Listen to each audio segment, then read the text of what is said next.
There we go.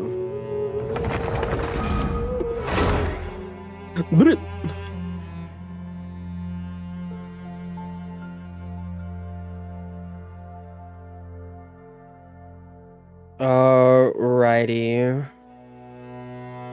the fuck am I?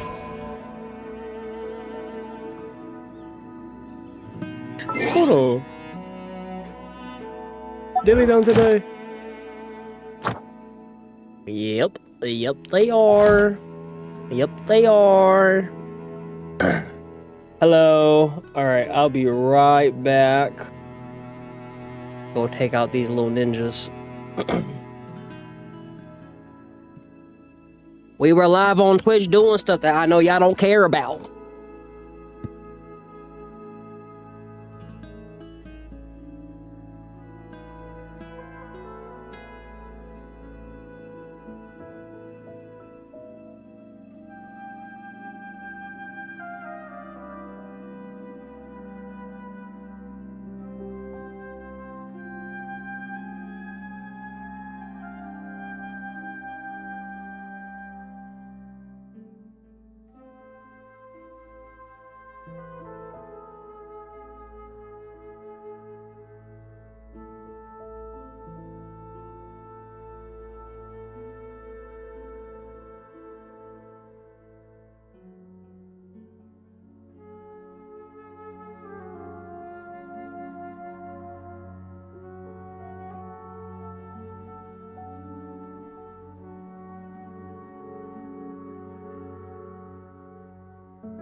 Okay, and just like that, dogs have been taken out. Everyone's good. Everyone is good. I should be free for a few hours before I can take him out again. My life together. Mute this. Oh my god, I got the hiccups.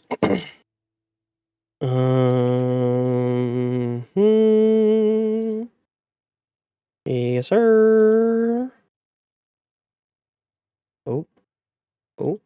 Oh, there we go. There we go. Perfect. I never embark on a journey without a good book. Alrighty, let me get my team out. Bam, bam.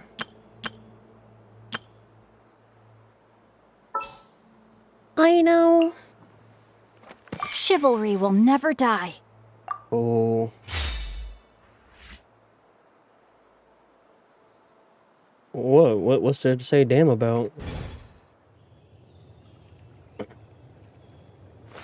What joke are you trying to make now, huh?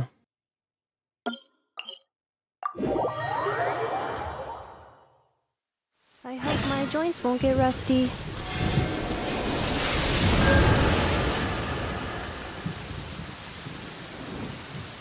I'm pretty sure I already got that one.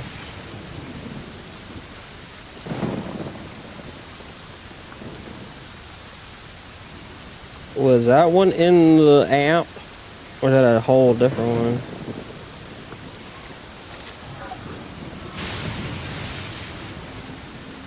I know you? Enlighten me.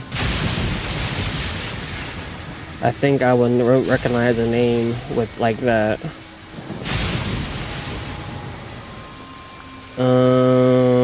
Where's my Hoyo lab at?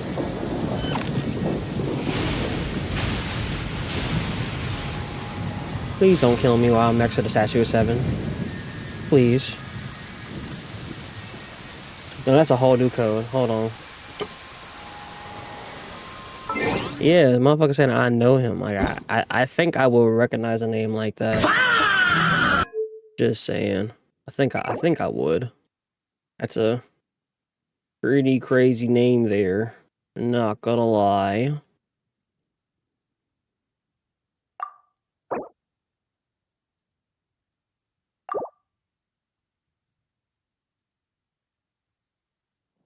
Raiden, first of all, why would you wish that upon me? Why would you wish that upon me? That's crazy.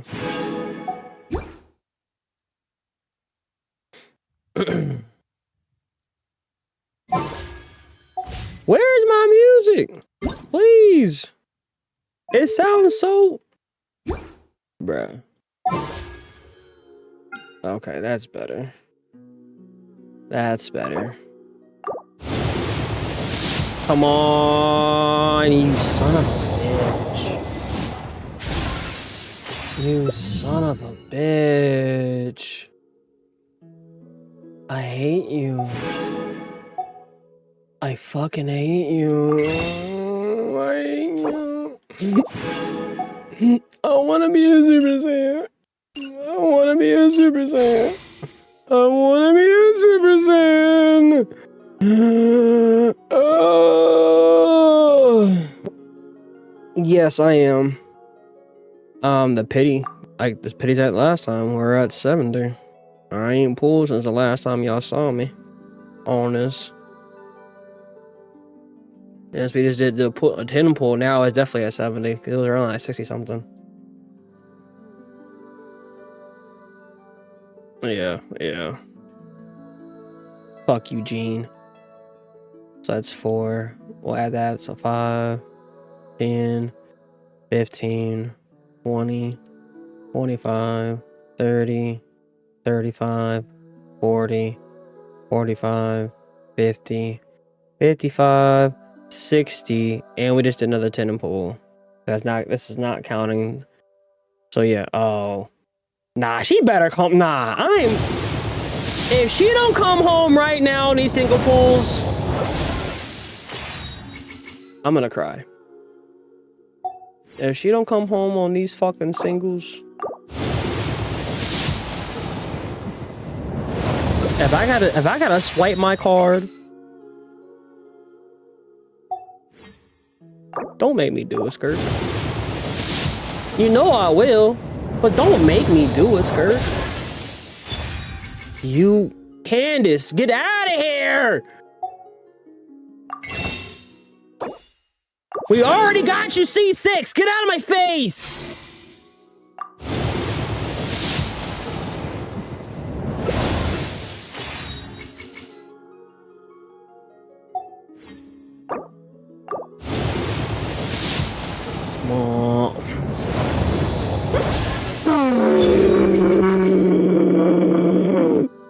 I'm gonna lose brain cells. I swear. In every other gacha, that's not. Oh, thank God. Okay, you gotta talk shit till she comes. You gotta talk shit until she comes. Yes, yes. You've proven your strength to me along your journey and earned the right to speak to me as an equal. Thank you. Let me witness how your fate unfolds. Ah! Ah!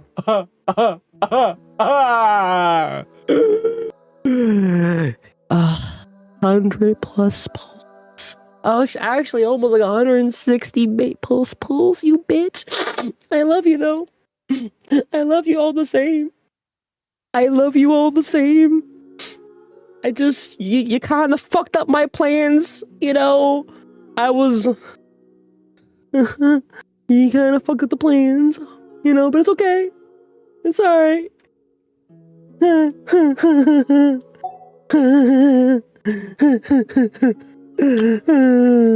No, it's not now. Yeah, I'm not swiping today. This is what I farmed. This is all what I farmed. No, that's not lucky. I lost. I don't count it lucky when you lose and you have to go damn near full pity. That just hurts my pocketbooks. That hurts.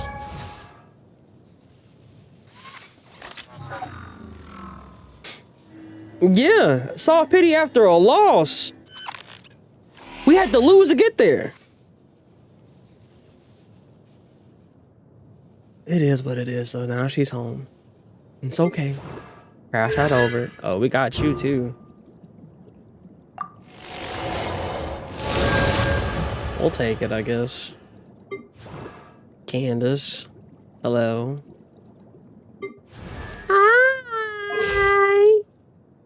Hi.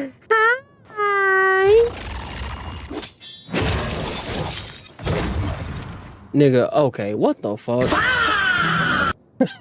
Wait, that was cool as hell. What? You can do that? That's what you do? Yeah, you know what? Bay's outfit too. I just love her outfit. Like, come on, she slays. My bitch slaying. All right, now we gotta spend like 2 weeks building her up.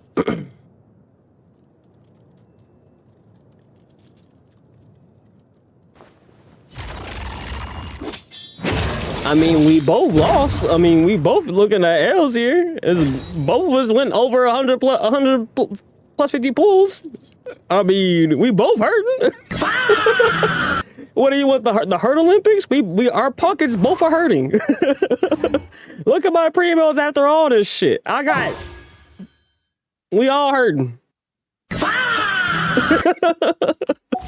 Everybody fucking hurting. She doesn't have no arms or legs. Right, bro. She ain't got shit right now. She ain't got shit.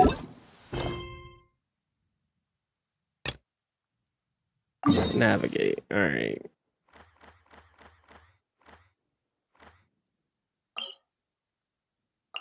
And I went to Nefer. Y'all lied. I can't rob Nefer. I went to go rob her. There was nothing to rob. High chance of rainbows. Suggested observation spots marked on the map. There was nothing to rob. You guys lied. You guys lied. Nope, I'm calling you liars. Calling you liars. I don't care. I don't care. You guys lied to me.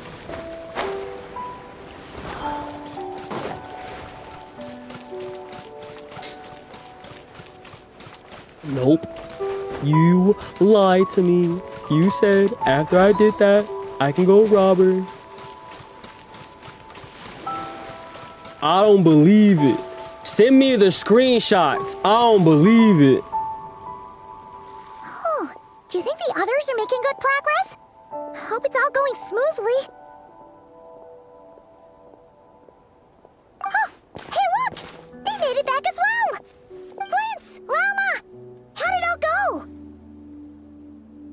All is well, thank you.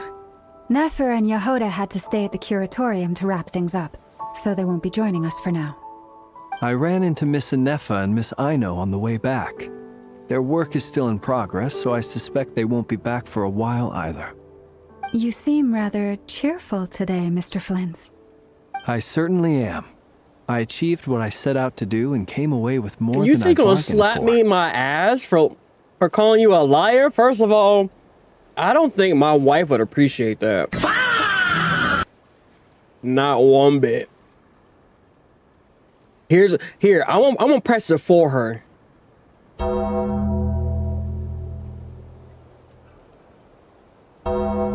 You can just enter her crash out here.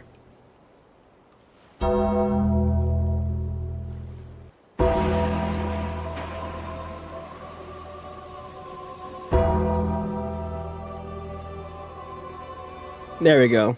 Yeah. How about slapping my ass? She would end this stream right now. Fighting alone can get quite tedious, but I had the good fortune to run into a pair of brave young warriors. We meet again. How have you been? Albedo! What are you doing here? Like, deadass, so what are you doing here? It's been so long. You know? I haven't seen you in, like, weeks, my friend. That would be a natural assumption to make. It's also Your the correct eyes aren't one. red anymore. You're not These two high. courageously lent me a hand while I was fighting the wild hunt. When they told me they were Sir Varka's colleagues, it all made sense. And given how people of outstanding talent tend to cross paths, it's no wonder you're already acquainted. So, who's your travel buddy, Albedo? Why don't you come and introduce yourself? Dirt. Hey! A I helped gentleman put of you few together, my words, boy. I see. And a rather stern countenance. I presumed you were acquainted with him. Is that not the case? Wait, those horns. You must be Durin. It's nice to meet you again. Oh, he's so shy. We've technically met before. Mm-hmm. Wait a sec. You're Mini Durin. That's right. It's me. I'm glad to see you again. By the way, he says it's okay if you drop the mini. Yeah, I'm not as mini as I used to be. Interesting, isn't it? The first step towards blending into human society appears to be reflecting on whether one's name really reflects who they are. Wow, you look so different. In a good way, of course. It's great to see you looking so healthy. Thank you, Paimon. And although you're as mini as ever, I understand that diminutives don't always convey endearment. I'll be sure to simply call you Paimon as a sign of my great respect for you. Wow, No. You're such a smooth talker now. Paimon could get used to this. From now on, you may refer to her as your esteemed guide, Paimon. No. You can call her little fuck nigga. Alright? Or emergency food. Or little fat back. Big back. Big Mac. I can keep going on and on. You know? Big Booty Judy. You know what I'm saying? Or the classic emergency food. Anything but the esteemed guide Paimon. No. She don't deserve that title. She lost that to I the think our clanker. little Paimon is the perfect size. Our little Paimon. Ours?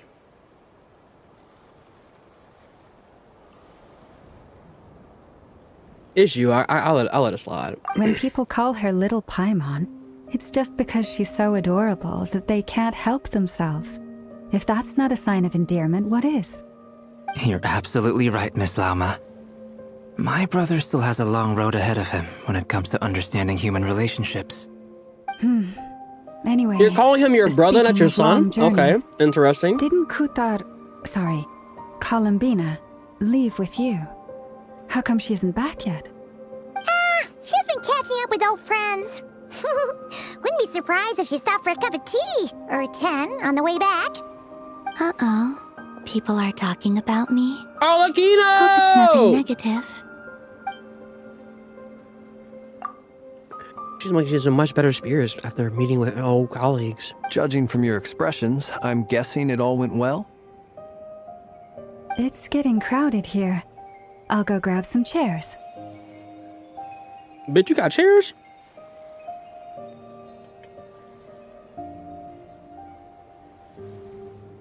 No need. This is a job for an alchemist. I'll whip some up momentarily. Thank you for your hospitality, ladies and gentlemen, but I was merely escorting my friends back. I'll be meeting Sandrone shortly, as we still have some things to discuss. It's been a pleasure, everyone. But this is where I'll say goodbye. We really appreciate your help. You're standing by us. Oh, come on. Spare the formalities. I'm just glad I could help out some true friends. Hey, I understand. my dog. Well, bye for now, Harlequino.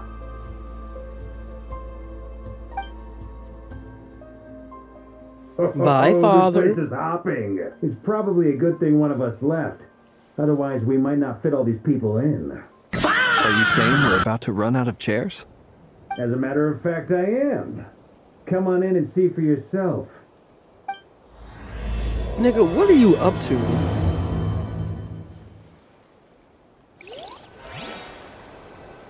What are you up to?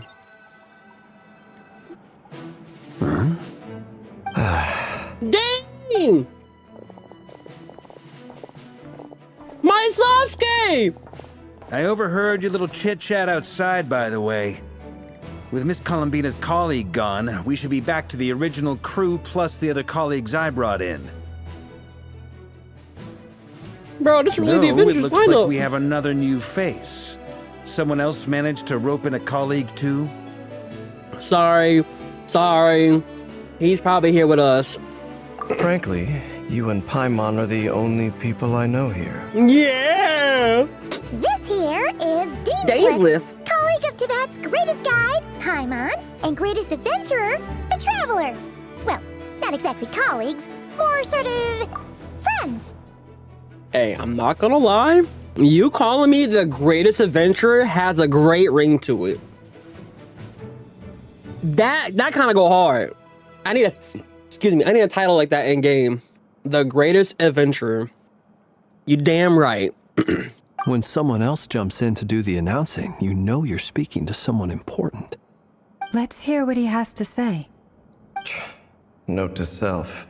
Once Paimon knows your name, the rest of the world will soon follow. When he comes looking for us, it's usually something important. My goat. Paimon's guessing you've heard about the Wild Hunt, then. From the looks of it, you're about to hold a meeting. If I were to say that the Wild Hunt is our mutual enemy, would that earn me a seat at the table? As the saying goes, the enemy of my enemy is my friend. Mr. Dainsliff, there's a seat with your name on it. Though, I can't promise the same for everyone else. Hey, Albedo, think you can rustle up a couple more chairs? He can use alchemy. After all this time apart, Grandmaster Varka's first order is to rustle up a couple more chairs. Just make some. You have alchemy, Is though. he being sarcastic? Hey, he's your brother. Why are you asking us? I've still got a lot to learn about the nuances of human conversation. Trying to decipher Albedo's way of speaking has been like jumping in at the deep end. True. He's a scientist, you know, good point. an alchemist I'ma get you at heart. Don't I understand. sweat it. There are people who go their whole lives without getting the hang of it. You're ahead of the game already. Look at you, Paimon. Expert in the art of, of encouragement.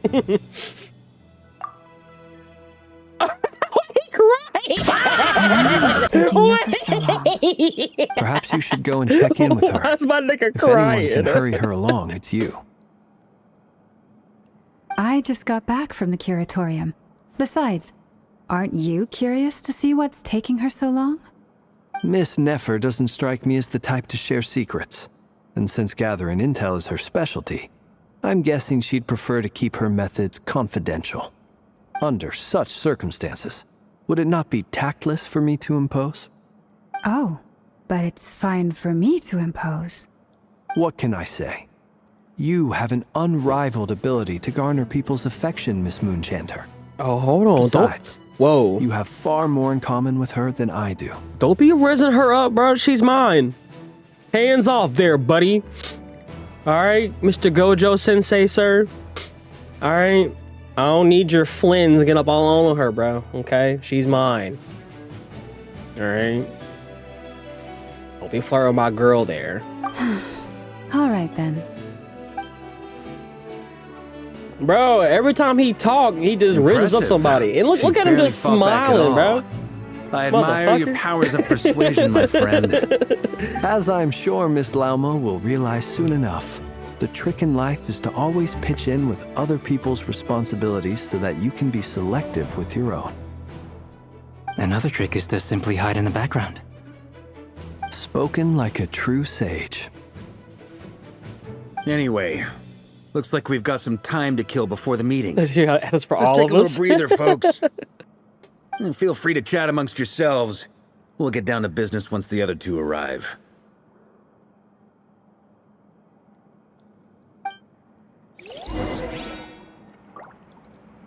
Alrighty, let's have a chat with everyone. First things first, my boyfriend, Mr. Dainsleif, aka Sasuke. Is there something you'd like I to just say realized to how me? tall he is, bro. Hold on. For starters, why'd you just show up here without even giving us a heads up? If you think back to our previous interactions, you may recall that that's hardly out of character for me. You do have a point there. Yeah. It's sort of out of, sort of out your accommodation yet? Oh yeah, you'll need to find somewhere to stay the night too, right? Want to tag along with us? You never know. We might get a group discount. Sure, let's do that. Great! Bunk buddies! And in return, we can get Dainsleif to be our very own personal bodyguard. Paimon, you're thinking out loud again. If that's what you had in mind, you should have said so sooner. I'd be happy to help. Oh, okay then. Paimon was only kidding, but good to know. Nah, Anyway, she's getting since rizzed we're all up. here together, we might as well watch each other's backs. That's just what friends do, right? Indeed. Thank you.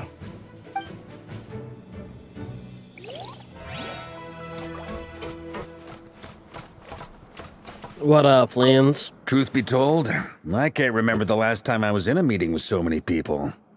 You're not alone there, my friend. The Lightkeepers also struggle to bring everyone together for a serious discussion. I don't doubt that. I've only ever met two Ratniki, one being you, and the other being that young guy, Eatlua. Eatlua is a good apple. Eatlua? I'll give him that. He's kind, honest, and regularly delivers supplies to my lighthouse.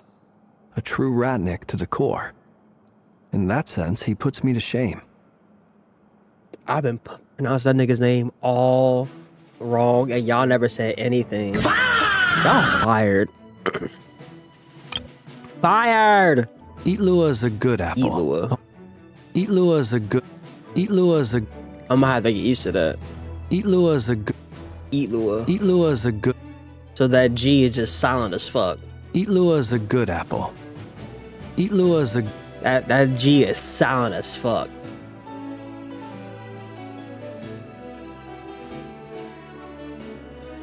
That's crazy. Eatlua is a good apple. Eatlua. You've been saying it wrong this entire time too? Hey, we're not alone then. We're not alone then.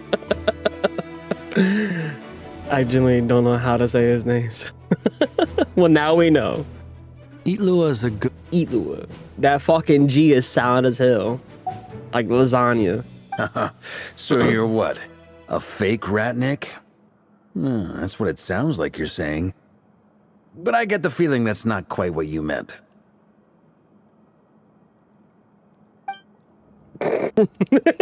Just no response. Come on, why the awkward silence?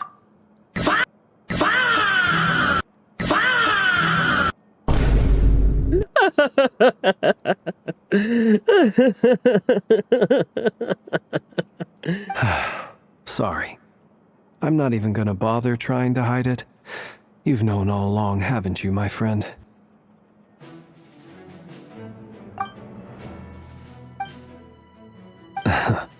Now that was an awkward silence. Let's just keep this between ourselves. Probably best if Eatlua doesn't know, huh? That goes without saying. Gotta be careful what you share with youngsters, after all. Anyone else in the know? Let me guess. The Traveler and Paimon? It's dangerous being too sharp for one's own good, you know. Then, in the name of the Animo Archon Barbados himself, I swear your secret's safe with me. When we went for drinks, you said that you and Barbados were practically best buds. In the light of that claim, do you really expect me to take your oath seriously? Of course. Just as long as you don't go spreading around the fact that I'm close with Barbados, all right? Fair enough, then. Nothing like a bit of mutual leverage to seal the bonds of friendship. They're perfect for each other. Oh, they're perfect for each other.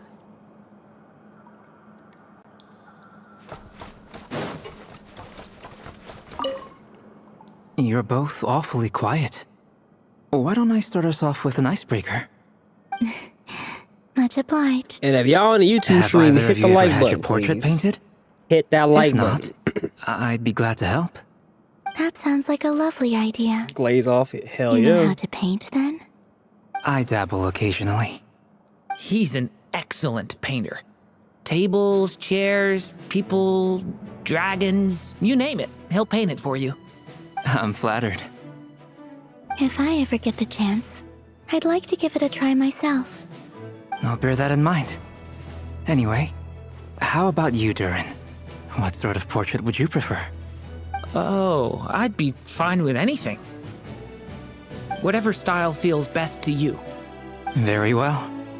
Then I'll play it by ear. You can replicate any style I want? I can try. If you show me a sample, I'll do my best to match it. Thank you. In that case, I'll dig up some reference material for you. Make something for me. Your best friend.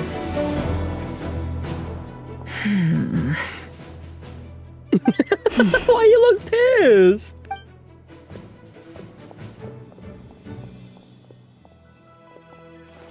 Ah, Miss Nefer. You made it after all. But what about Yehoda? I'm here to give you an update on how things are going on our end. Once this is over, I'll be heading straight back to continue my work. I left Yehoda back at the curatorium to watch over things while I'm gone. Fair enough. So much for just this once. Shh! Not so loud! We're on a roll here. What if she remembers and suddenly decides to back out? Did you say something, Mr. Varka? Huh? I didn't say anything. Right, Flintz? Must have been a frog.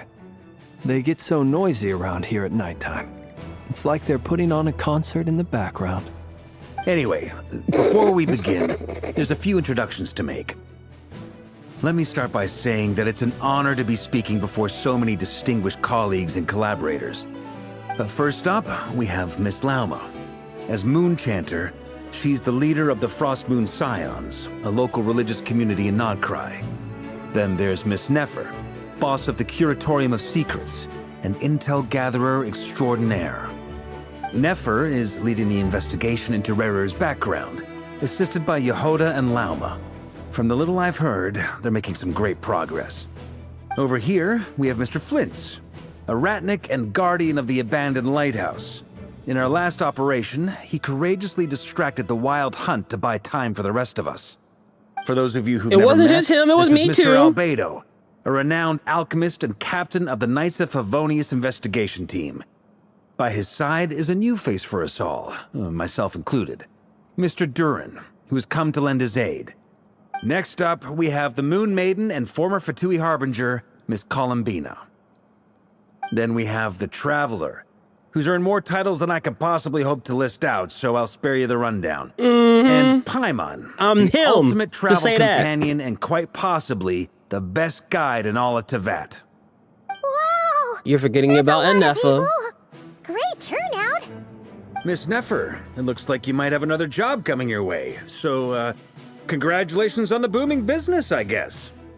You think I haven't got enough on my hands as it is? Who's looking for me now? That would be me, Miss Nefer. I have a commission for you.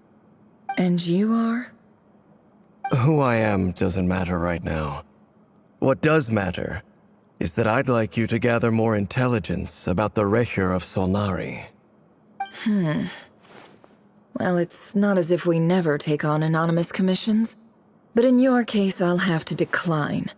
I'm gonna take a wild guess and say your job's probably more hassle than it's worth. Something about you seems like bad news. It's my eyes, isn't it?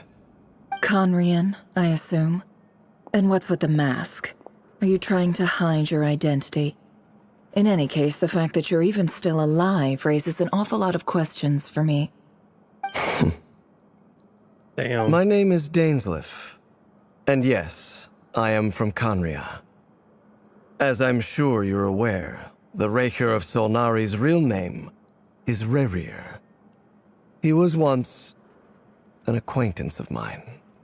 Really? Then you must have been quite an influential figure yourself. You flatter me, but none of that matters anymore. My point was simply to clarify why I have asked Miss Nefer to investigate Rerir's background. So you're both from Conria, and it sounds like you used to be friends? What am I missing here? Surely you already know how he became one of the Five Sinners. I'll tell you everything I know. The history of Conria, the names and identities of the Five Sinners. I remember it all like it was yesterday. I have never spoken openly of this before, but the truth was exactly as people say. The Five Sinners were each driven by their own desires, and it was by playing upon these that the Abyss tempted them to their fall, tearing Conria apart in the process. The visionary, Vedifenir, who wished to foretell the future. The wise, Haroptatir, who sought limitless knowledge. Gold, Rheindotter, who desired to create life. The foul, Surtologi, who pursued supreme strength. And last, but not least, Recher of Solnari, Rerir, Ravager of the Moon. Of the five, Rerir is the only one who remains a mystery to me. He never harbored grand ambitions.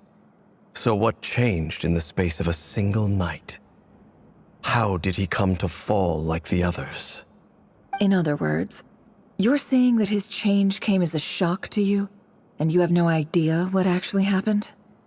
That's right. You mentioned how the Abyss tempted them, which led to their fall. But what did that look like in practice? And what other context can you give me about the events of that time? The more detail you can give me, the better.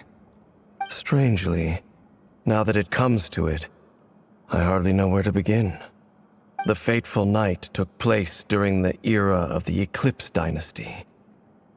One day, my elder brother, the visionary, Vedifenir, was summoned to the palace by the Vinster King, only for the king to gouge out his eyes and cast him into the dungeons.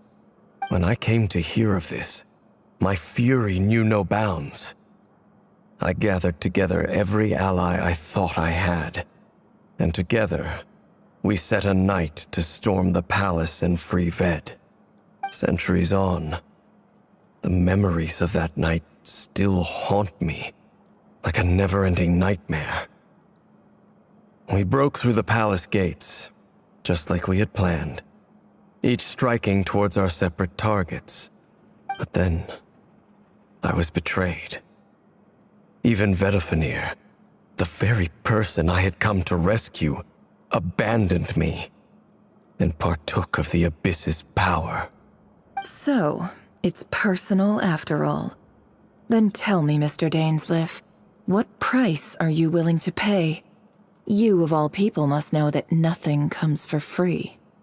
I cannot say what price would be worthy of such a commission. But know this. Rerir was not always a madman. Believe it or not, there was a time when he was just an ordinary man. working for the Conrian Intelligence Service. And we know that from his Uncovering the wife. truth of Rerir's past is the only way to unravel this mystery. But before you decide if you will accept my commission, I will tell you more about him. Enough, I hope, to help you plan your next move. Sounds pretty good to me. Feels like we just flagged down a random passerby, only to discover he's actually a master strategist who has a score to settle with our enemy. It must be all the good karma I've been building. Who knew that having a Conrian friend would have been coming in this handy? True, true. Can I borrow your halo? It could be useful in the lighthouse. Hey, enough with the wisecracks! Besides, isn't that lamp of yours bright enough already? Relax. It was meant to be a compliment. If that was a little over the top for your liking, I'll make sure to tone it down next time. I'll give your proposal some serious thought, Mr. Dainsleif. Let's speak in private once the meeting is over. Before that, there's a few things I'd like to share. Oh, really? Now you're talking. You account meaning the knave and how Iridescent moon and the marrows would retrieve. Okay, pretty much the only way it just did last quest. Making clear that the knave chose to help you on her own accord, then concluded by reporting on how the hearts of the three moons are finally in your hands. Now that we've united the hearts of the three moons, your power should be greatly enhanced. But it seems like that hasn't happened yet. I believe it will take a little longer. You've done so much for me, so I want to be completely honest with you all. Even though I'm doing a lot better now, the truth is, my recovery will likely be an ongoing process. From the moment I was born, my power has been slowly ebbing away. And that is because Teyvat has never accepted me. Even with the moons united as one, it seems my rejection cannot be undone.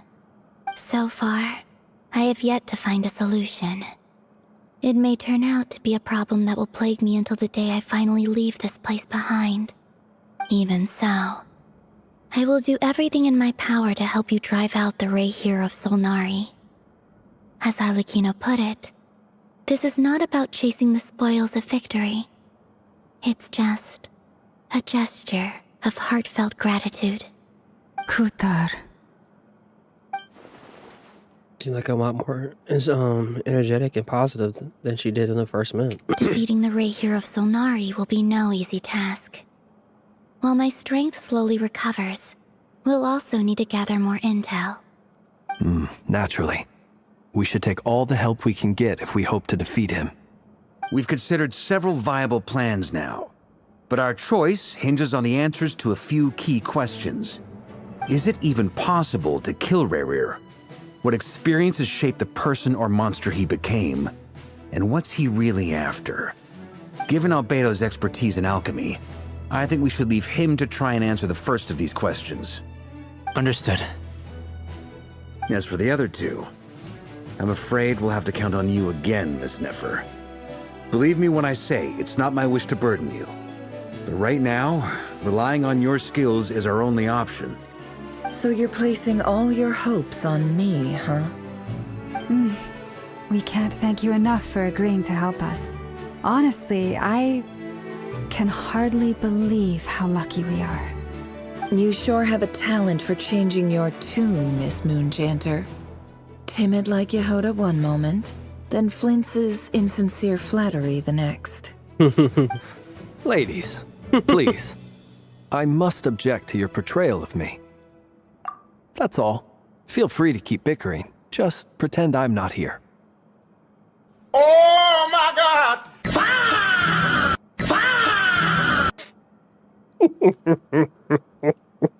More reasons why you're my favorite character out of this fucking region, bro. Gunnar aside, you know, and all that shit.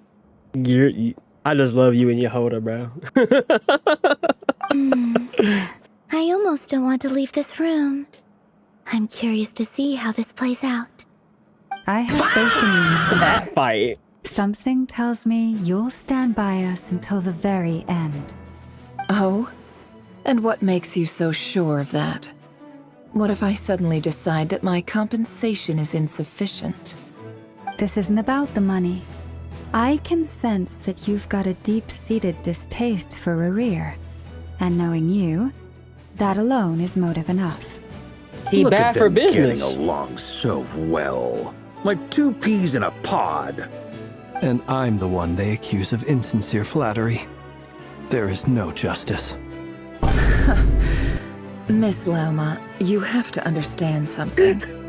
Unlike you, I don't actually enjoy having everyone's hopes on my shoulders. Is that right? Well, maybe the fact that I'm willing to put my hopes in other people says more about me than you. But the fact is, I also trust you.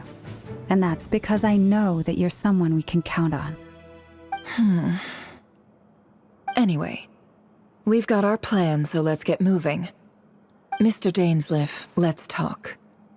And Traveler, once we're finished, if you've nothing else planned, I'd like you to come with me. This whole experience is teaching me a lot.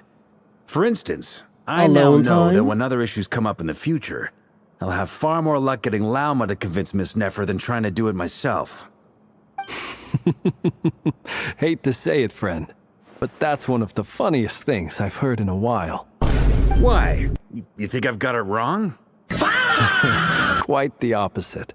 But what makes it so hilarious is how long it's taken you to realize.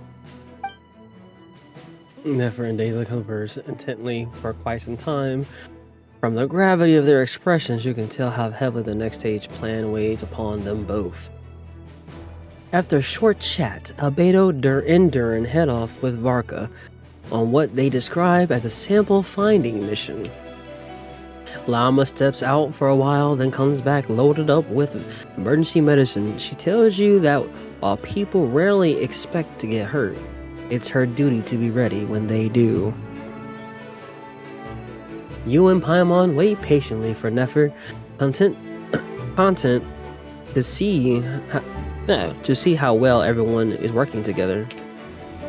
Once Nefer is finished, you follow her and Lauma back to the oratorium. Okay. She says she wants some alone time. Hola!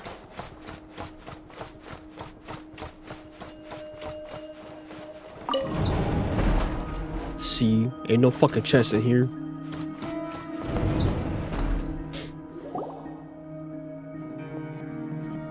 Thank you for waiting. It's okay. We actually used the time to help Dainsleif get a room at the hotel. That's very considerate of you. Now, I trust you share my curiosity about Rerir's past, and you seem fairly familiar with Mr. Dainsleif already. That's right, we've known each other for quite some time now. We spoke at some length after the meeting. He was the one who suggested I should invite you to join this operation. He feels confident that these secrets will be safe with you. Dane has a lot of faith in us, that's for sure. Thanks for your trust too, Nefer. Likewise. I appreciate that you got right on board without interrogating me about why I invited you. It shows that you trust me to explain everything in due course. That's because we know what you're capable of. We appreciate you too, Nefer. You might have been forced to help in the beginning, but this time, it was your choice. That's one way to put it. Another is this, that once a decision's been made, it's set in stone. After that, my only goal is to see it through. Alright, so here's how it is. I'm going to access Rerir's thoughts again using my confidential method. Now, I'm sure you've seen things like this before on your travels, so you're surely well aware of how dangerous it can be. The reason I've gathered you all here is to ensure my safety during the proceedings. I plan for us to enter the fragment of his consciousness together, and once inside, I will focus on searching for information. Think of this as a diving expedition into someone's brain. If I'm the diver, you are my safety equipment, tasked with keeping me alive while I'm under the surface. Once the ceremony begins, we will all be spying on privileged information. But in the interests of safety, you must remain absolutely silent at all times. We will discuss our observations after the ceremony has concluded. Lastly, any individuals of a weaker constitution are advised not to partake in the ceremony. In any case, Paimon has her own job to do, which requires staying in the room but not joining the ceremony. Never has come. Especially left out all the details of her confidential method.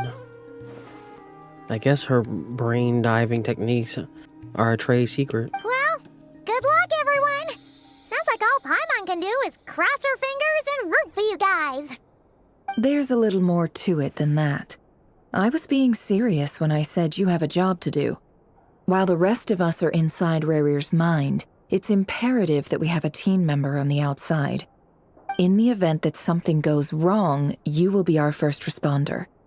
I don't anticipate any issues, but the extra level of safety will be greatly appreciated. I second that. This is a dangerous operation here, and you're our whole rescue team. That's pretty much the most important job in the crew. So, Paimon's like the lifeguard? Yeah, that makes sense. All right, got it. Good. The lifeguard. Please, take a seat. We'll get started momentarily.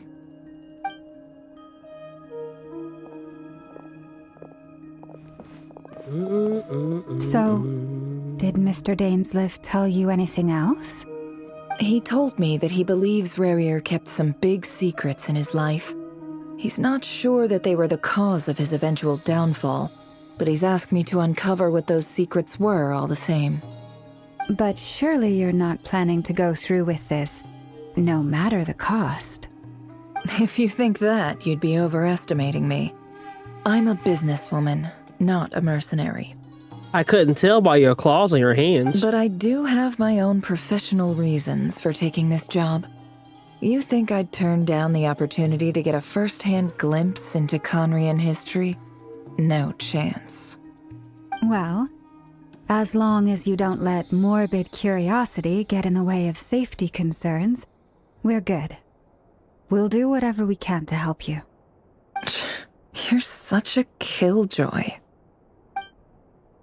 She's got incense candles. Almost like a summoning ritual. What is this, Sumeru? Got that Sumeru park? You got that Dendro pack? Huh? Seems like Nefer still has no intention of sharing her trade secrets. But now, not exactly the moment to pry. The fuck is that? I see there's a chest on the table. It has something to do with her intel gathering methods? All right, I'm good to go. All set over here too. I guess I'm ready. Promise, Paimon, you'll be extra careful. Pinky promise. All right. Let your whole body relax. We're about to begin. Close your eyes.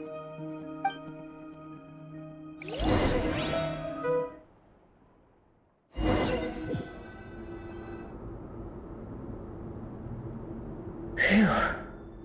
Could this be his office? It looks like it. Standard setup. Bookshelves, paperwork, files. According to Dainsliff, Rarir used to be an intelligence operative.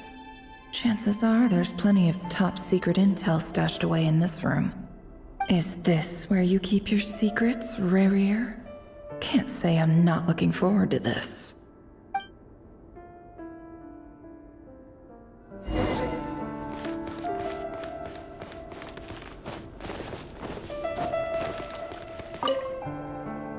Wonder what kind of encryption technique this is.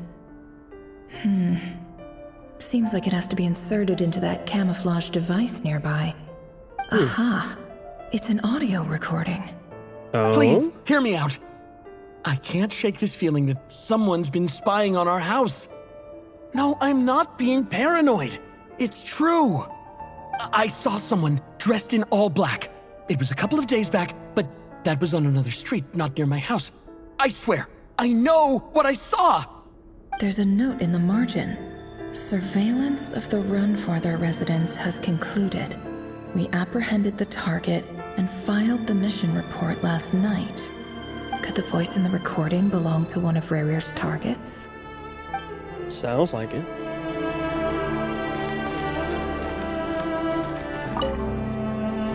A file tucked inside a folder. The title reads, Dear Breakfast Shop Owner. It's a list of names. But at this stage, I have no idea who any of them even are.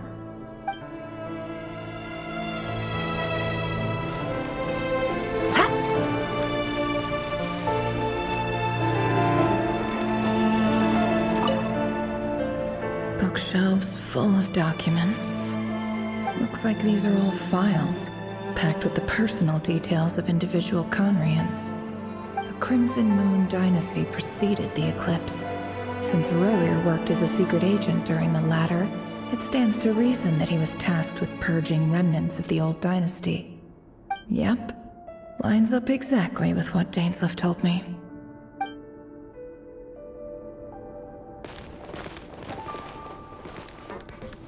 Okay, got that one, got that one. Okay, now I have to do this one. Right? Yeah. Oh, is anything back here? No. Oh, wait, I didn't see this. Aha! A box containing a ring inlaid with a precious gem. Must be for his girlfriend. For his wife. That he later had. He looks even gloomier than last time. I wonder what's changed.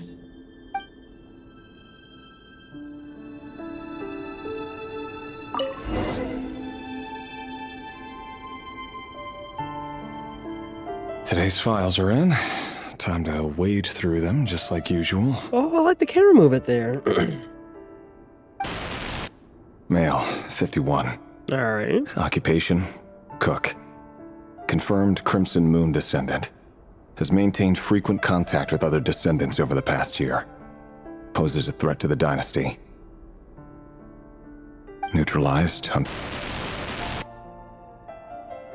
Okay, that's kind of hurting my ears there. This one should be archived under purged targets.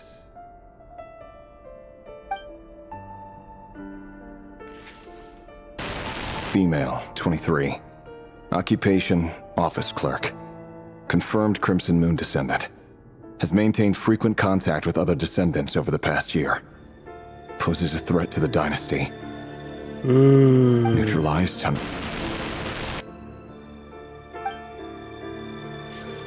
Amy, I took her out. Another one for purged targets. Sounds like she was that other man's daughter. Never mind. What's it got to do with me? A lot. It means you're fucked up, brother. Male, 40. Occupation, teacher. Confirmed Crimson Moon descendant. Has been observed making contact with other descendants during the past year. Poses a threat to the dynasty. And let me guess, you killed them. Neutralized on... Yep.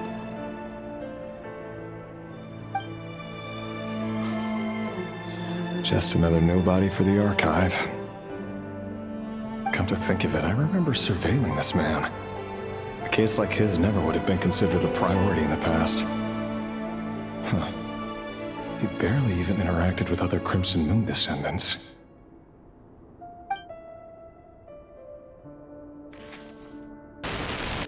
Female, 16. Occupation, none. Orphan and confirmed Crimson Moon descendant. Has been observed making contact with other descendants during the past year. Poses a threat to the dynasty. And you killed her off. Neutralized on... Yep.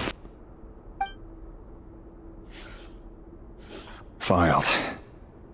I have no recollection of this girl. None whatsoever. She doesn't seem to be anyone important, but then again, how many of them really are? Yeah, but y'all just taking them out. Female, 13. Occupation, none. Why the kids getting younger? Orphan and confirmed Crimson Moon descendant. Has been observed making contact with other descendants during the past year. Poses a threat to the dynasty. Neutralized and... Filed.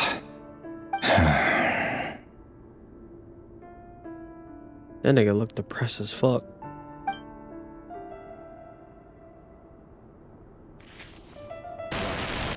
Male, 11. Occupation, none. Bro, they are getting Orphan younger. and confirmed Crimson Moon descendant. Has not been observed making any contact with other descendants during the past year. Poses a threat to the dynasty. Okay, y'all would just, you know what? Anybody who had Crimson Moon descendant ties, y'all just said off with their head type shit, nigga. Because y'all file clearly says has not been observed making any contact with any other descendants, but he still poses a great threat. Neutralized and... Yeah, get it over with. Cross them out. We know. You killed him. Oh, you feel bad now, nigga? Male, 6. Occupation, none. Orphan and confirmed Crimson Moon descendant. Poses a threat to the dynasty. You should feel bad, nigga. You should. You should. A 6-year-old. A 6-year-old. To the Epstein files?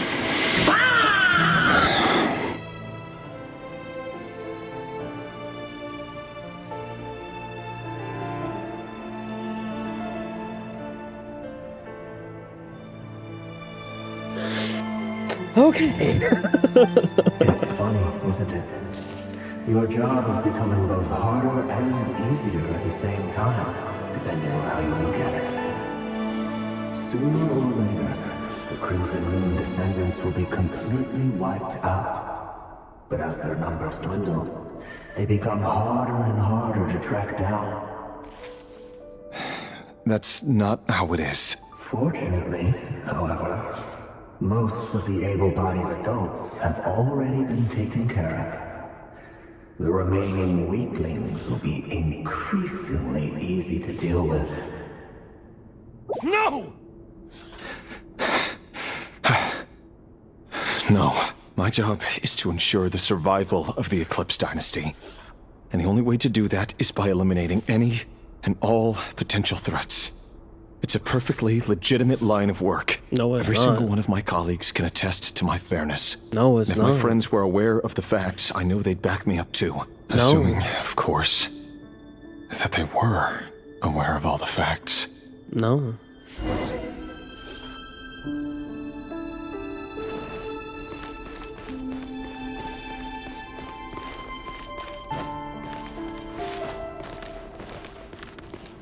He looks even gloomier than last time.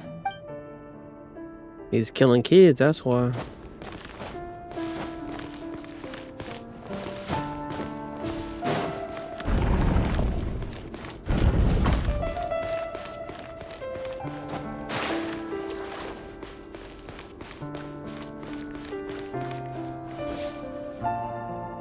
Mr. Vedifalnir, it's been quite some time since we last met. Rerir, I trust you're here because you have something important to discuss. Forgive me. I wasn't tuning out, it's just, I noticed you didn't even phrase that as a question. As if you knew I was coming. Tell me, does someone in your position ever feel the need to ask questions at all? It is indeed within my power to foresee certain things. Things like your arrival. I was just thinking. It won't be long before I'll be inviting both you and Dane to my wedding. That isn't a lie, but nor is it a fact as such. It's a wish, isn't it? No fooling a prophet, is there? Ever since that day we met for drinks, I knew it was only a matter of time before you came looking for me. Does it feel good? knowing how the future will unfold. I'm afraid the notions of good and bad fail to capture the complexity of what such a power entails. Once you've seen what will come to pass, it can be all too easy to succumb to fear and melancholy. Unless, of course, you learn to abandon these feelings.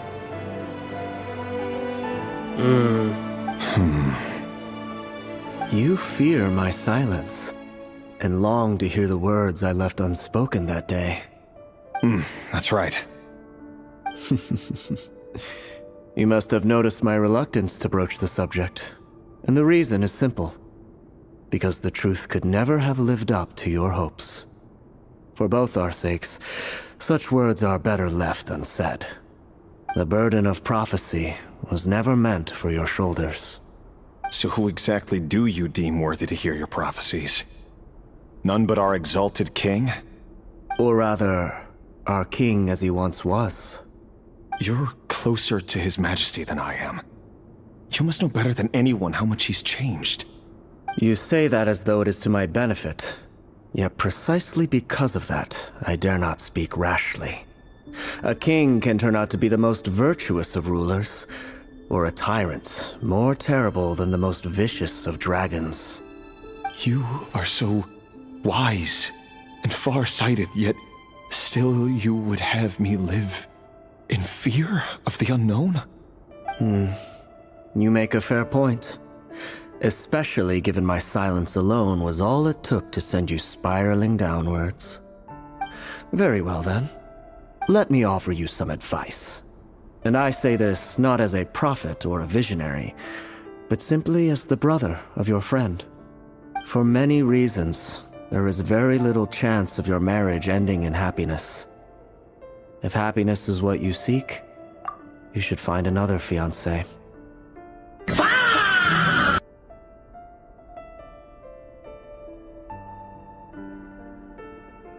That gotta hurt hearing that. That has to hurt hearing that.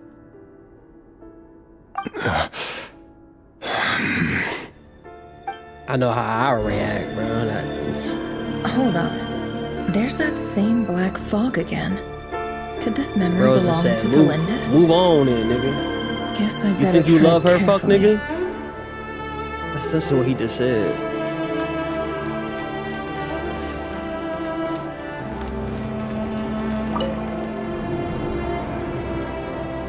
Wait. Hear me out. This time we finally got a clear look at his face and learned his true identity. His name is Rayrir, and he claims to be one of the king's guards. What did you say? A cruel irony, isn't it? The man you're set to marry leads a double life as a brutal executioner. Why are you telling me all of this now? And she... Simple.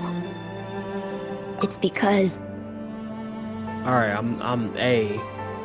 Hold on, bro. Why his wife so bad though, bro? Hold on. I'm just saying, bro.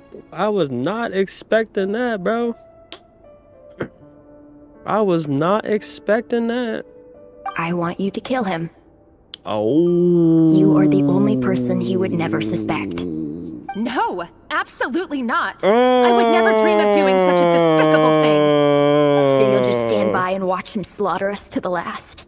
Yeah? Do not forget that the blood of the Crimson Moon flows in your veins too. Oh! The blood of the Crimson Moon? What does that matter now? The dynasty has long been dead and gone. It don't matter though. Y'all still pose a threat to the supposed king. And that's why your husband, your fiance, out here slaughtering these niggas. Kids, adults, orphans, little girls, like, bro. It's fucked. It's fucked.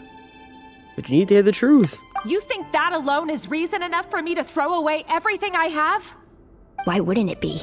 You two were once a child of the Crimson Moon, just like me.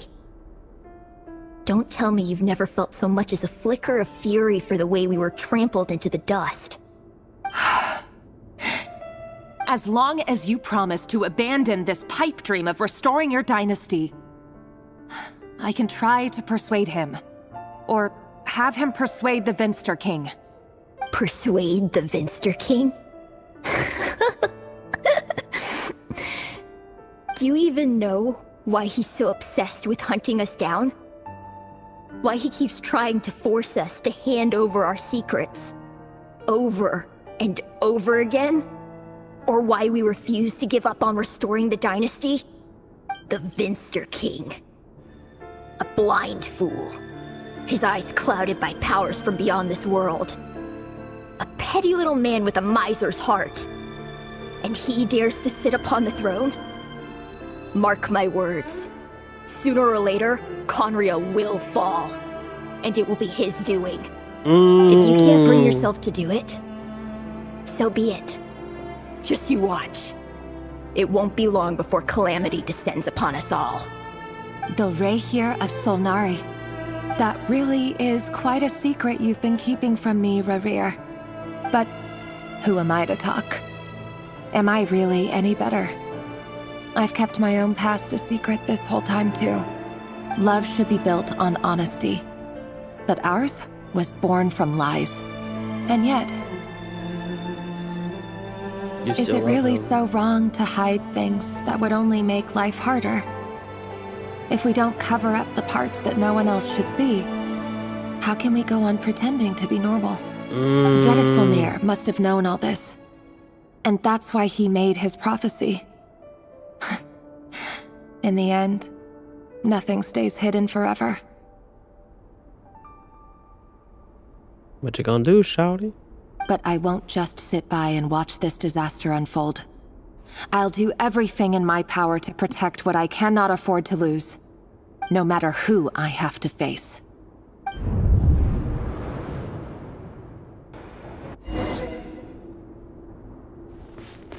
All is foretold. Was that Rerir who just walked past the window? Doesn't it give me the chills that he still takes the same road to work every day? As if nothing ever happened. Those people at the deli. Enough already. They're clearly pretty taken by their own disguises, so just smile and play along. Pull the rug from under beasts like that? Risk having your throat torn out. Deli? Oh. They're talking about those people from the opposition. Right.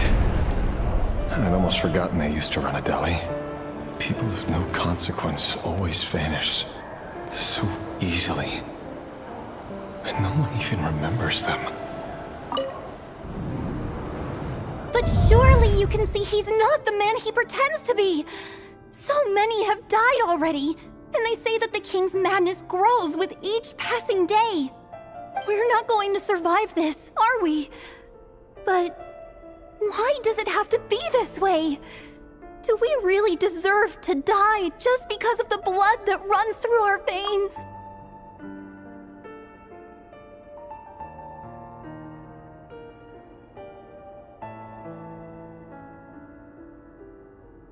Bro, this hit so hard to home for what's going on right now in this fuck ass country. Ah, that shit hit. That line right here. That shit. No, say it again, bro. We're not going to survive this, say it again for a lot of people in the back. But say it again. why does it have to be this way? Do we really deserve to die just because of the blood that runs through our veins? Amen. Valendis, are you even listening? Sorry, Freether. My mind was off wandering. I heard you, though. You're talking about what Rerir said. He's just following the king's orders. He's a secret agent, and it's his job to hunt down rebels and dissidents. By the time you first met him, he'd already taken lives. Maybe he was using you from the very beginning. No. Rerir has no idea I have anything to do with the Crimson Moon. My family are only distant relatives of the main lineage, and besides, my eyes are perfectly ordinary. What? Oh, I can make so many parallels. I can make so many parallels to real life shit that's going on. Oh man, if you know, you know. But oh my god, wow. She said, "My eyes are perfectly ordinary." There are names we have for you in the black Truth be community. told, apart from my teacher, pretty much no one knows I have any connection to any of it. It's been a long time since my family severed ties. But as Orlog said, who could possibly talk sense into that raving lunatic of a king? No one. I'll work something out. Trust me, I'm with you all. But for now, you need to keep yourselves hidden. Don't let anyone find you, anyone at all. Don't forget that Rerir is an Eclipse operative. You need to be extra careful when he's around. And when I am too. For now, don't come looking for me. And if anything happens to me, just act like we've never met. If even you can't escape this, what hope do the rest of us have? She can't. She's a coon. But after all this time together, surely he wouldn't lay a hand on you. I won't speak in his defense, nor can I give you a clear answer to that question. But I'll do everything I can to put an end to this. Here, hold on to this. If an opportunity to escape presents itself, take it. You'll be glad you took some spare change. You call that change? But what about you? I've got a job, and there's still money coming in. But you can't go anywhere right now. Please think about yourself for once.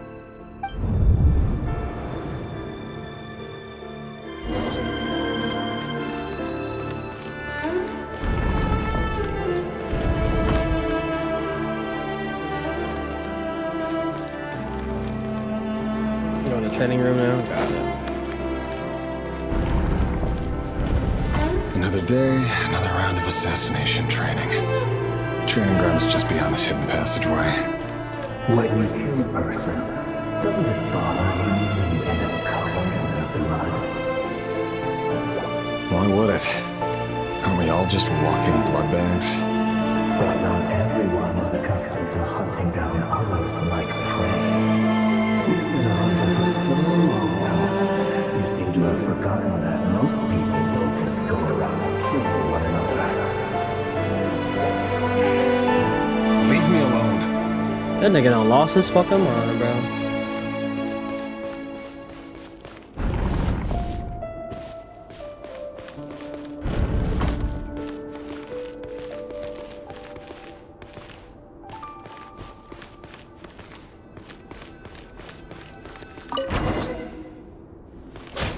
Make sure you have a firm grip on the handle. Choose your angle well. Keep your movements light and brisk. And the prey won't sense a thing. I'll bet no one's ever died a quiet death at your hands. Okay, that spear is rage baiting. No traces.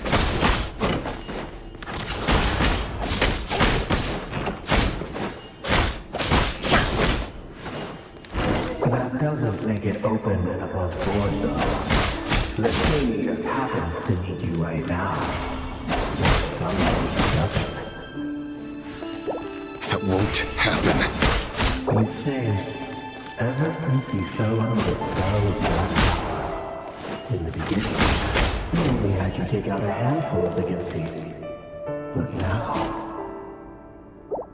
The ones I've dealt with have always been guilty. And I've carried out my work flawlessly.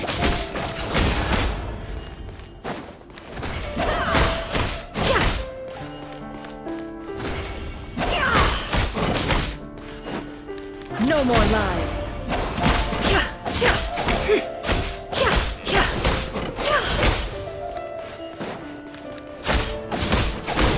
You know why things are so Was it because you didn't do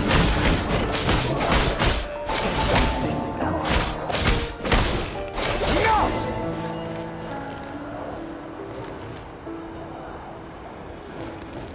Alright, nigga, my bad. I can't go up there.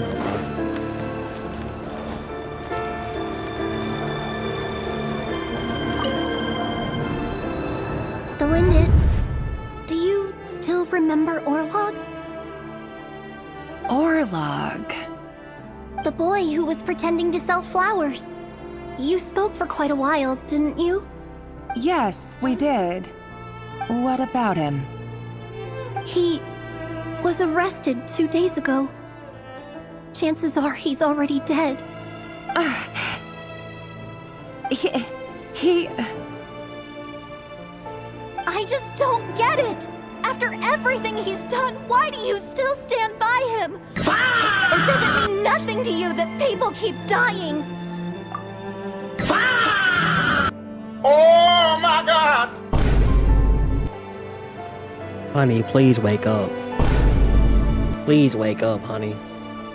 Please. No, that's not... Just hear me out.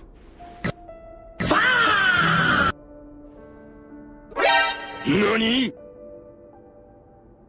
I need to go now, Thelindis.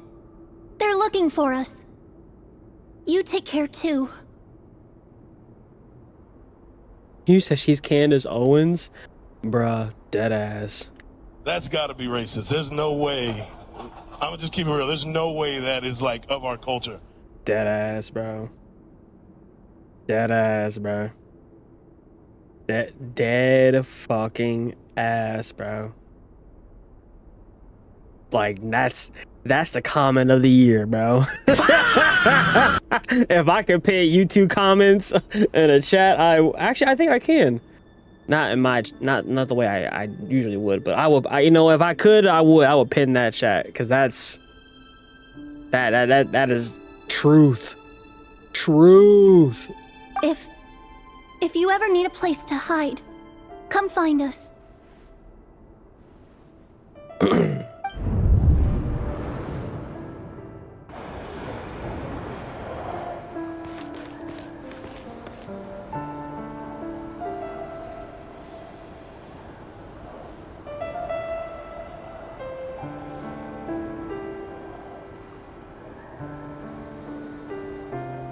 Wait, why are the kids on the floor?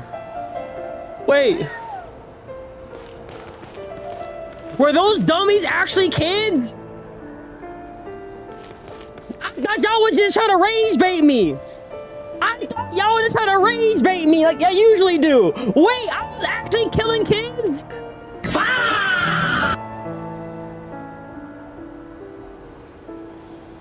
Alright, y'all. I'll see y'all later. Alright, guys. Yo.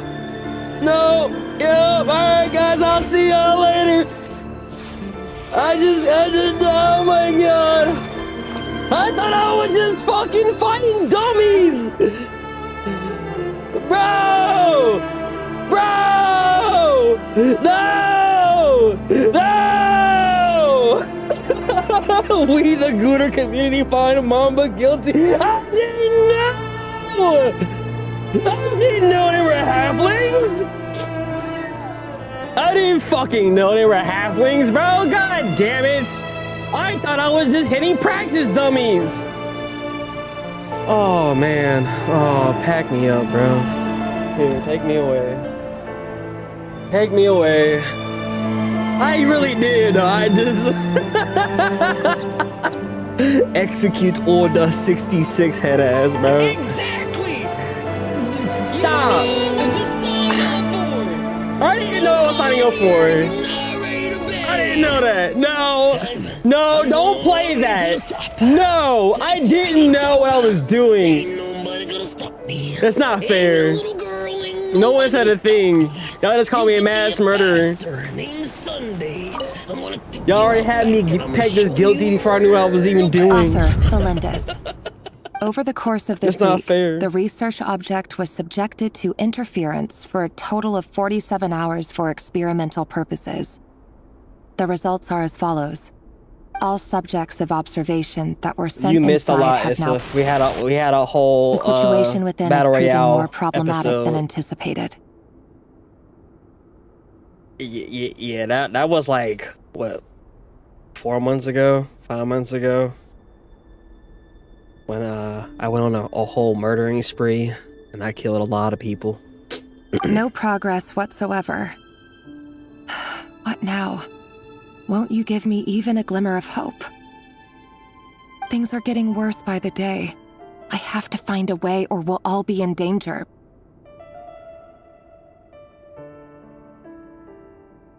But I... But you what, honey? If all this research comes to nothing, what then?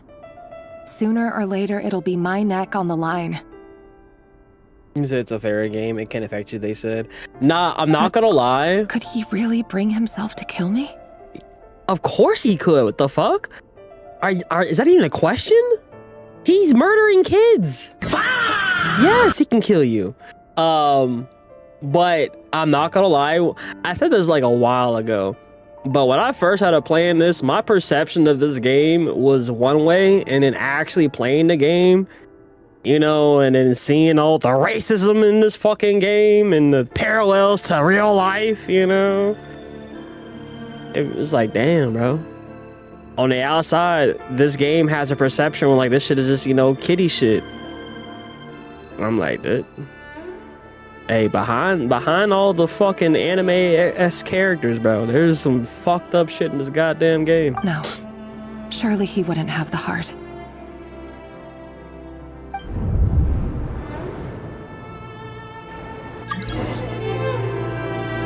I got mail? I just got mail from somebody. Oh, wait, no. I know where that's from.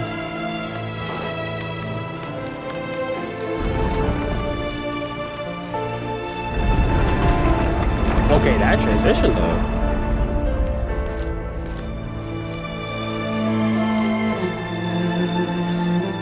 Why won't you just let us go? We don't even know each other. All we want is to live ordinary, peaceful lives. You want to live?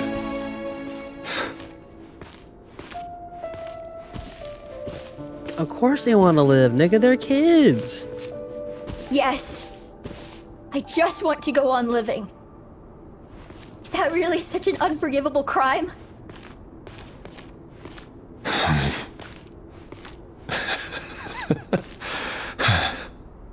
You want to go on living. I want to keep living too. To keep living forever. That's why I have no choice but to continue on the path I'm on. If only some savior would suddenly swoop down and change the way the world is. Too bad that's not going to happen.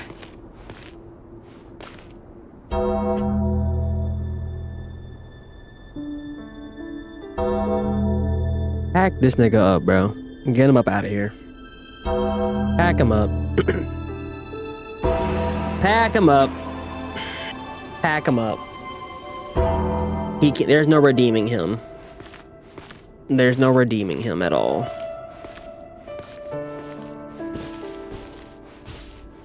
Imagine that. If there really were such a person, you and I wouldn't be standing here like this, would we?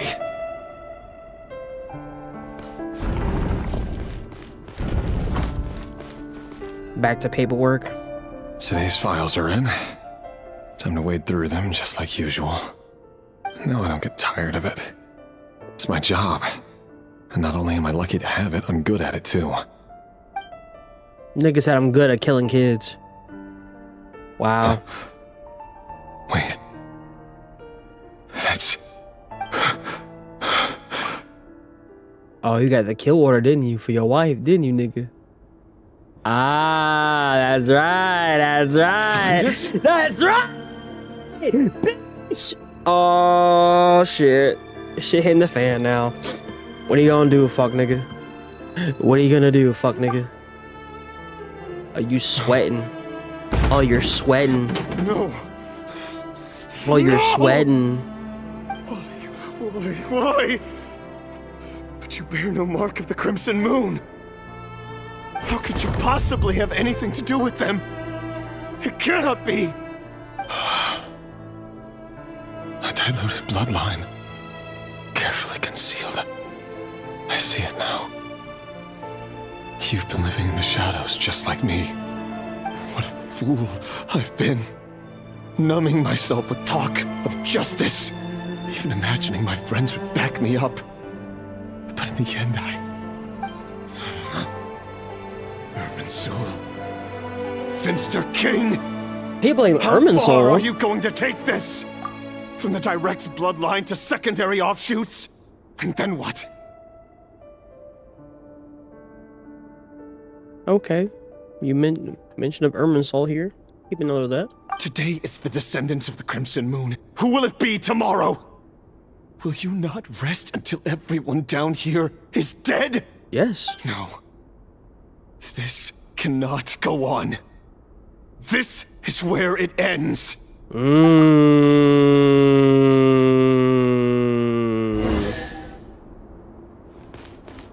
So you snapped there, eh? You said you had enough of this shit there, eh? Head to the corridor. To the corridor.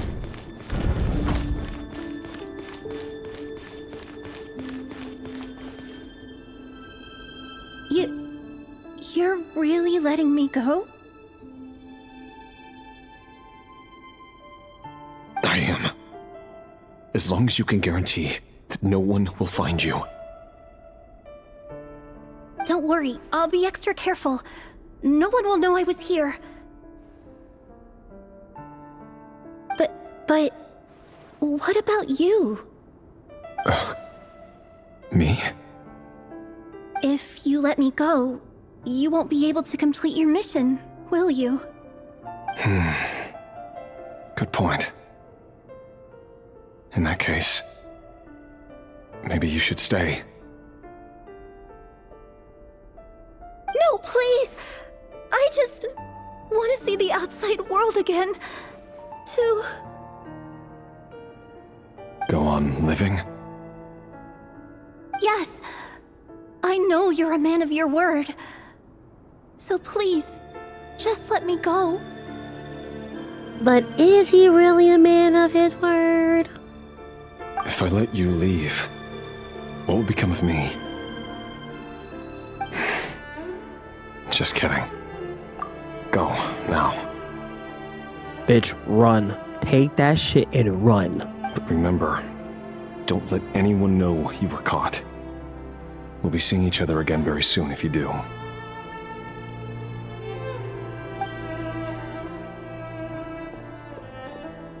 Even shadows in the dark must live by a code. But you can't save everyone. You've been whispering in my ear for days now, Vetifilnir.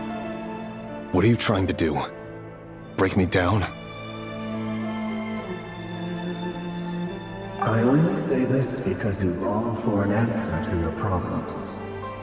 Let her go, Rerir. You risk losing everything. I will not abandon Thelindis.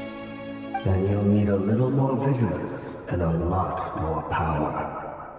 The world is changing, Rerir. Keep your eyes peeled for your moment of opportunity. Okay. That voice used to be so unclear. But now I know exactly whose it is. It's Vetifilnir. Okay, wait. Okay. Star Wars brain here. This nigga's Anakin.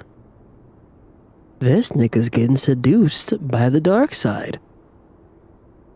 He has a vision, know that his marriage will end. And he literally just said, give her up or you lose everything. Then he said, you need more power. Where have we heard that before? Anakin being afraid of losing Padme. He wants to save her. What does he do? Get more power.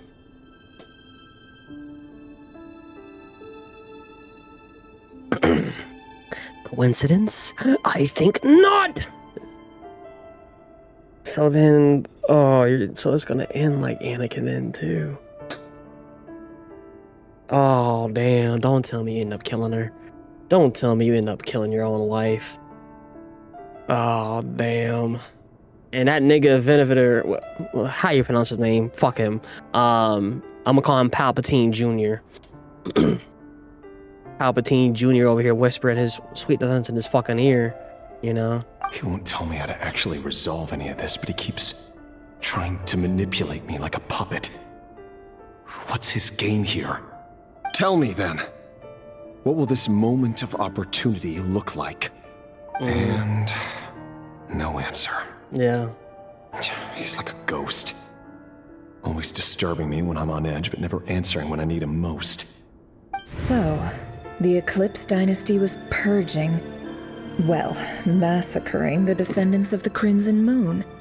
And it seems like it was all connected to the Vinster King's research.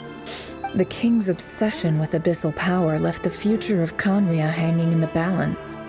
No wonder every aspect of Rarir's life was so unstable.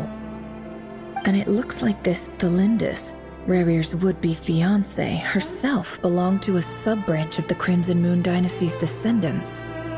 It almost defies belief that a couple like them could hide the truth from each other for so long. If the Vinster King hadn't intervened in such a drastic way, they might have gone on deceiving each other for the rest of their lives. Bro, low-key, this is like Romeo and Juliet with them two, though. And why does Vetterfenir, Daneslif's older brother, keep talking in Rarir's head? This guy kept more secrets than I ever imagined. The human mind is like a vast desert of shifting sands. When you follow the flow of someone's memories, you only ever see the parts they're willing to let surface. Time for something a bit more creative. Okay. We've been inside Rarir's mind this whole time, building up a picture of his psyche. There's already enough clues on the board to start reading between the lines and mapping out the rest. Now, we can finally begin to put the pieces together. Sure, it'll only be a reconstruction, part simulation, part reasoning, but it's usually pretty accurate. Once we've built up a cognitive profile, we just need to cross-check the logic behind his actions. And then we'll be able to take a sneak peek at whatever it is that Rarir has really been hiding.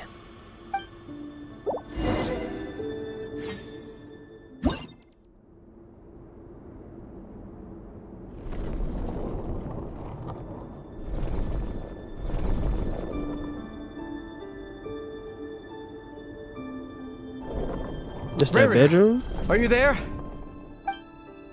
Oh, Dane's looking for him. Moving the pieces consumes action points. When all your action points are used up, you return to the previous save point. When each piece moves to the square with its marking, you'll gain corresponding number of action points. This square will also become the latest save point.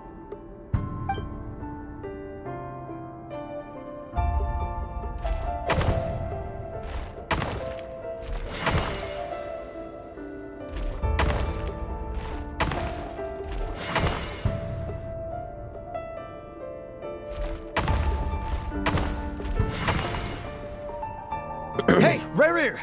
Come out, it's urgent! Dane? What's wrong? Quick, come with me. I'll explain everything once we've met up with the others.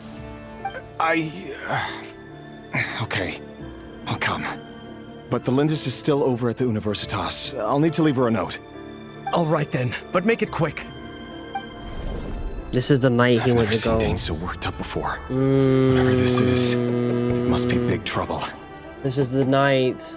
This is the night. This is the night that Dane went to go gather his allies.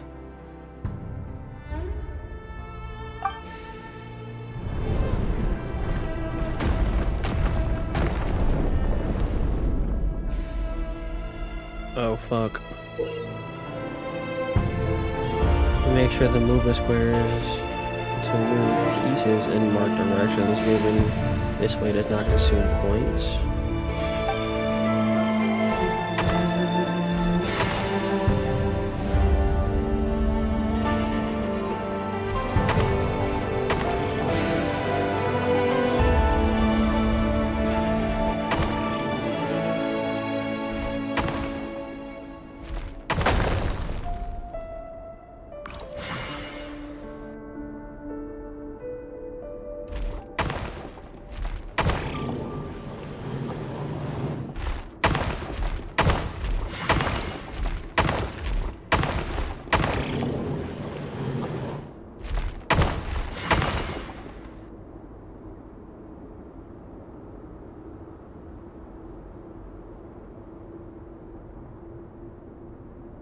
Well, this is a nice change, meeting you all at this hour. When men and women of ambition can speak face to face in broad daylight, I say that's a big step forward for our dear Conria. Don't be ridiculous. We do not fear the day. Why Why would we seek refuge in the night? You might ask your blade that same question. I'm told it prefers the cover of darkness. The word on the street is that Sertologi only strikes when he has an unfair advantage. But that is patently false. I see you're missing an arm and a leg. Surely only a fair fight could explain that. If this is your way of offering me replacement limbs, believe me, I'll take them. Oh, we can certainly discuss that. With bioalchemy, anything is possible. Assuming I have your full support in my research. Lunatic. Roptatir, what brings you here?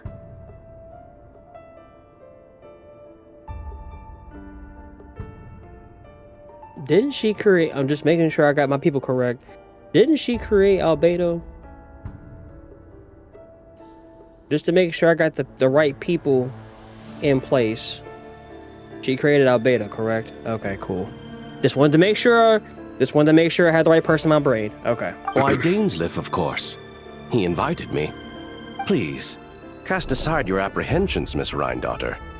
Whatever the rumors may say, I am but a humble servant of the king, and I can assure you he affords me no greater convenience than he does you.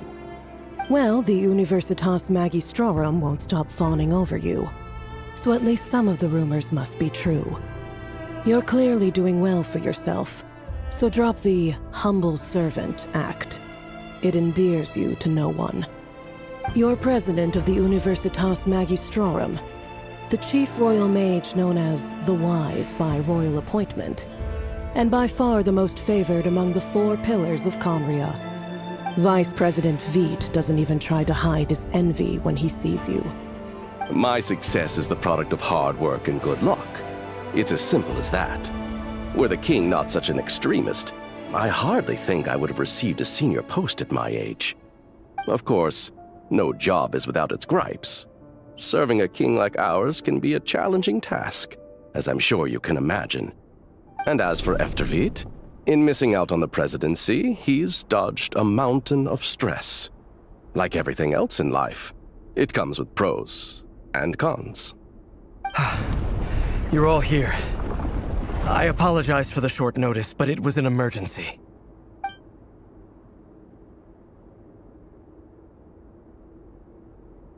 You must be Rerir. Mr. Sertologi. Yes, I handled your case file during your sentencing. Nothing personal, of course. I'm pleasantly surprised that you remember me. You're clearly a person of substance if you've been invited here. But Dainsleif, you'd better have a very good reason for convening this little gathering. He's like a fucking It's asshole. my brother, Vedafinir. After he spoke at the court this morning, the king was so infuriated by his words that he had him blinded in both eyes and thrown in prison. Vedafinir in prison? Strange. I thought the king trusted him and Horoptatir more than anyone else in the world. Does this mean the king's circle of trust just got even smaller? It has nothing to do with trust. It's about what the king wants, which is as clear as day to anyone paying attention. I simply appease him, because it's in the best interests of the Universitas Magistrorum. And also because you're slimy. Vedafinir, perhaps less so. But still, Do you honestly think No, this is I an didn't mean to do important... that. I didn't mean to do that. She read it again. And also because you're slimy. She's cut a nigga deep. Vedafinir, perhaps less so. But still, a visionless visionary? It rather inclines me to think that qualifications are not what get you ahead in Conria. Ooh. Damn. Do you honestly think this is an important discussion to be having right now? Dane, what are you planning to do? Rescue Vedafinir, I assume. Correct. It will mean storming the palace by force. Tonight. I need all of you on my side. That's far too dangerous. And don't forget, Dainsleif, you're captain of the Royal Guard. You swore an oath to the throne. Hmm? You've been planning this for a while, haven't you? I have no desire to commit treason. But whatever critique the king may have of Vedafenir, disfiguring your most loyal subject for putting the best interests of his court and nation first, this is not the conduct of a wise ruler. My blade will force the king to see the error of his ways. So, Vedafenir's prophecy enraged the king. I'm sure it wasn't what he wanted to hear, but if he won't take counsel even from the visionary, that is deeply troubling news. The extent of His Majesty's madness is now all too clear. The question is, how does a man like me get out of this situation unscathed? You have noble ambitions, Dane. But I'm afraid they don't do much for a guy like me. I'm not interested in saving the world. All I want is a letter of pardon.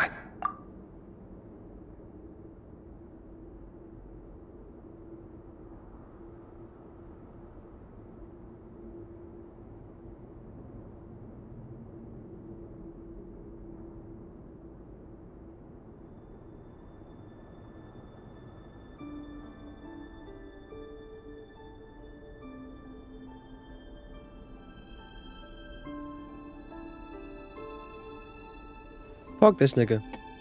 He a bitch. He a bitch at heart. No matter what. He a bitch. A letter of pardon? For whom? Thelindis? The chances of the Vinster King issuing a pardon for anyone connected to the Crimson Moon seem vanishingly slim.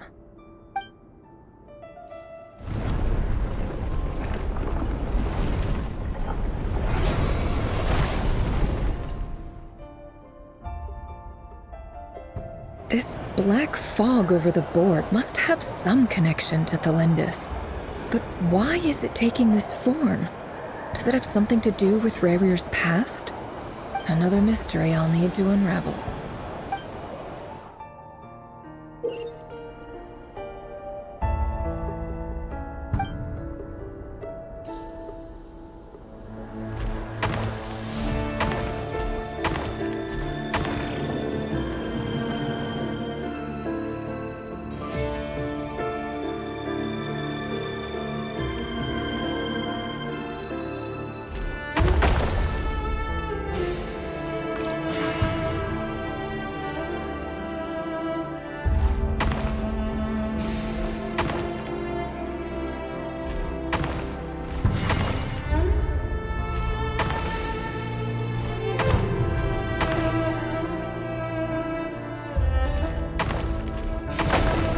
Fight.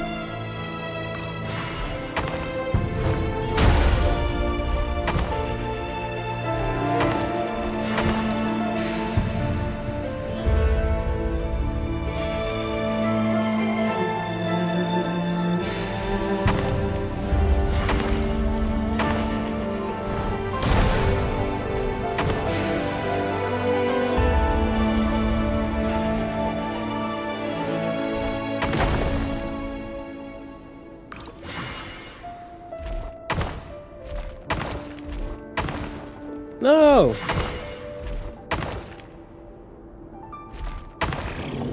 Oh, I'm cooked.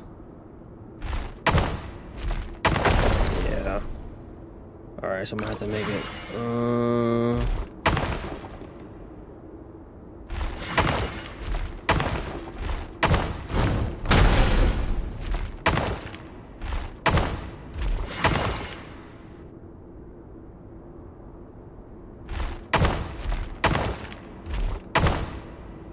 Oh, I fucked it up.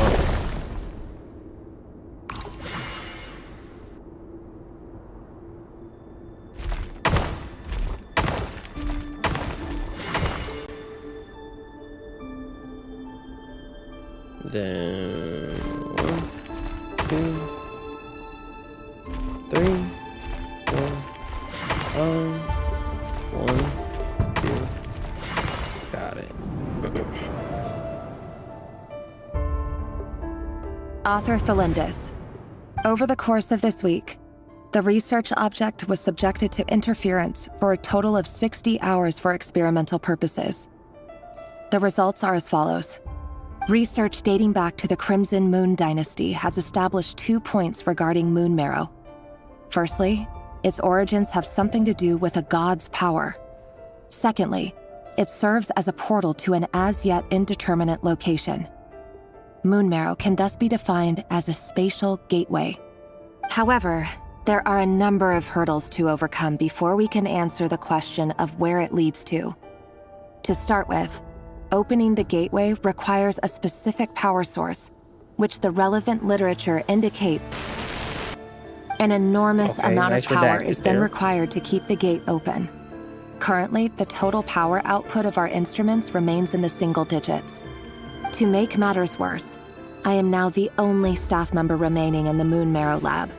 The Universitas Magistrorum recently decided to move most of its personnel into abyssal energy research, which has stymied all Crimson Moon-related projects.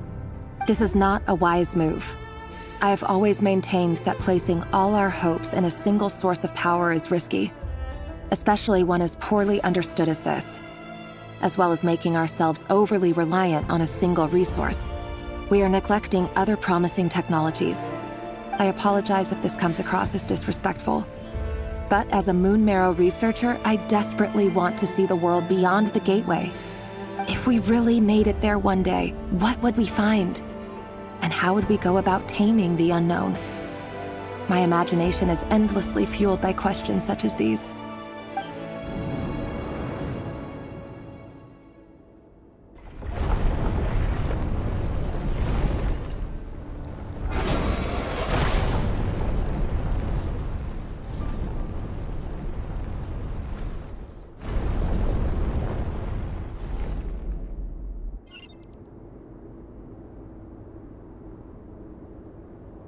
You did the finish QA as well? Yeah. We did mine before we the start of stream.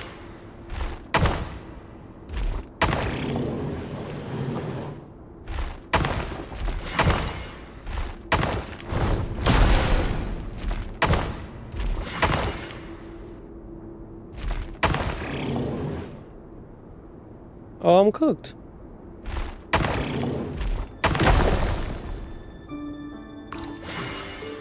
How was that the last save spot?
This is for you. I heard you're gonna leave the city with your parents. The Lindis... Did you hear about what happened? I've heard nothing. Rerir got back very late last Friday, and he was acting a little unusual, but he slept pretty well, so I'm guessing whatever he did was a good deed. You never saw him, and I don't know what he did. And this conversation never happened. You understand? She's so What blinded. if he finds out that you pried into his secrets? Don't be silly. I don't know what secrets he does or doesn't have. All I know is he's just a normal guy who happens to run some errands for the king.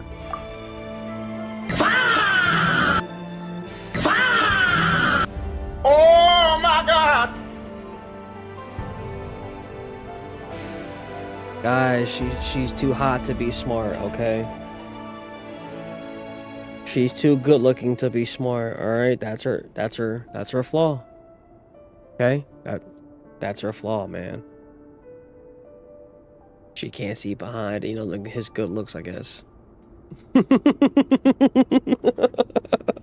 Look, he's like, I can change him. I can save him. All right, he loves me. All I know is that he loves me, and I will do whatever I can. Type shit, you know. Are you scared of him? Now that's a good question.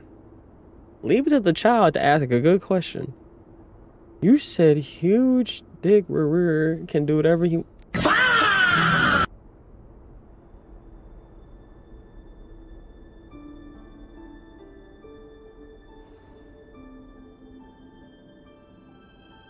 I shouldn't be surprised by the fuck y'all be saying, but somehow, some way, at least one of you fucking lines from chat will just get me just discombobulated. And what do you mean, kitty? What do you mean you agree? Hold on, wait, hold on. I don't know. The Rerir I know doesn't match the person you all describe. Logically, I should be scared of him. And yet, I don't want to lose him. But enough about that. You should get going, and be careful with the package I gave you. Keep it secret. Keep it safe. What's in it? A piece of the moon. All you need to know is that as long as you keep it safe, then in the future, everyone will be able to see a red moon. Oh? A red moon? You mean our moon? That's right. Our moon. Promise me you'll look after it. I promise, Thelindis. The Crimson Moon bloodline will never die out. Its light, the color of blood, will become like a fire that flows in our veins, no matter how long it takes.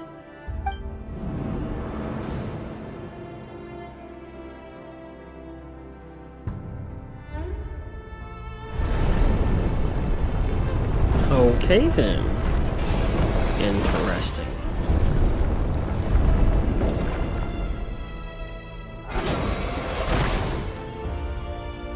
Great.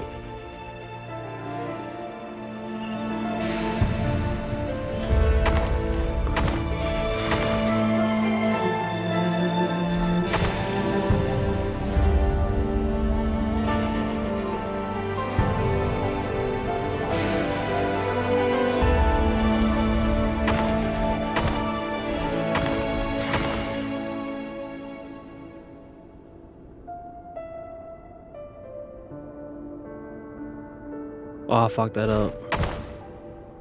Yeah, I fucked that up, didn't I?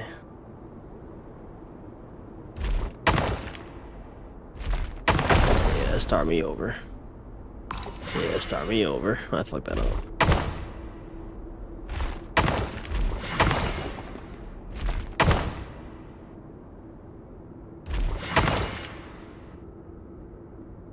Hmm?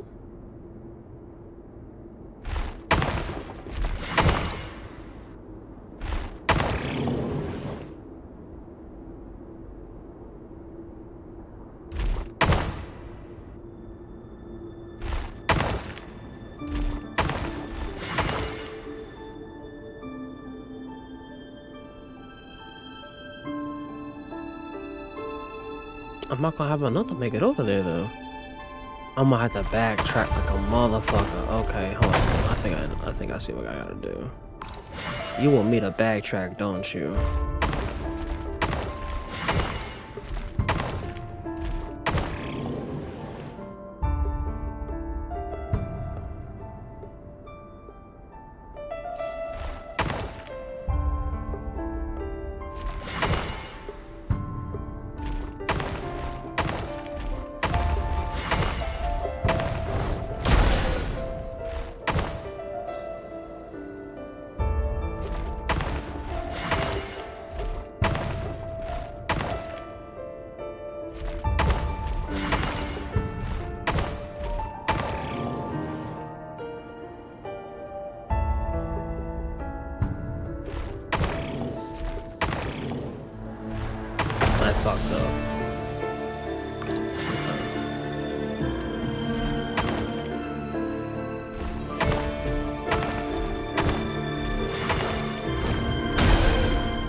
Hurry, everyone, and stick to the plan.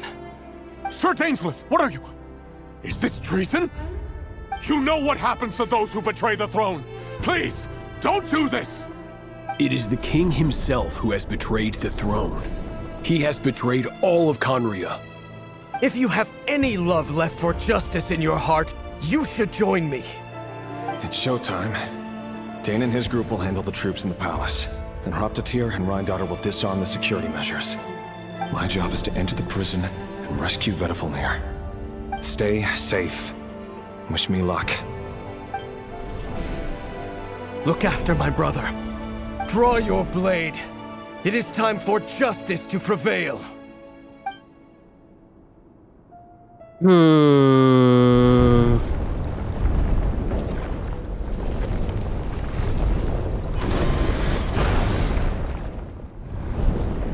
Ay, ay, ay. Ay, ay, ay, ay, caramba. Oh my god. Oh my goodness. You want me to go that way? I really gotta go that way though.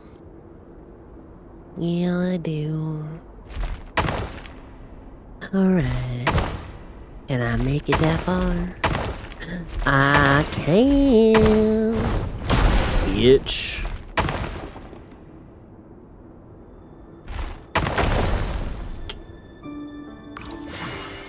We die for the greater good.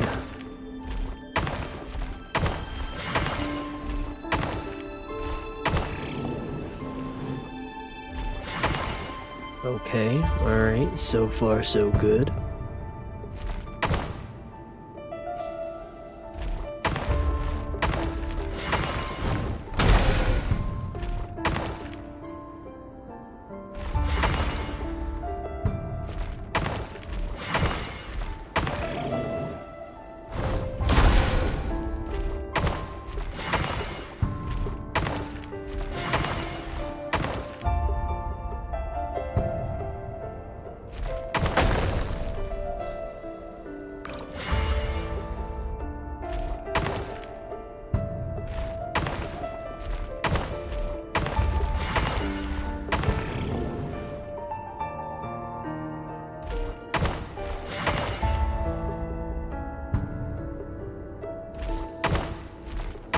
No!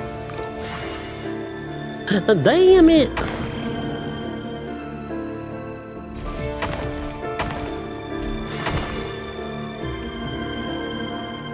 Hey, they'll send me backwards. Got it. This place is filthy. And the smell is abominable. Clearly, the king doesn't allow his prisoners a single shred of dignity. This is dire. Found you. Hello, Mr. Vedifalnir. Palpatine. It's you. Oh, surprised? Why you say it like that? Oh, wait. It's I you. guess surprise isn't an emotion that prophets feel very often. I certainly felt some surprise in the moment when I was blinded. Surprise at the king's sheer ignorance. Surprise at just how unfairly this world responds to words of earnest remonstration. I'm curious. What did you prophesize this time? It wasn't a prophecy. It was a word of warning. Someone had to say it. The king has forsaken all reason in pursuit of his obsessions. Why he sound like I Dainsleif simply though, told him low-key? that if he continues on this path, Conria Are him will and Dainsleif surely twin fall. brothers? But he didn't listen. Worse still, he stabbed you in both eyes and locked you away. Dane asked for my help. The court is in complete chaos now, but I'm sure you predicted that. Everything is transpiring as I foresaw, yet I am powerless to change it. Fate is an immutable force. I can but lament as the inevitable unfolds. I do wonder whether giving a man the power to see the future I mean, he is even nothing talks like more for Dane, him too. than slowly crush his spirit. Forgive my curtness, Vedifalnir, but the I king did know not they're suddenly turn brothers, on you today. guys. They just, like, His listen to suspicions what have I'm been brewing saying. for a long time. You can't have wisdom beyond the reach of your fellow man without attracting his fear and suspicion. There are things the king does not want to see. So, he doesn't want you having visions of them either. He blinded you because he thought this would make the visions stop. He wasn't entirely wrong. I did indeed lose my power to see the future. Right up until... Until what? Just now. I believe I saw something new.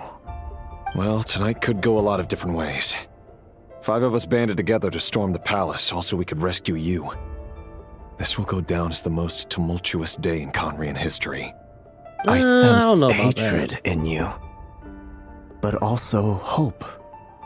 A desperate hope that with the tyrant deposed, that will be the end of the story. But this is not the end. It is the beginning of a new chapter, in a whole new story. There are many men of honor and courage in this world, Rerir. But you are not one of them.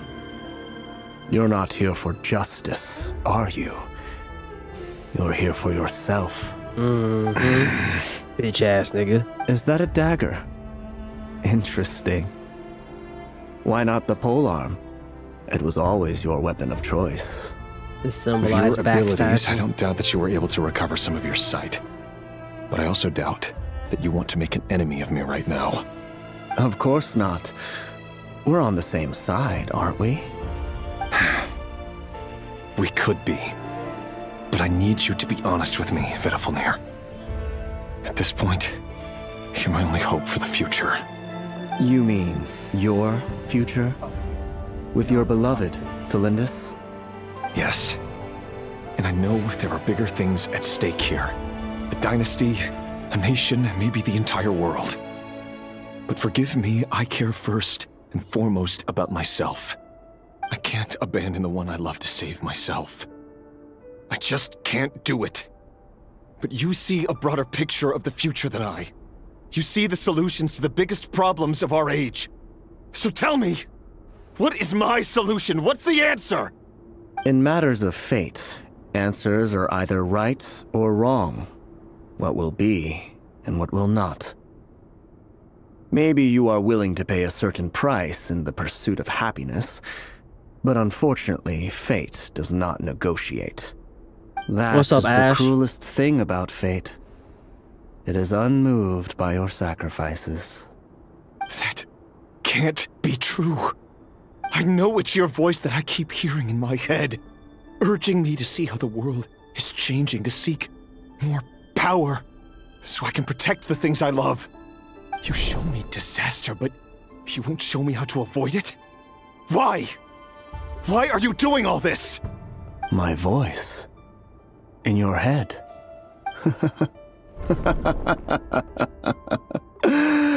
So, you hear it too?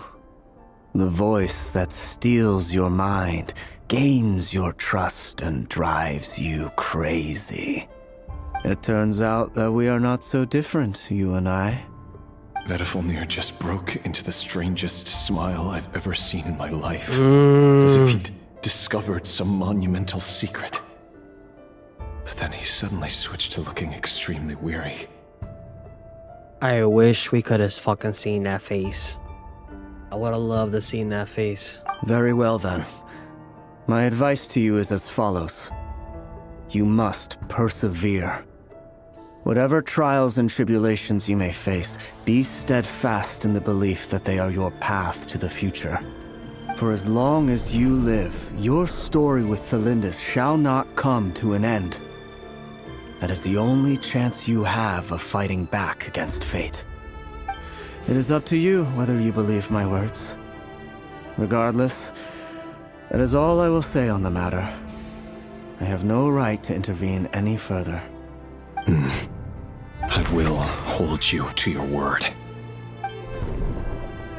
Thank you for setting me free. In return, I will tell you one more thing that you cannot afford to ignore. Just then, a strange wave of energy rippled through the city. We had no idea what it could mean. If I were you, I would head to the Universitas Magistrorum. The Universitas? Oh no! I'm sure we'll be seeing each other again very soon, Rerir.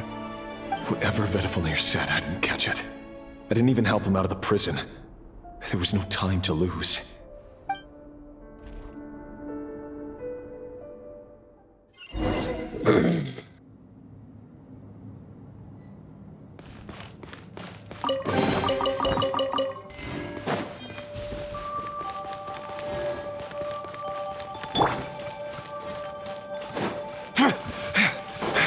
Monsters? Is this right Honor's doing? By the Universitas Magistrorum. Out of my way! Be cleansed!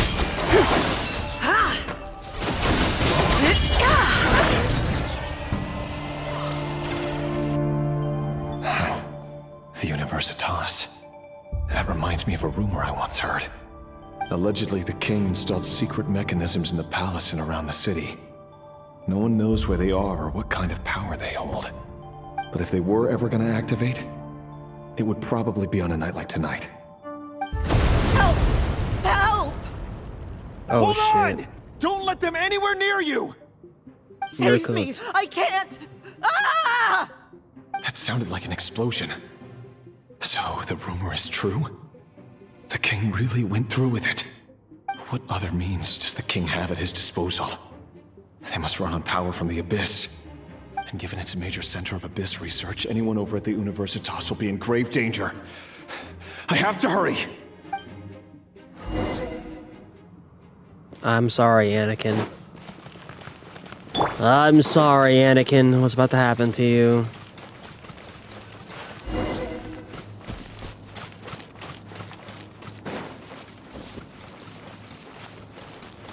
But I must save Delindis!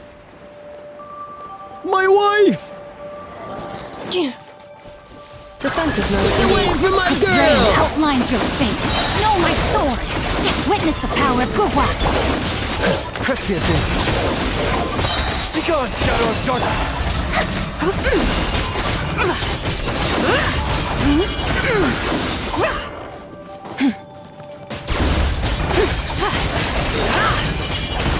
Lofty wisdom will show us the way. Light the dust. Insulation chamber deployed. Ultimatum protocol. Rain outlines your fate. Rain cutter. While the light shines bright, behold the dawn! Without further ado. What up, bitch?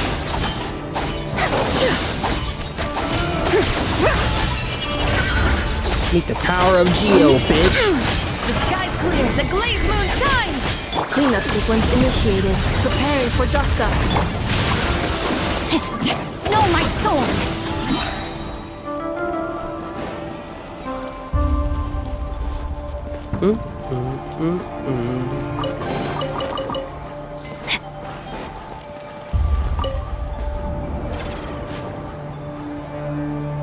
Monsters.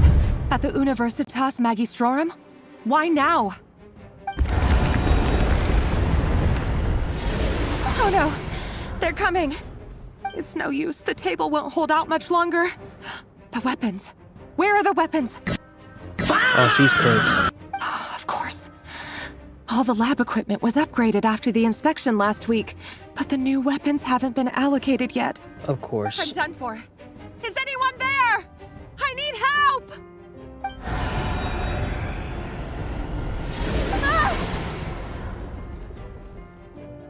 Bro, crawl out that window. Stay back! Please stay back! Please!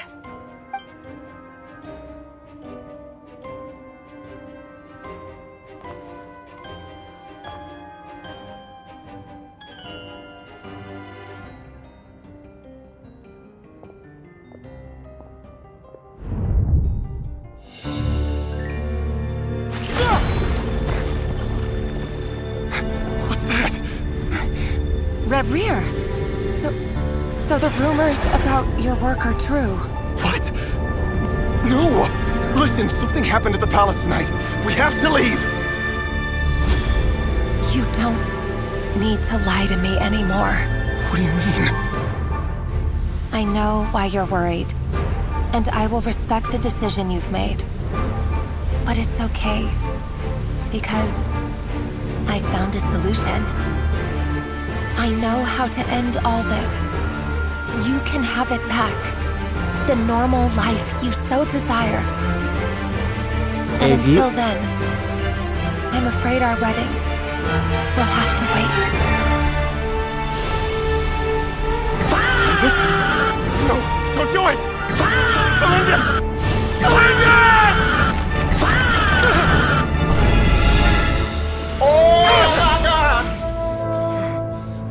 I told you, Rerir. Let her go. You will find someone better. No! No, I won't do it! I have to save her! By what means exactly? A lowly pawn. You lack the power and the strength of will. Do you know a way?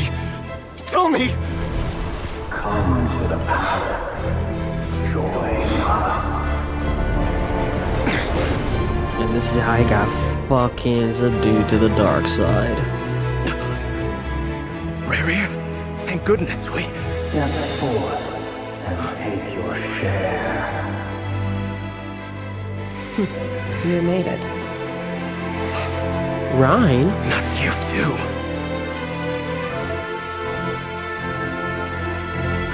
Hatred or grief, despair, desire. We all have our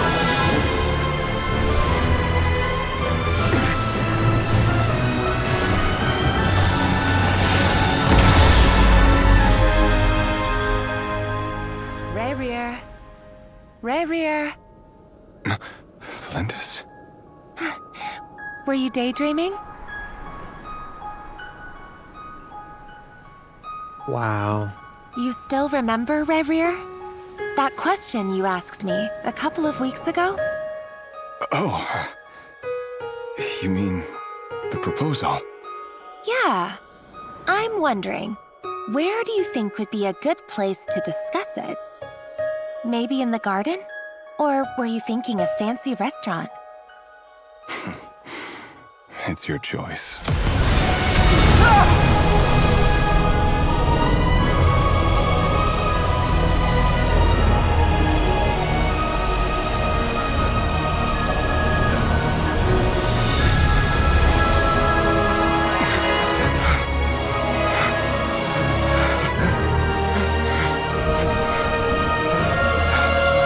Turn his hair white.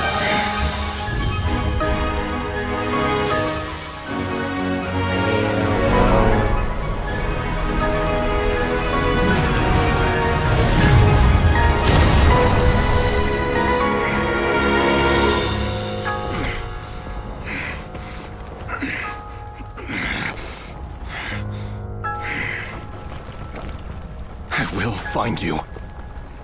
And then... you can give me your answer.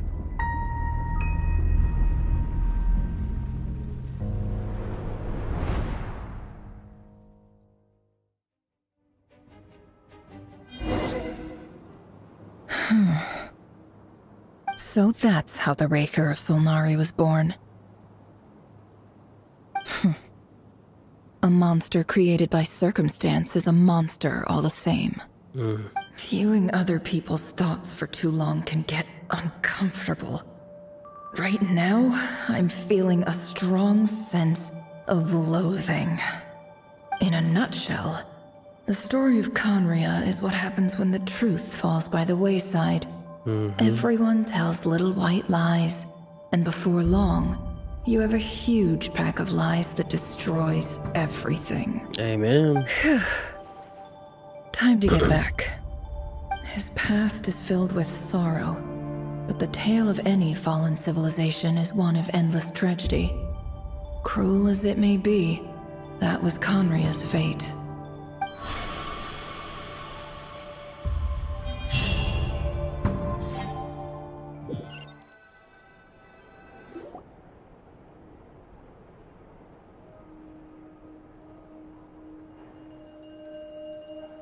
Everyone, I'm back. Can I get a standing ovation? Never! How are you holding up? Feeling okay? She's fine. Boss is a pro. Yes, I'm fine. You will have seen the events of Rarir's life through my thoughts. It's now clear that he is just a regular nobody, driven by personal tragedy, as he said himself. I mostly agree. There's only so much we can know about him from his memories alone, but they did give us a clear glimpse into his life in Conria. However, I would not consider Rarir to be a nobody. He was deeply involved in the events of that era. Yet, when the catastrophe of a generation strikes, nobody is safe. Sounds to me like you're speaking in riddles again. Is this you urging me not to abandon the people of Nod Krai in their hour of need? That's not what I meant. Although I do hope you choose to remain a part of the plan. Without you, the mission ahead will be all but impossible. Then try to remember that I respond better to the carrot than the stick. And I don't appreciate being bossed around. Now, as for you, Missy, you were excellent. You stuck to the rules of the ceremony and kept your mouth shut the entire time. Bravo.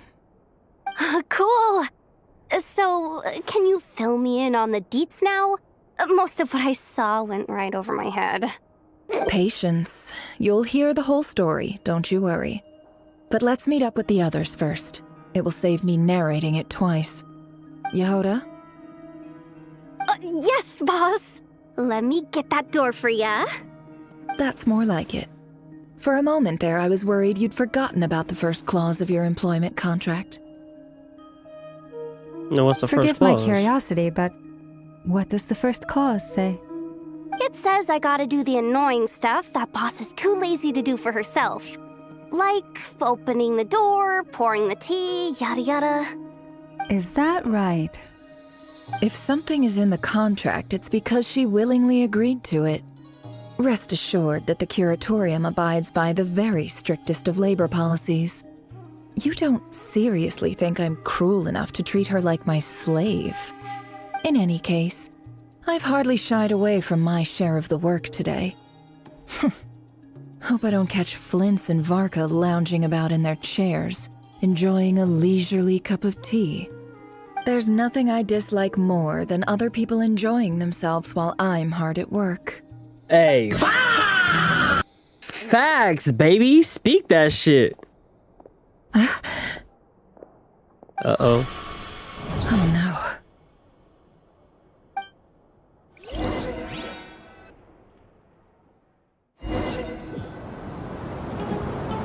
Sorry to disturb you, but we seem to have run into some trouble. What? Evidently so. Don't worry, I'm not about to leave you to fend for yourselves. I'm not that kind of boss. And it would go against the Curatorium's labor policy. I'm sorry? What did you hear me say? I wasn't talking about labor policy. Wait. How long have I been standing here? Not long. You just appeared by the door a moment ago. Did she never get out? Are we still talking? What's wrong? You look like you've seen a ghost. We've been tricked. We never left at all. Somehow I hallucinated that whole scene back inside the office. Hallucinated? But how? How indeed. This place should heed my will alone. All thoughts and actions that occur in here are just a result of pawns moving across the chessboard in a carefully calculated manner. And nobody has access to this chess set but me. So you control everything in here? More or less. But yes, it's a special technique of mine. Has anything like this ever happened before? Only once. It was the first time I used the chess set. Is there any similarity between what happened then and what's happening now? I suppose my thoughts are a little turbulent, which was also the case my first time. Is there anything I can do to help? The first clause of your contract clearly states that I only need your help with things that I'm too lazy to do myself. Meaning, you're not feeling lazy right now? Meaning, this is not something Yehoda can help with. The chess set is a personal treasure that I alone understand. I must be the one to find our way out of here. Boss, it's fine. Really. Let me do something useful. Oh, listen to you. Whatever would I do without you, Yehoda? What? Really? Yes, really. Where would I ever find another employee as obedient and servile as you? God forbid anything ever happens to you. Oh, okay. Well, anyway, I was thinking of fetching some water. There's gotta be a source around here somewhere. I suggest everyone finds someplace comfortable to take a rest. We gotta conserve our energy. Even though all this chess malarkey doesn't exist in a physical sense, mentally speaking, it's all real. And so is our tiredness and fatigue. You don't want to dismiss mental fatigue. Just because it isn't physical doesn't mean it's any less serious. But anyway, I got your backs, so don't worry about a thing. Don't I have the best employees? Jealous much? If we can find a suitable time, I'd love to borrow Yehoda for a day to help out at the Frost Moon Scions. Would you be amenable to that, Boss Nefer? Oh, Lauma. Have I ever told you just how pretty you are? Beauty runs from the tips of your antlers to the depths of your imagination.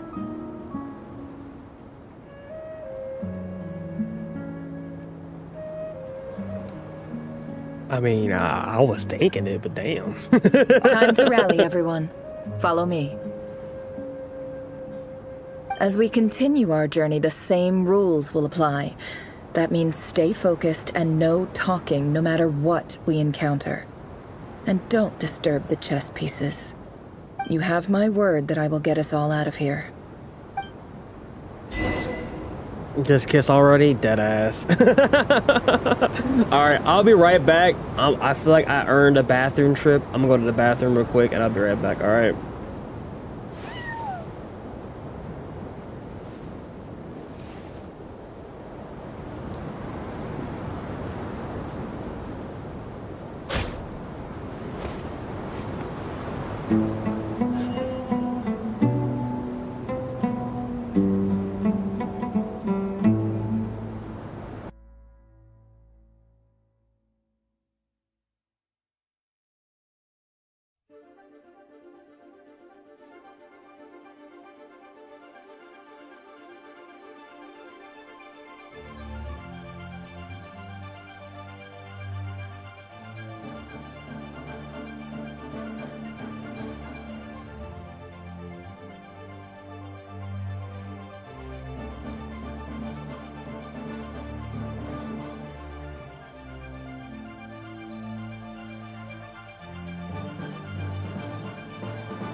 Alright, I'm back.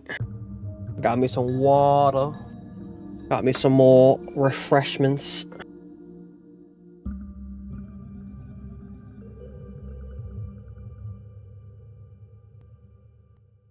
Our clients, of course. A kitty's gotta earn his kibble somehow. A kitty gotta earn their kibble somehow. What?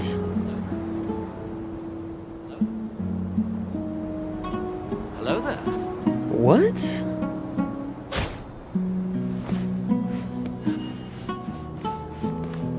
What kind of parable was that? The kitty gotta get their fucking kibble somehow.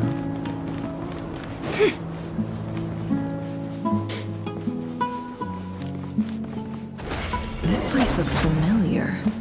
That's not a good sign. There's someone up ahead. Time for a little chat. Where's the mirror so we can see who we are?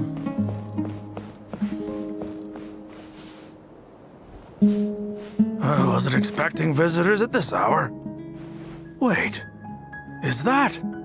Oh, it's him. There you are!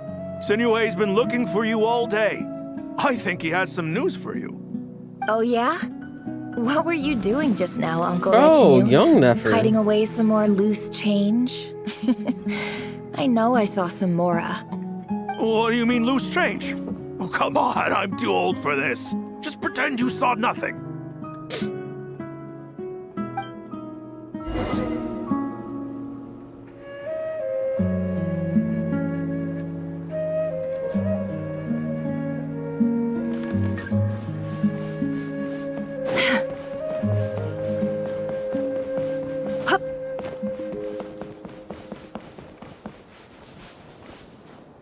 Hey, kid. Mind telling me what Sinuhe's been up to recently? I'm trying to get in his good books and I need a way in. Get in his good books? Why? What do you want with my dad, Uncle Apepi? I've written a new song. I was hoping to showcase it at the next festival, but I'll need his approval. A new song, huh? I'd love to stay and listen, but unfortunately, Uncle Retinue says my dad's looking for me. Well, there's plenty of time and I'm not going anywhere. See that pile of stones? I'll be sitting there warming up my vocal cords. Come find me when you're done. Pile of stones. Got it. You got it. Dance with Death. Wait, that's the name of this fucking chapter? Dance with Death?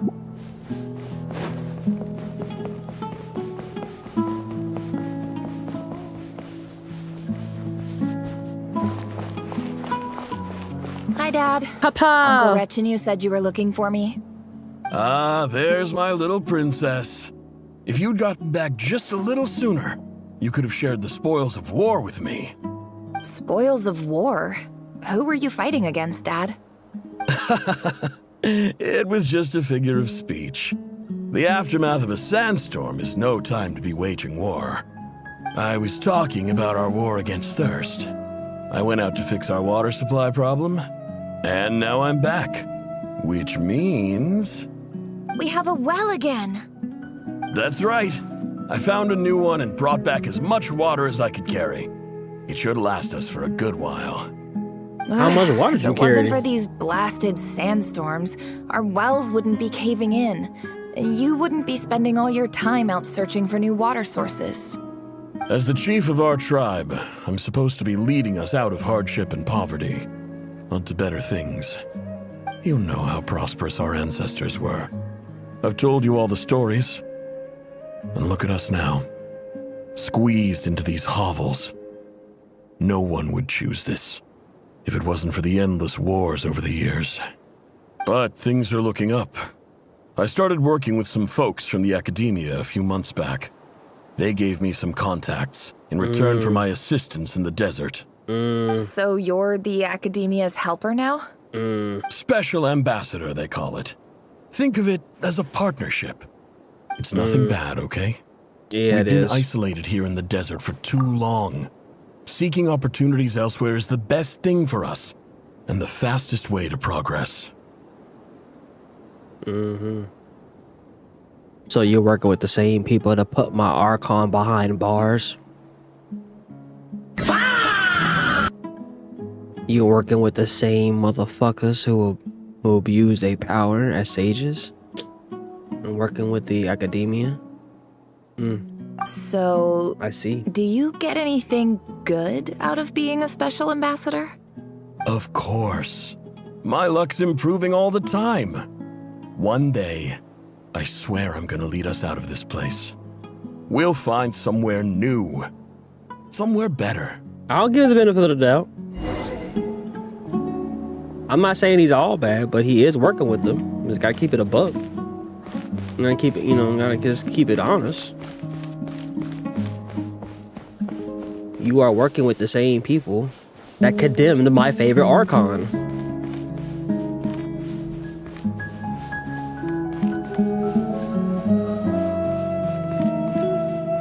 He's a butt chin beard. Oh my god. I know. That's why I'm saying I'm giving him the benefit of the doubt. It's like I preface my comments by saying that.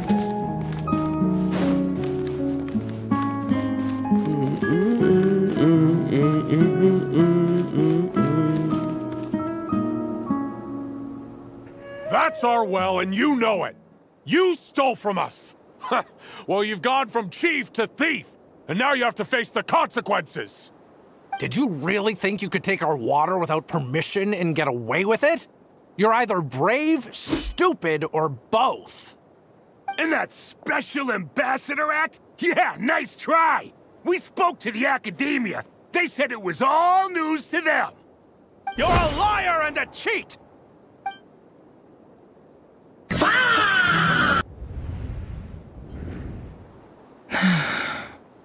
I heard Yehuda gasp, but I don't blame her. Most people are terrified by the sight of blood. Corpses strewn across the ground. The wounds are clearly from scimitars and daggers. The desert dwellers' weapons of choice. There's a handwritten note on the ground. Let's see what it says. Halil, this is Sinuhe, chief of the Shimti tribe. Surely you remember me. I was the one who helped you and your colleagues avoid the quicksand in the desert. This is my second time writing to you. I assume my last letter must have gotten lost in the mail, as I didn't receive a reply. I hope this one makes it to you safely. I'm writing to you because I need some help. That sandstorm the other day completely blocked up our well, forcing me to look for another water source in Iab and Unut territory. It was a matter of survival. Praise the gods. The well of the Iab tribe was intact. It was my last resort. I drew what water I could and left, but not without being spotted. I fear they will retaliate. You told me to write to you if I ever needed help. You said you'd be my ally in the academia. I urgently need you to formally recognize my title of Special Ambassador and send some of your people to assist me for a few days. It's the only way I can convince them that this was the academia's decision and prevent them from retaliating. This is an emergency. Please send help as soon as possible. And help never came. Looks like this letter never got sent. Of course. The writer died a grisly death, and the letter was trampled into the ground. It's badly defaced. Some parts are barely legible. What a ridiculous lie the surviving Shimti tell. Their whole village was butchered over a sip of water.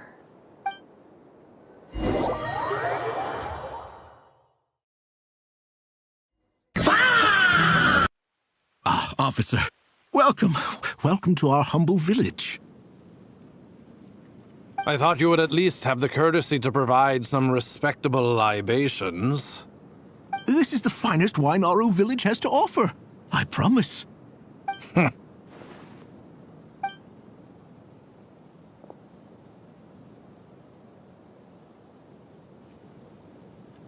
The Academia has agreed to reserve a single space for a candidate from your village. But I remain skeptical of this entire endeavor. I highly doubt anyone in this desert possesses serious academic potential. Please, have faith. If not in us, then in our God. The child we found shows great promise. I beg you, take her away from this place. Give her a chance. Don't let her talent go to waste. The way he said that at first, it sounded... That's gotta be racist. There's no way. I'm gonna just keep it real. There's no way that is, like, of our culture.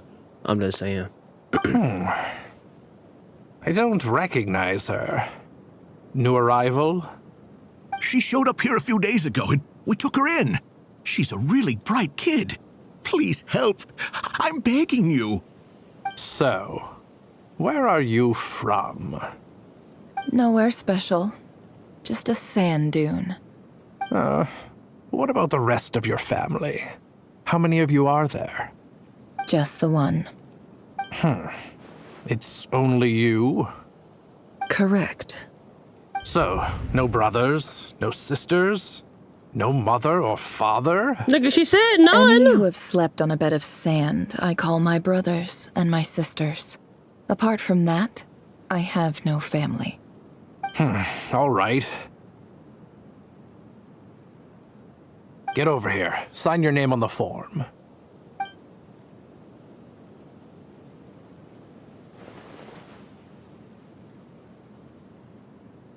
Never? You're rather fair-skinned for a desert dweller. I don't like the way they be saying that shit, bro.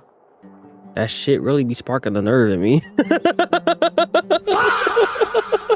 Like, that ass, bro. That shit just be... That's gotta be racist. There's no way. I'm gonna just keep it real. There's no way that It just like, makes of our my culture. skin crawl, man. You desert dweller. It's like, hold on, bro. Why you say that D so damn hard, my nigga? Like, goddamn.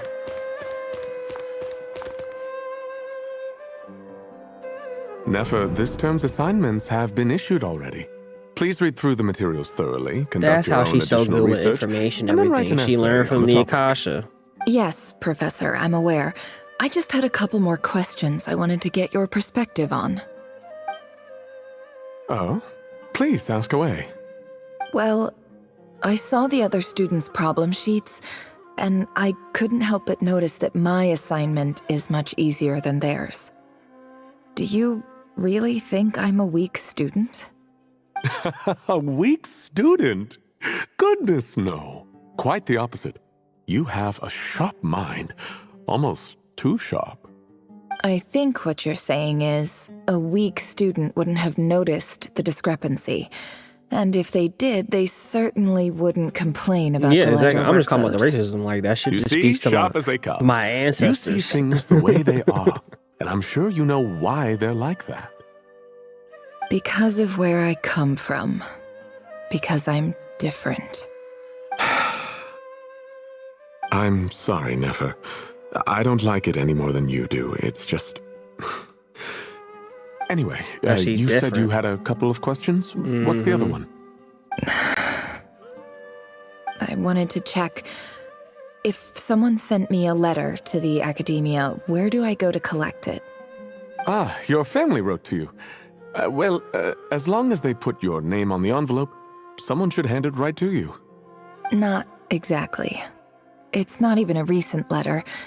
I was just curious where the mail would end up if no one collects it. The House of Dana, I expect. I know there's a box for unclaimed mail somewhere in there, probably sitting on a shelf. Whatever you're looking for, that'd be the place to start. Okay, got it. Thank you, Professor. Oh, don't mention it. Honestly, I feel like I failed you.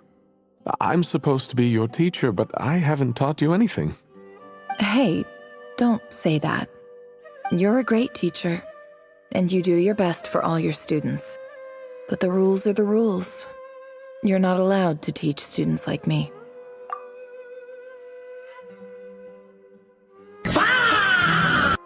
It's not just the academia either.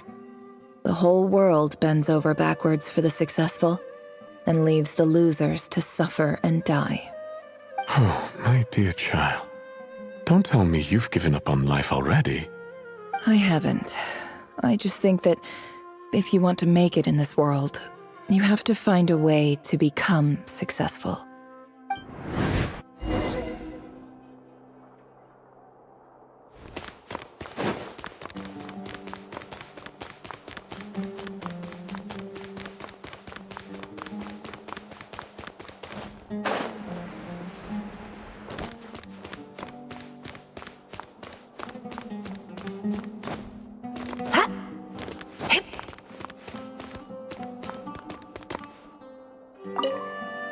This must be it.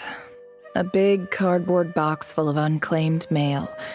And probably some letters that ended up here by mistake, too. Let's take a look.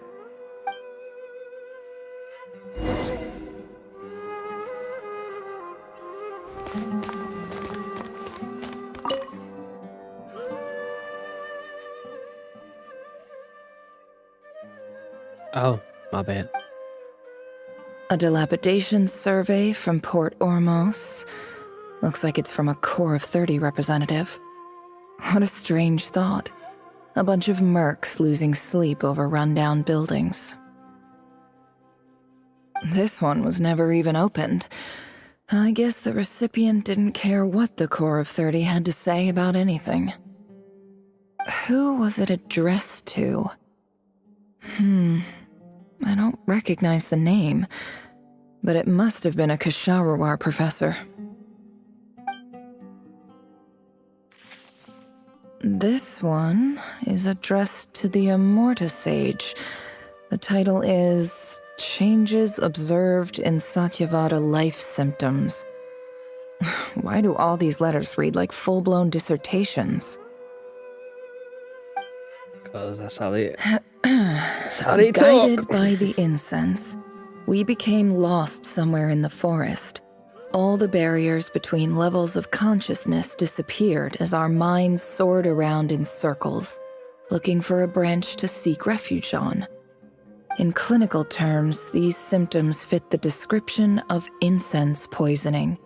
The Immorta Darshan strictly prohibits the use of hallucinogenic substances, but I believe there are still people getting away with it.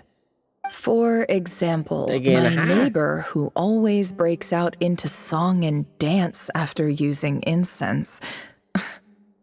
That nigga was smoking that good.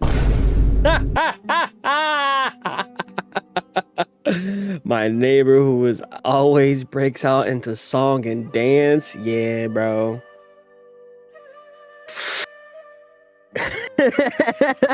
That nigga hit that shit hard.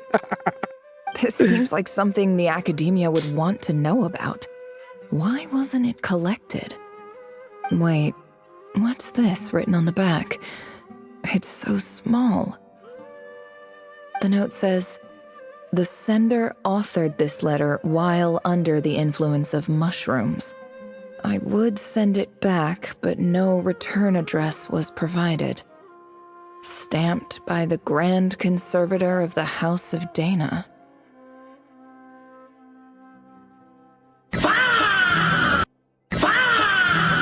That nigga was on the shrooms.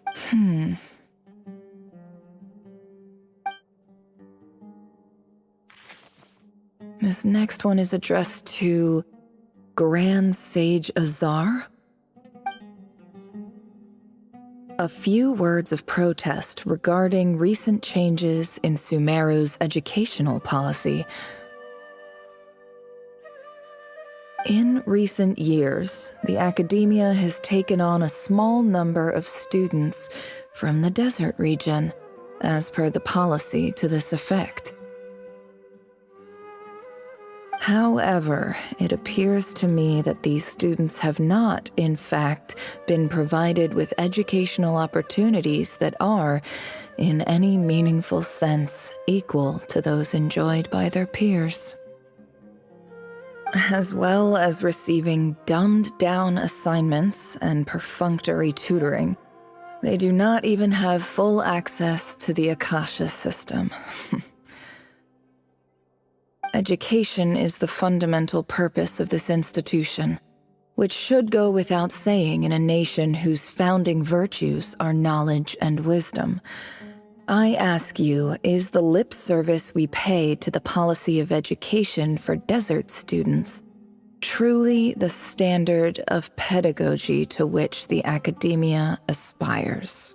As Grand Sage, policy decisions are your prerogative, but do not forget your roots. You and I were once students too, as was everyone else in this institution. I do hope you will give some serious attention to this matter. I encourage you to discuss issues like this with myself and others, and listen to some alternative opinions. Great letter. Shame it didn't get to where it needed to go. And the sender is... Huh?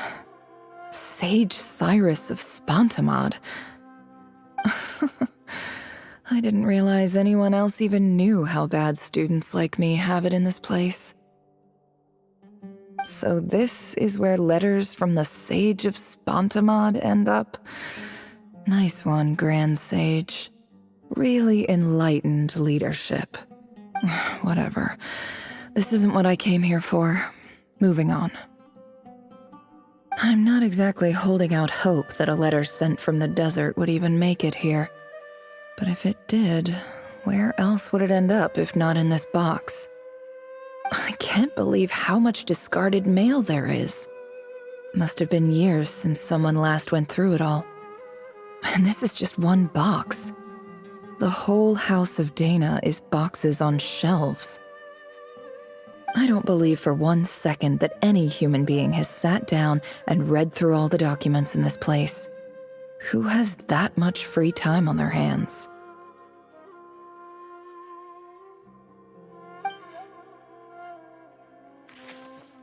Wait, could this be it? At least fancy envelope in the box right on like real quality paper. And of course, it will be right at the bottom of the pile. Clearly no one gave this letter so much of a first glance, let alone a second. The handwriting in the envelope looks very familiar. Greetings, Halil. My name is Sinue, chief of the Shimti tribe. I was the one who came to you and your colleague's aid when you ran into trouble in the Great Red Sand. I don't know how well you remember it now, but I brought you to safety and gave you some water and other supplies. You seemed very pleased and told me your name. In my tribe, learning a person's true name is serious business, and I therefore see you all as friends. You were kind enough to leave your contact details so we could stay in touch. The Shimti tribe lives a harsh nomadic existence in the desert. You were sympathetic towards my plight, promising to make me a special ambassador of the academia and help us find a way to make a better living. This brings me to my reason for writing. Our tribe has fallen on particularly hard times, and I would like to ask for your assistance. There was a terrible sandstorm a few days ago, which blocked up the well in our land. To ensure my people's survival, I had no choice but to venture into Iyab and Unut territory in search of an alternate water source. The Iyab and Unut are descended from the Thamudians, while we trace our ancestry to Tulatala. We worship the Lord of Flowers and have had relatively good relations with our fellow tribes, up until I found a well belonging to the Iyab tribe. They declined to help us, but I really had no other option, so I took some water to keep me and my tribe alive. My actions are certain to incur their wrath.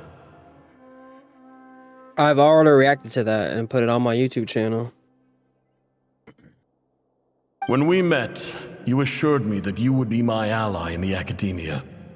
I would like to take you up on that offer, because I really need your help. I wonder if you could send an academia representative to meet with me. That aside, the last time you were here, You mentioned that the academia had started accepting students from the desert, and I told you a little about my daughter, Nefer. We have next to no resources here in the desert, and my power and influence are limited. Would you consider enrolling my daughter at the academia? She is a smart girl. I know she won't disappoint you. Dad! From the outset, the academia never took you seriously. Those things they promised were just empty words. I doubt they even remember the name Sinuhe. And you were so emphatic that your luck had finally changed for the better. You swore you'd lead us to a better place one day. You spoke with such conviction, like you were the most powerful chief in the whole desert.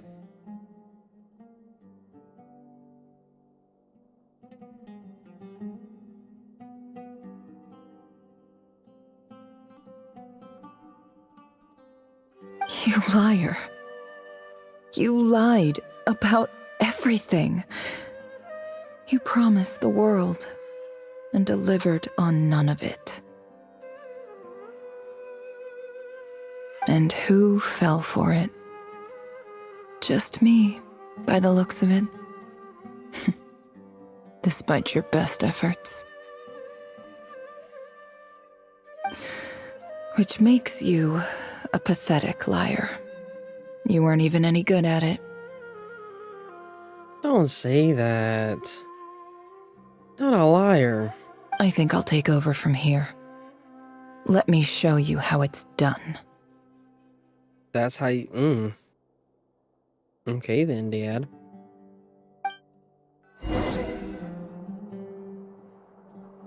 Damn.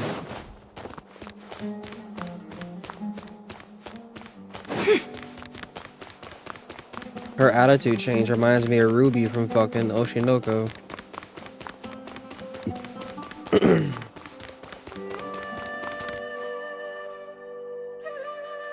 I just came to say goodbye. Thanks for everything you've done for me in my time here. Nefer? You packed your bags. Where are you going? I'm quitting. Something's come up in my hometown. Gonna head back and deal with it. Huh? But this was a hard-won opportunity for you. You know that better than I do. It was, but it doesn't matter. I have more important things to deal with, and they can't wait. Oh, and I didn't want to overfill my bags, so I left some incense on your desk.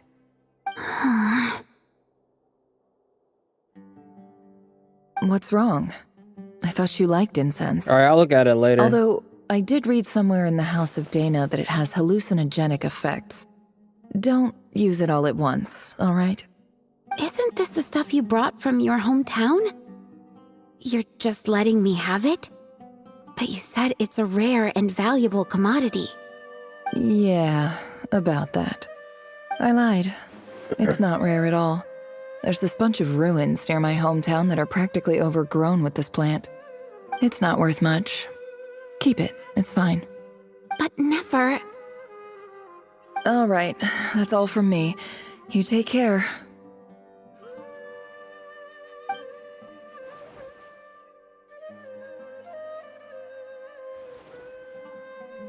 Don't forget me, okay? I mean, we're more than just classmates, right? We're friends. Yeah, I'll remember you. I lied again. That incense is worth a fortune, and it's a rare find even in those ruins. And as for remembering her, I have far too much to do when I get back. No time to reminisce. I'll be lucky if I even make it through this alive. But either way, I expect I'll forget you pretty quickly. Well, damn! I was about to say, move forward, girl.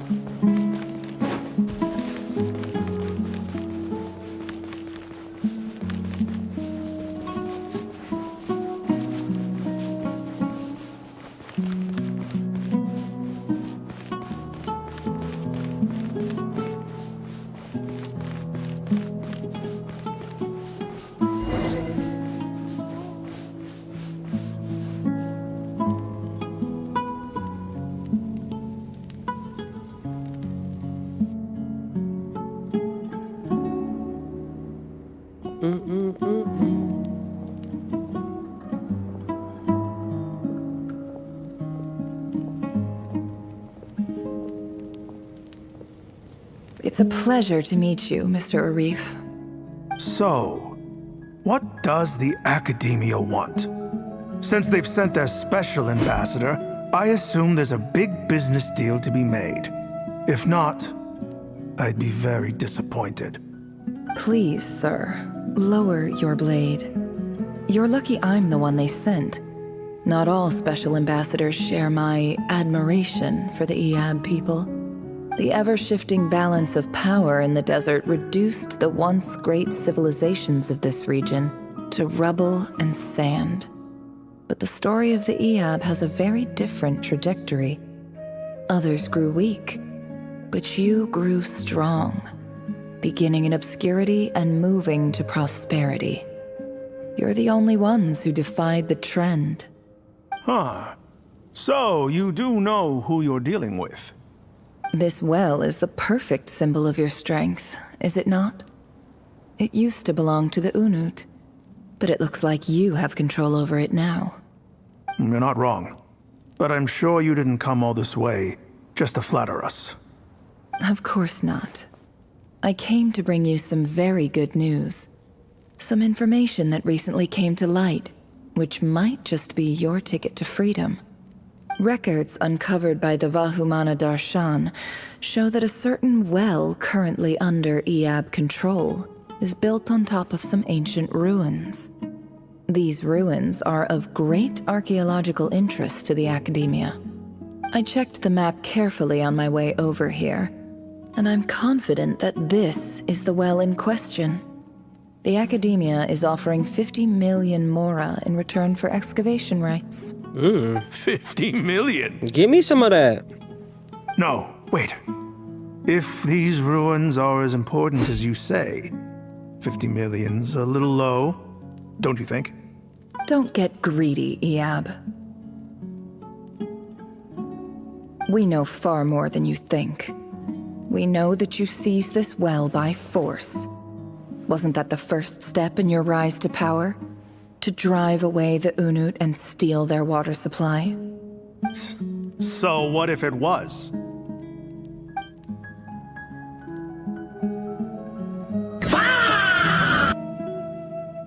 Don't worry.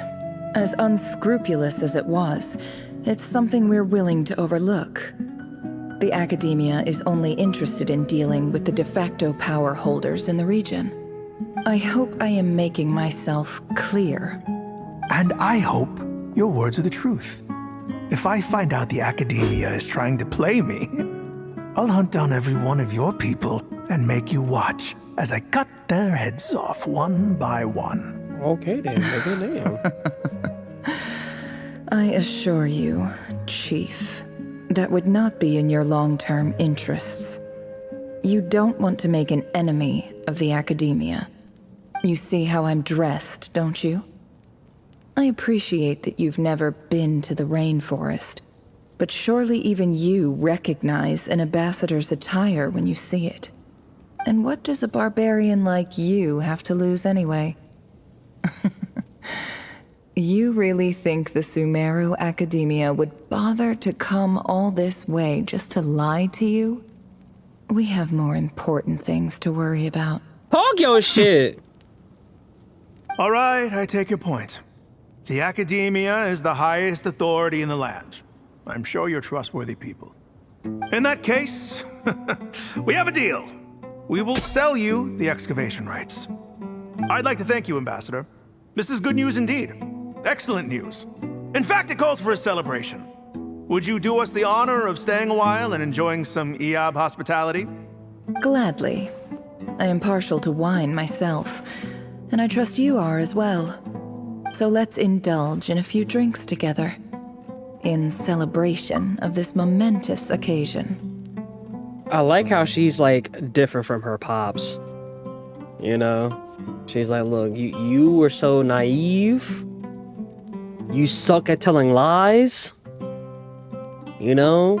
I'm gonna make all these backhanded deals myself.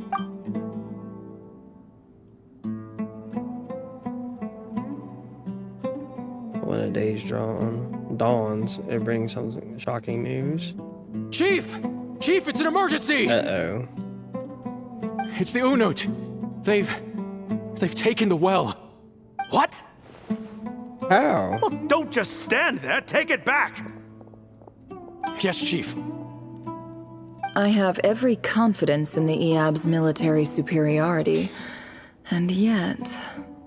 Well, what is it? The Unut's response was alarmingly fast. The day after we reach a deal, they seize the well. This can't be a coincidence. Perhaps there is a traitor in your midst. I don't think so. I am obliged to remind you, Chief, that the Academia will only deal with the de facto power holders. If you cannot regain control over the well, I'm afraid you won't see a single mora of that 50 million. No! Please, Ambassador, just give me some time. I swear the Unut will not get away with this. That well is ours, and so is the mora. Glad to hear it. I will wait here for an update. If there is a traitor, I will find them. In the meantime, make yourself at home. I'll report back as soon as I have an update. Much obliged. Wow. All it took was a few words and I've got him wrapped around my finger. What an amazing feeling. So, in summary, Ambassador, the Academia would rather negotiate with our tribe instead of the EAB, yes? The EAB are ruthless murderers who don't listen to reason. And now they have the gall to interfere in our research projects in the desert region. So let me ask you, Chief, if you were the Academia, what would you do? Kill them all, of course. Precisely. The Academia does not tolerate those who stand in our way. The EAB have held back our academic pursuits for too long, and our patience is wearing thin. At the same time, there is simply no way that the Academia can be seen to be intervening in desert affairs. I'm sure you understand where I'm coming from.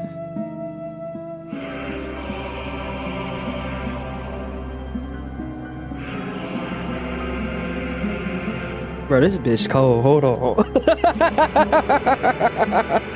This bitch got Eisen-level manipulation. Hold on, bro. We have our own rules out here. If the Give me an rainforest anime with just dwellers never raised her arms against backstory, the I'll be desert there. tribe, it'd start a bloody war. Right.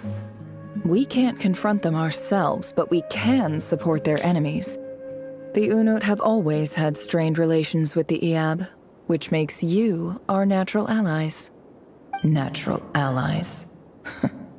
Weren't the EAB your allies once? You were quick to send them after us to protect your interests back when we stole that water. And now look at you. You're at each other's throats. Let me be clear. Yeah, you just giving them a the little push. Academia wishes to collaborate with the legally recognized rulers of the desert in this matter. We are asking for excavation rights to that well, and our offer is 50 million mora. Say no more. I believe we have an understanding. Good. Then I suggest you get to work. Get us access to that well, and the mora's yours. You see, Dad? Lying is easy when you know how. People will believe anything.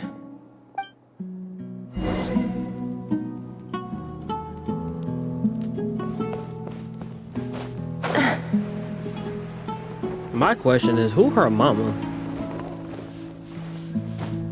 That's is it? Wait, am I not going the right way? Oh, I was not. I was not going the right way.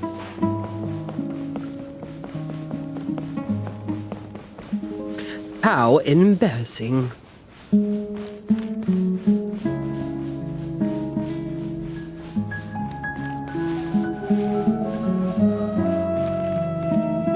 What if her mom's a goddess?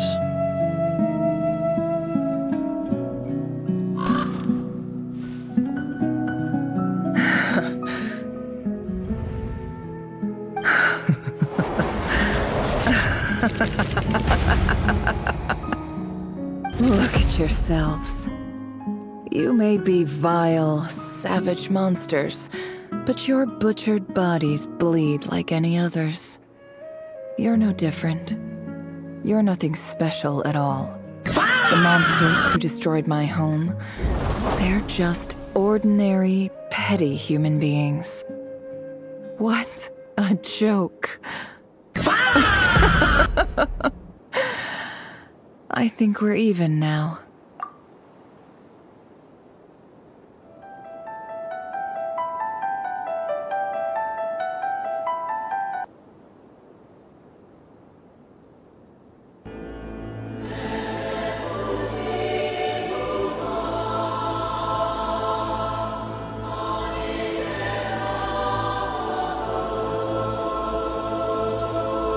Miss Chang Lee, Miss Nefer,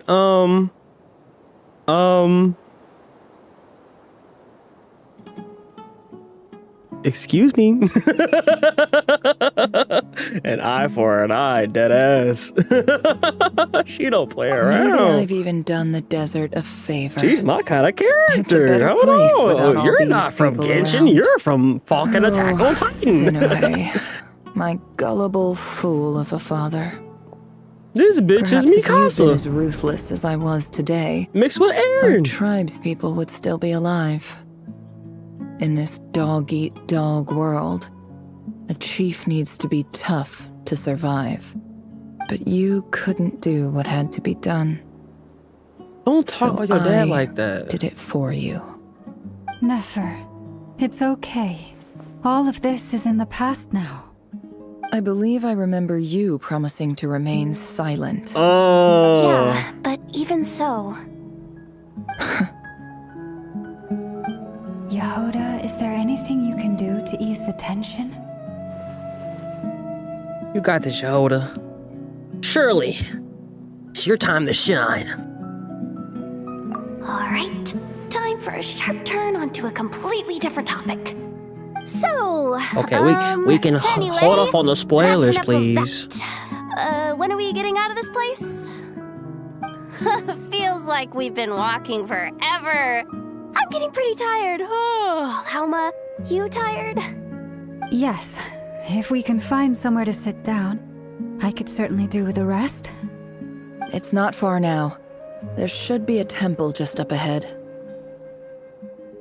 Situation about to reach a conclusion.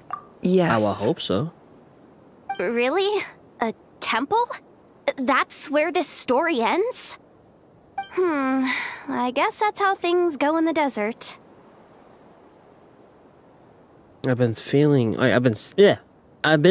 to a similar place with a friend in the desert before. Desert dwellers can never escape their destiny. Or so everyone says.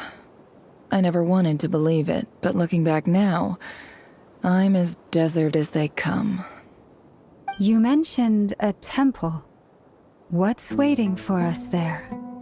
My biggest trade secret of all. Ah. Then I'm guessing it's where you got your power from. The power to peer into other people's minds. I didn't know you were clued up on any other religions. I'm no expert in the history of Sumeru, but since you come from the desert, I would imagine it has something to do with King Deshret. Oh, we haven't heard that name in a minute. And the 7 pillars who served him. Yeah, major figures in this desert who believe in systems too. Sounds impressive. I have some friends with connections to this stuff. Specifically with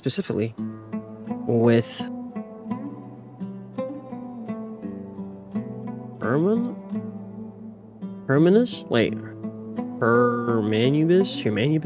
Oh, I know who you mean. General Mahamatra Sino. The spirit of Hermanubis dwells within him. Hermanubis. That's Bossnet for ya. She knows everything. Sino's hardly a figure of obscurity, but I know about Sethos too. What about him? Is he a big deal or something? Well, he's not a small deal, let's put it that way. You should know your stuff. Please, this is the bare bone basics. Save the flattery. Thanks for your patience, everyone. I'm sure it's been a lot to take in. With any luck, we know that's we're gonna our watch it exit later. just up ahead.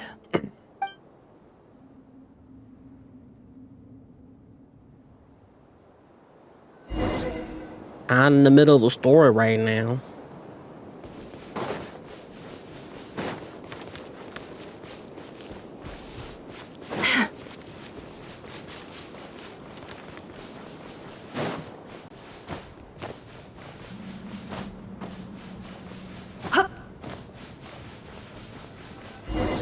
I need me a fast character I can run around with to pair my ADHD with always go fast.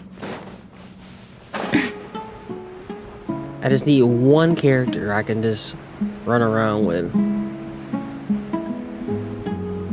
for the movement.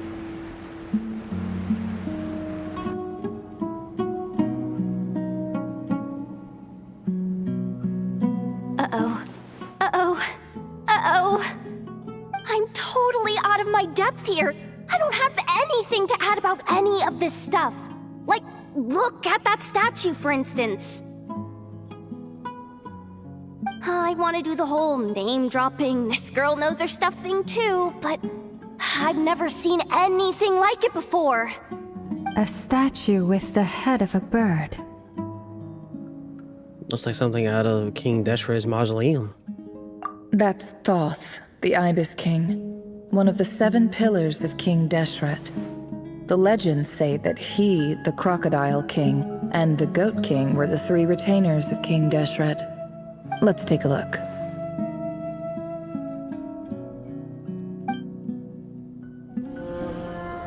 Cutscene!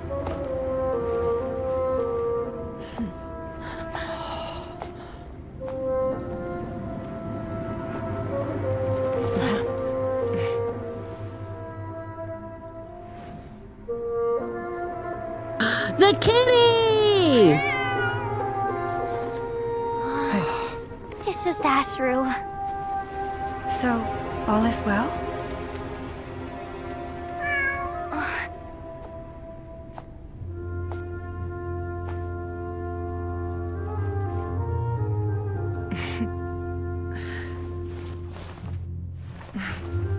Typically speaking, at this point, the world disintegrates. Then we find ourselves back in the outside world. Besides, these are my memories. There's nothing to fear. You're sure? Of course. It's almost over.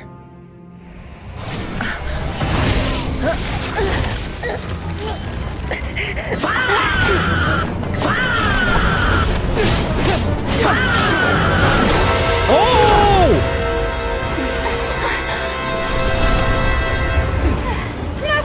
Hold on! Never. Lock in, baby girl.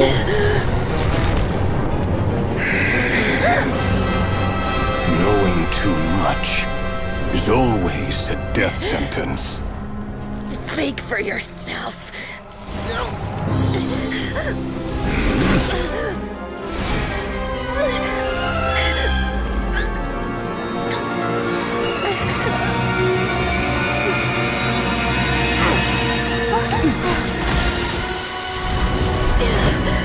Something broke her free.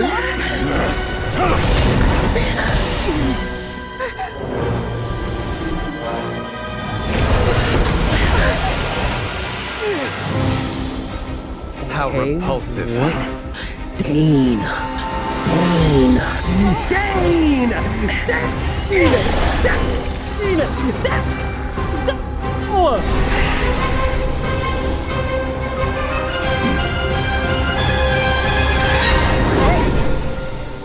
Let's go. My nigga Dane. My nigga Dane!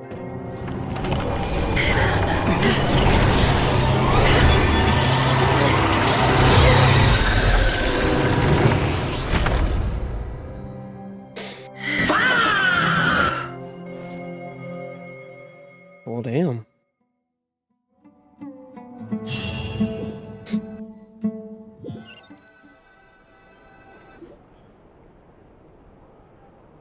Timed that pretty well, didn't I? Ah! You certainly did. Thank you. It's okay. I'm just glad no one was hurt. Paimon noticed you doing something too, Dainsleif. Were you helping get them out? Yes. Of course. When I asked Nefer to conduct this investigation, I was not naive to the dangers involved. I had a duty to ensure your safety. Good to know your sense of justice is still intact after all these years.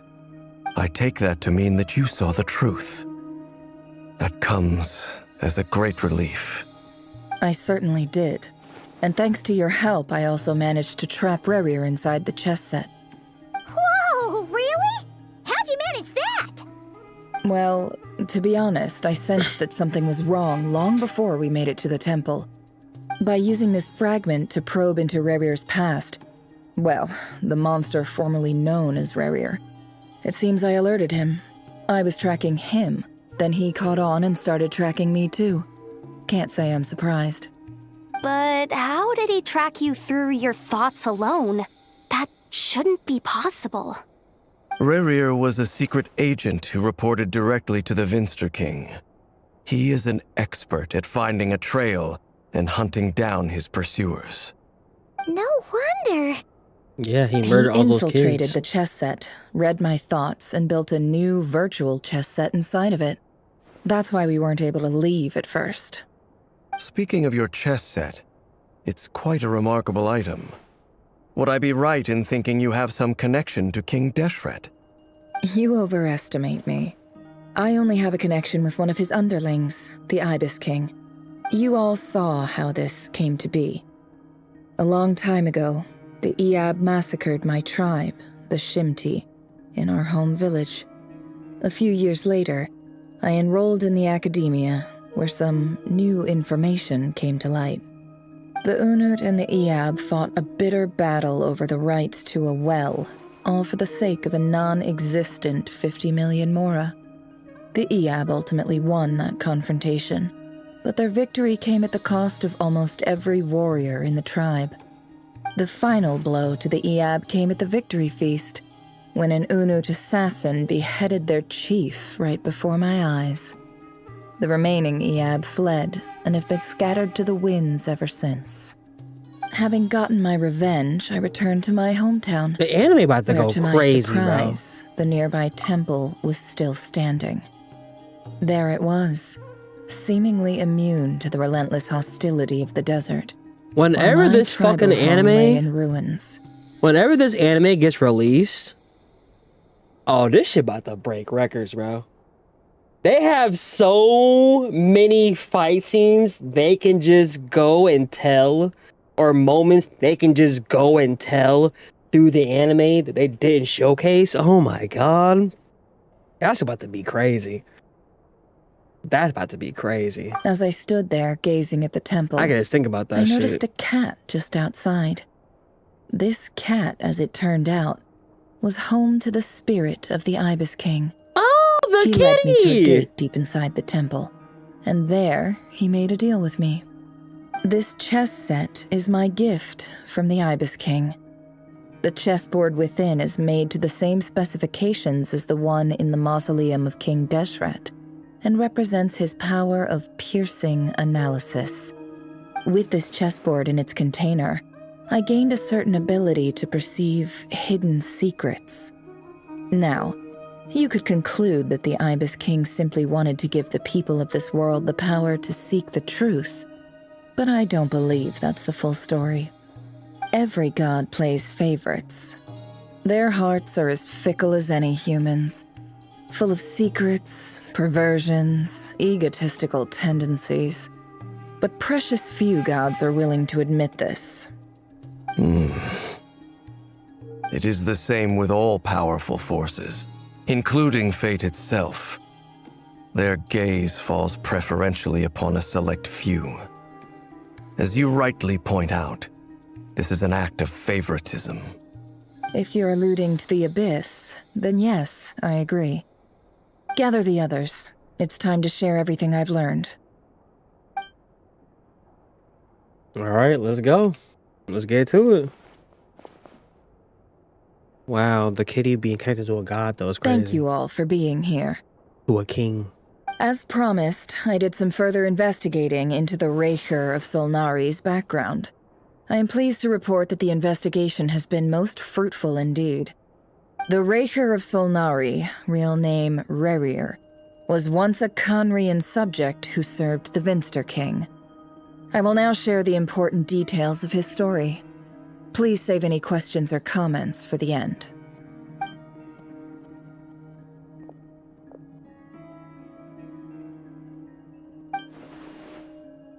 As the Vinster King behest, he gathered intelligence. Ah, what motherfucker?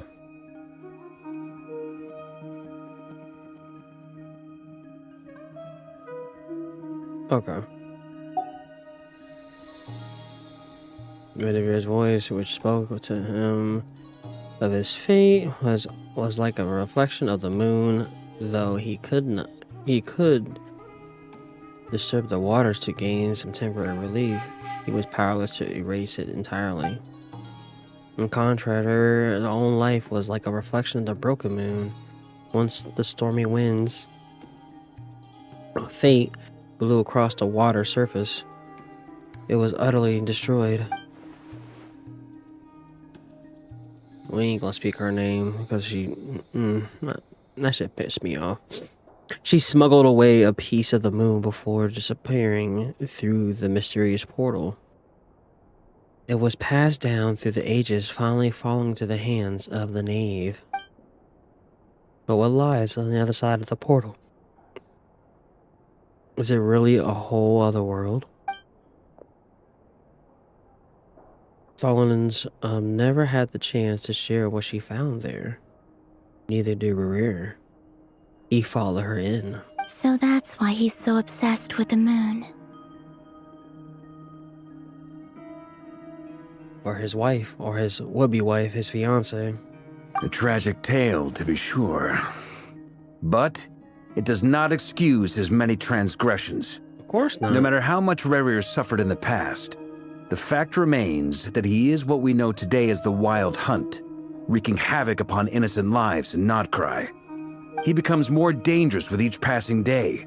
If left unchecked, it is simply a matter of time before all of Teyvat suffers the consequences. This is a threat that the Knights of Favonius cannot ignore. A question for Miss Columbina. Forgive me if this is presumptuous, but have you ever seen the spatial gateway that appeared in Rerir's memory? Never. But I have heard stories of something called the Moon Gate, and this seems to fit the description. Miss Lama, any thoughts on this? In the lore of the Frost Moon Scions, the moon is believed to hold many secrets. Some sources speak of ancient knowledge, others of a gateway to the unknown. The term Moon Gate is one I have heard before. But as is the case with all of our legends, there are no records of any first-hand witnesses. We cannot know whether it truly exists. Then back to Miss Columbina. As a moon goddess yourself, do you have some idea of where the Moon Gate leads to? Not at this stage, sorry. I do hold the power of the Frost Moon, and my strength is recovering well. I can sense that the gate would open at my command, but... But there's more to the power of the Frost Moon than that? Yes. A moon goddess has the right to open the Moon Gate, since it is a path to the moon. But as never mentioned, holding open a spatial gateway takes a huge amount of power. And right now, I need to conserve my energy to fight the Raker of Solnari. I'm afraid this is one mystery we may have to leave unsolved for now. I agree. Better to save your strength. But if you'll humor me for a moment, I have a bold conjecture of my own regarding the world beyond the gateway. I highly suspect that neither Tholindis nor Rerir made it through unscathed. The evidence pointing to this is the fact that the Raker of Solnari exists in the form of countless fragments. With the abyssal power he wields, no ordinary foe can touch him, let alone tear him to shreds. And yet, the Wild Hunt proliferates wherever his scattered fragments lie, drawing hordes of monsters to many different locations across the land. So your theory is that Rerir was physically torn to shreds by some powerful force? Hence, why the Wild Hunt is a distributed phenomenon, rather than a unified one? Makes sense to me. Explains why the Wild Hunt is so pervasive, and why he's been trying to piece himself back together. He was whole to begin with, and he wants to be whole again. Without the power of the Abyss on his side, he almost certainly would have perished the moment he was torn apart. But the Abyss, much like a curse, has kept him alive. I could not agree more. The power of the Abyss is most surely a curse. It is a compelling explanation, and one that accords with my present understanding of Abyss creatures. Whether the life form in question is primitive or advanced, if a curse has extended its lifespan unnaturally, it will continue to survive in spite of everything. This raises some interesting questions. I will run some experiments and see if there is any validity to my suspicions.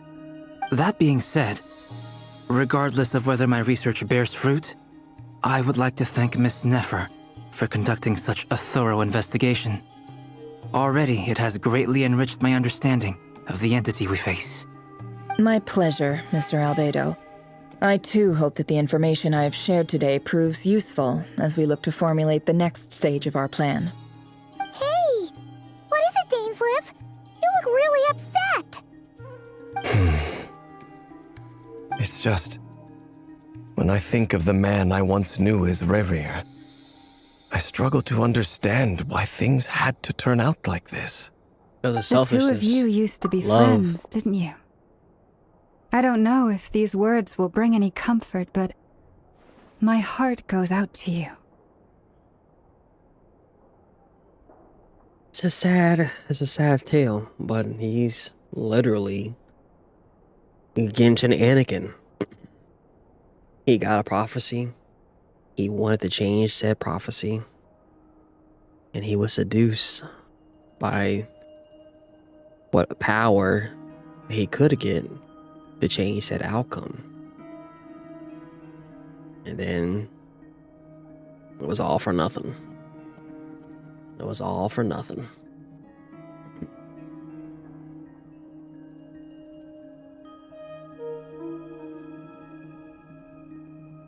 Mine too. We could never know all the hows and whys of the way things are. The moon and stars are full of untold secrets and lies, and the skies are host to many more mysteries than these alone. Yet, none of that can begin to compare with the complexity of human life. Those are the first comforting words I've heard in a long time. Thank you both. Well, I think this is a good place to end today's meeting. I'm sure Nefer needs some time to recover. What's up, Shadow?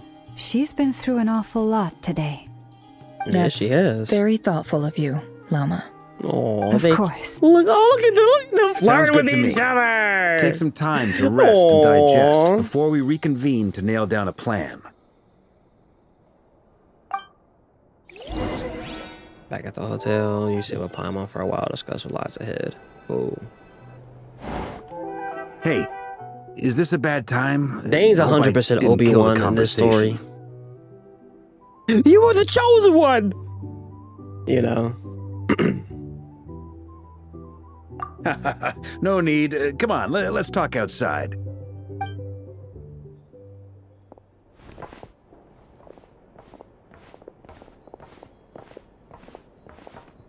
Anyway, Nefer went back to the curatorium to get some rest. But before she left, she shared some things with me that I thought you should be aware of.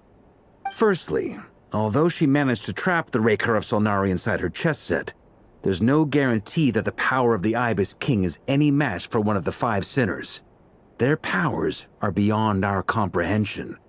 It's only a matter of time before he finds a way to break out. We have to come up with a plan and take care of him before that happens.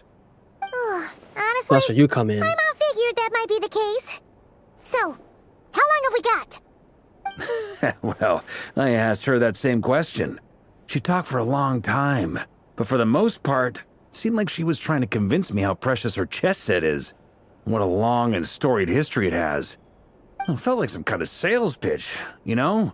The kind where you end up handing over Mora against your will?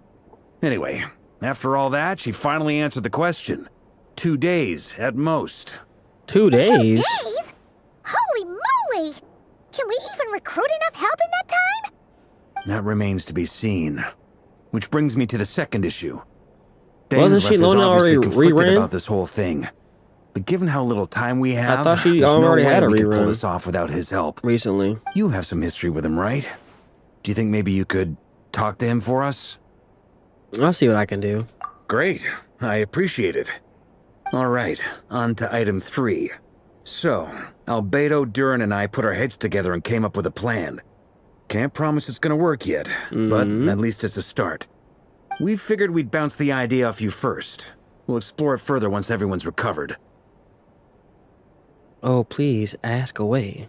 Oh, Paimon's dying to hear this. All right, so, here's what we're thinking. In a hushed voice, Barkley had the current plan. The shocking plan, but nothing can phase the greatest traveler in the touristy travel guide in Teyvat. Wait, what? And then the trustiest travel guide. I said touristy, but the trustiest travel guide in Teyvat. It doesn't take you long to get behind. We felt a little uneasy about roping you into this. I mean, when you put it to me like that, you're not and me being the locals, greatest and secondly, traveler. none of us are your boss. You're well within your rights to refuse if you so choose. Roping us in? Why would you even say that? We know the stakes here. It's all of us against the Rayher of Solnari, or none of us stand a chance. I choose my words very intentionally, I'll have you know. I like to think there's an art to striking a down-to-earth tone even when the stakes are through the roof.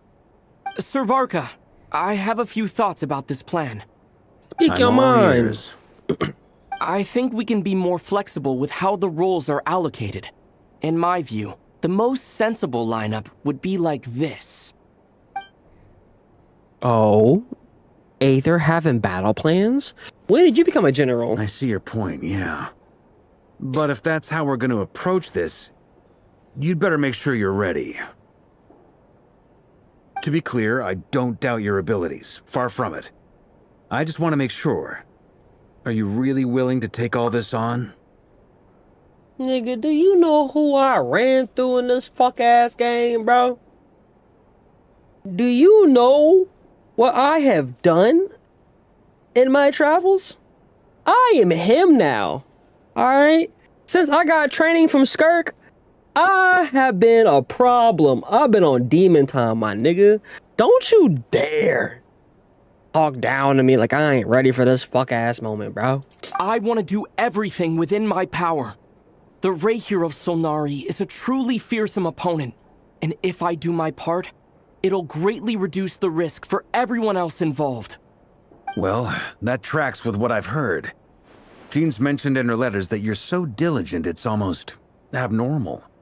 As in, most people weigh up the risks and rewards in situations like this.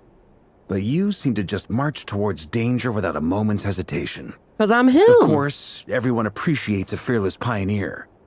But all that aside, I'm the Grand Master of the Knights of Favonius, and you're our honorary knight. I want to make sure your courage doesn't come at the expense of your safety. Thank you, Sir Varka. I should be the one thanking you. It means a lot to have you on board. I'll give some serious thought to your suggestions. Barker gives a very knightly bow and says he'll see you at the hotel again later. He has arranged for everyone to meet and finalize a plan of action. Barker in the effort to lighten the mood, he booked out the hotel for this meeting so you can all have a chat over a drink. As the moon rises in the sky, you and Paimon leave your room, discussing whether Paimon has other options than fruit juice. Everyone's already waiting for you. They're chatting and smiling. Clearly their rest is done. has done them good. As well, the existing crew, some expected help has arrived. And Nefa? I know? Still remain conscious of the fact that the future of Nod Krai rests on what is decided tonight. So many lives are at stake. You may never meet most of them, but whether they know it or not, all of them are counting on you.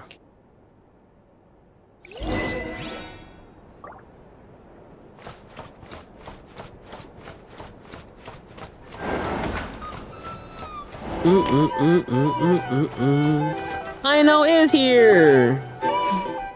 This is a thorough plan, but I do have one last question before we take action. Okay. How can we be sure that our enemy won't leave the designated area? Great question. Albedo's been hard at work analyzing Rerir and the Wild Hunt's behavioral patterns. His conclusions are as follows. Firstly, from the earliest known confrontation until now, Rerir has never displayed any ability to manipulate the dimension of space. So it's unlikely he has any power in that domain. Secondly, he seems to have a particularly strong vendetta against our group. If we put him in a fight-or-flight situation, he'll choose to fight every time. Thirdly, finally, and most importantly, he is consumed by hatred, both for the moon and for his enemies. Turns out, we tick both of those boxes. We have a reincarnated moon in our ranks, and a spy who accessed his private memories without permission. He'll be baying for blood, not looking to escape. As someone who's had their fair share of interactions with the Wild Hunt, those all seem like valid observations to me. Understood. Then I will defer to the verdict of the group. Well, everyone, that's the plan in full detail. Albedo and Durin are carrying out their part as we speak. Plan approved. Scheduling. Okay, any firepower you need, I got you covered. Let's light this baby up.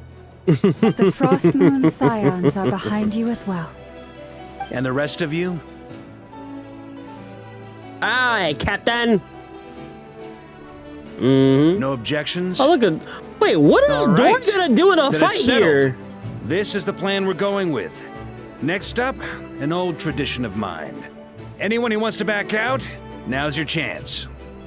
Wait, we can still back out of this? Everyone says things they regret, right? I don't want anyone feeling trapped because their mouth said yes before their brain gonna had scream time to to death. think That's her things power. through. A very gonna scream to people-first death. approach. I hear that's common practice Her Japanese in the screech Knights of Favonius. will surely take out Rerir and his defenses. Who'd you hear it from? D-Luke?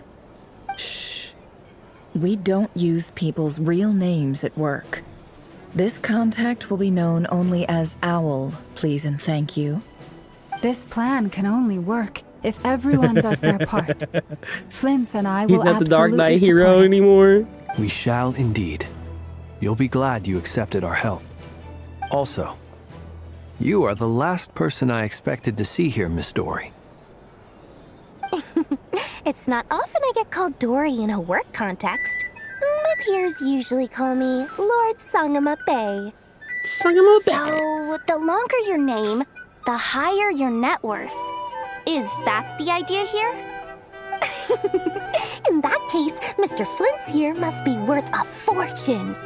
That's right, I know your full name. It's... The walls are thin here. I'd appreciate you keeping that a secret. He said, shut up, bitch. Okay, fine. I'm actually only here as a favor for someone else. Do you have any idea how much it would cost to hire me otherwise? Well, damn. Does this mean someone out there actually has the power to boss Dory around? It most certainly does not. We have a long-standing and mutually beneficial business partnership. She's actually the mom of a friend of yours. Said mom supplied me with a great little trinket, but now that lady's ruined everything. If I don't start building a little goodwill now, my Mom whole was a business in friend of Nod Krai yours. is gonna go down the drain. Okay. So what exactly is so special about this pendant? It's a lucky charm that a great mage made for me. We have a business relationship, and she was worried that something bad might happen to me. So, she wanted me to have something that can store power to protect myself with. I finally got it all fully charged up with Kuvaki, and then never went and used it all up at once! Never lost so big in my life! You're right. It was all my fault. I didn't mean to drain all the Kuvaki in the pendant, but I'll make it up to you. You will?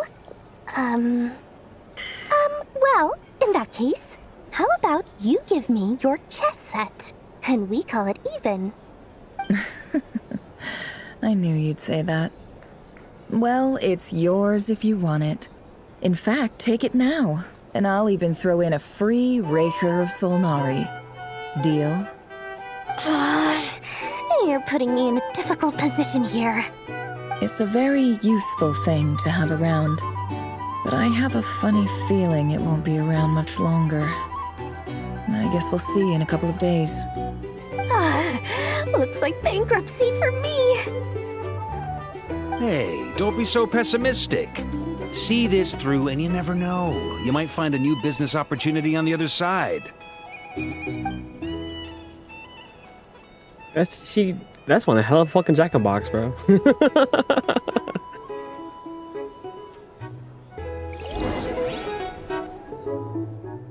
Give someone a jack-in-the-box with a demon inside.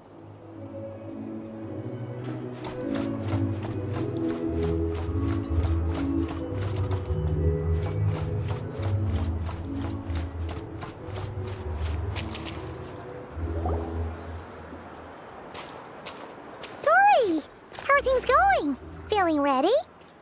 Oh, I was born ready. We only have 2 days. You think Lord Sangamabe would let an opportunity like this slip by? Don't forget, when something's in high demand, the people with the goods on hand get to charge the highest price of all, even higher than the sellers taking advance orders. Ta-da! See? It's right here. It's so pretty. Did you make it? I have no idea you were so skilled with your hands.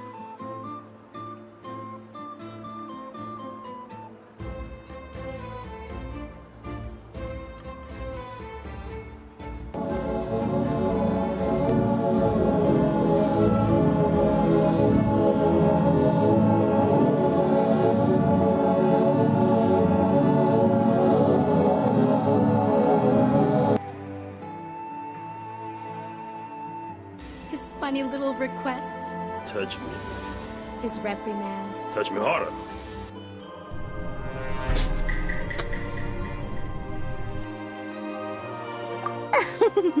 No, I have a supplier.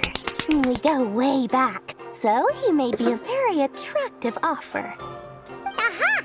No wonder you were talking about lucky charms at the meeting. You've been getting Kave to make them for you. That's not the full story. It actually started a while back as a project between me and the Dendro Archon. Oh. Mage Alice once warned me that this world won't stay safe forever. There may come a day when everyone faces a great crisis. I passed this on to the Dendro Archon, and she secretly brought together a research team made up of Sumeru's top scholars to invent a technology that could keep people safe. I won't go into the details because it's all very complicated, but if you want to know more, that's something you very can ask the neat to Dendro like. Archon about it sometime. Anyway, Where is my girl? It was the Dendro Archon who asked Kave to build this little contraption. As one of the top Kashara War talents, he was the obvious choice. Took him long enough. He stressed over it for ages. Must have gone through at least a dozen designs before producing a final product. But that's Kave for you. Marak delivered it to me a couple of days ago, along with a letter from Kave. Could I ask why I'm sending this technology to you? And what's your proposed use case? Has it been approved by the relevant authorities? So nosy. My fault for sending him the research permit to begin with. Surely Nahida must have told him you were involved in this project. He was probably just nervous because you're always so secretive about your business. Could be, could be. Anyway, I just replied, let's hope there never has to be a use case, because it would involve grave danger. Fair enough. But it sounds like he was just being cautious. He probably felt responsible as the one who made it. Or maybe he was asking as a favor for his housemate. He's done that before. Not sure why, though. His housemate doesn't seem to really care that much about this kind of stuff. Either way, all's well that ends well. I'm just glad to finally have my hands on the product. I wouldn't want to be without it, given the potential dangers that lie ahead. Huh? What does that look mean? Paimon's just super surprised. This must be the first time we've ever seen you actually get serious about something. This is not the Lord of Sagama. Whatever. Well, a long time ago, I made a promise to myself. I promised that I was gonna live every day of my life with a big beaming smile. Obviously, Mora plays a big part in that. But there are always gonna be times in life when you have to give something back. That could mean paying back a debt, returning a favor, or showing some kindness. Alice has been a huge help to me over the years. She was the first investor I ever had. And I want my investors to know that Lord Sangama Bay is the best in the business. And more than that, no one knows what the future will bring. Whatever happens, I want to make sure the Dendro Archon and all of Sumeru is prepared to face whatever comes. When I see that name, you know, I think about my head. Sacagawea. So back to the pendant. You never intended to ask for it back, did you? Oh, that? I was just making sure Nefer and I are square. Don't be thinking it was some sort of benevolent act. I'm no saint, so don't treat me like something I'm not. Oh, we know. My priority is doing the business that I want to do. So long as my conscience lets me, but it usually does. That's the Lord Sangama Bay business model. Alright, if you say so. I do say so, and that's the whole point. I'm a businesswoman. Don't go trying to figure out what kind of person I am. You'll exhaust yourself. Much easier for everyone involved if you just take my word for it. Oh, and could you two help me get this stuff where it needs to be? Lock it. Thanks I so can't much. read chat. You're Y'all be my making me favorite laugh too much.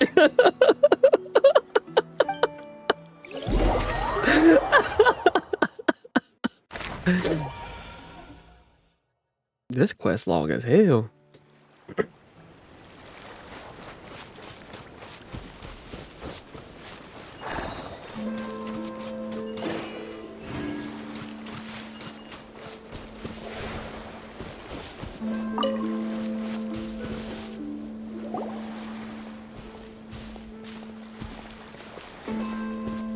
Traveler, Paimon, it's good to see you. She just Everything this going big smoothly ass over hand here? of hers. Sort of.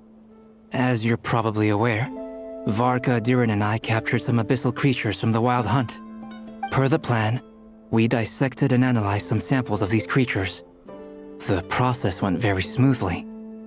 The findings, however, come with some troubling implications. What? You can actually dissect the Wild Hunt?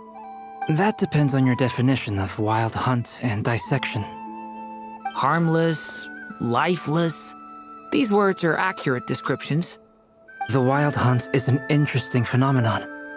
In and of itself, it doesn't seem to possess anything akin to a human personality. But taken as a collective, the medium through which the Wild Hunt is summoned does appear to have a soul. Master griped a lot about the wise Horoptatir, and seemed somewhat fascinated with the foul Certology. But she barely mentioned Rerir at all. I don't think that was because of his lower social standing, though. Anyway, it's a pity. I should like to hear her thoughts on the nature of the life form he has become today. It's a strange mix. The furious energy of an abyssal being channeled through a fractured physical existence. A consequence of being torn apart by an unknown power. Perhaps the only explanation for his survival in this state is that he sacrificed a degree of individuality in exchange for a continued existence.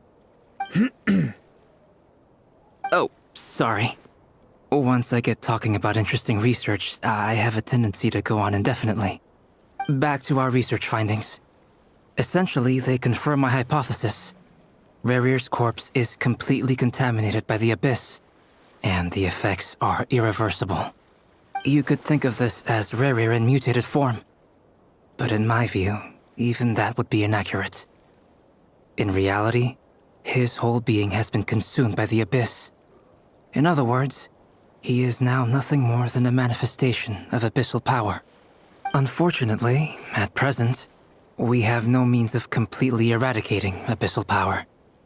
Hence, we cannot fundamentally destroy the Rayhir of Solnari either. Oh, that's terrible news! So, that's it? We can't defeat him? Not even if we get the power of the Three Moons? Miss Columbina's situation is a difficult one. She can never achieve wholeness when the world does not accept her presence. It's as if her creator banished her to a place she can never be accepted. It means she spends most of her energy just on her own survival. Given the circumstances, it's only natural to despair. But we must see this plan through to the end. Time to kick off the backup plan. Backup plan? Oh, Paimon almost forgot! This is for you. Dory asked us to bring it. Ah, how wonderful. Well, thank you for making the trip. Durin and I will be heading off shortly. I'm sorry I won't be there to protect you in person this time. Please be careful. We will. All right then. Stay safe.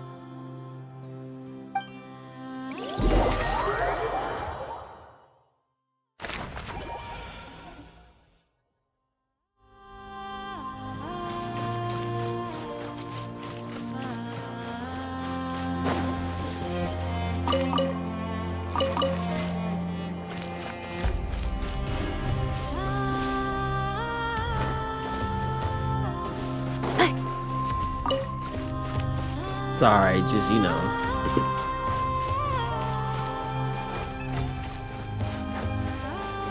Gotta get my stuff.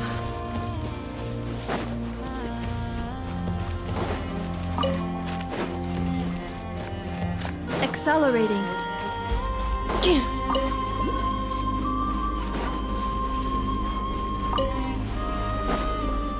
Accelerating.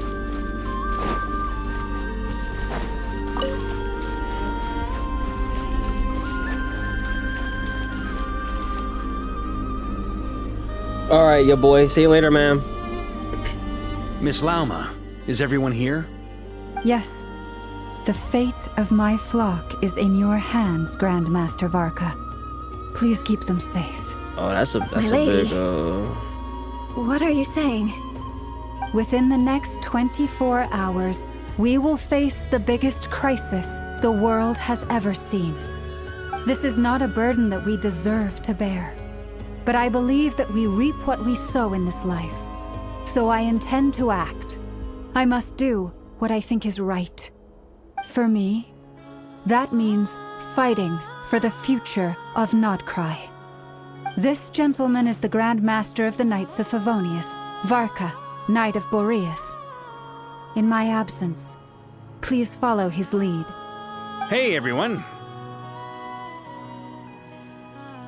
Guess I should introduce myself.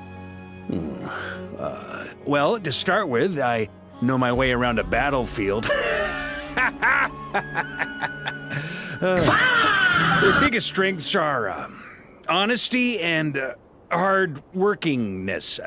Anyway, point is, I don't intend to let Lauma down. I'm gonna do everything in my power to keep every last one of you safe and sound. Good plan. Great plan. Great plan. Best plan I heard all day.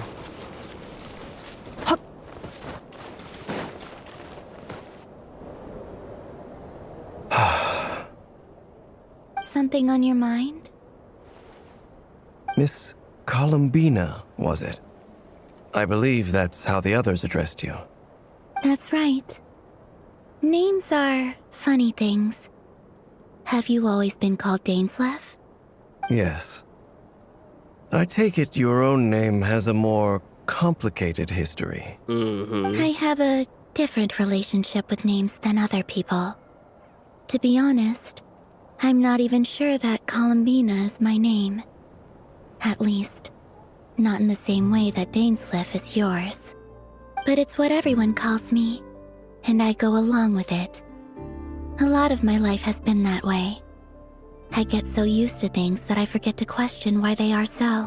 Girl? I never used to think much about where names come from, or what they mean to people. Maybe something's wrong with me. You're different from other people. I sensed it the first time we met. You're more perceptive than most.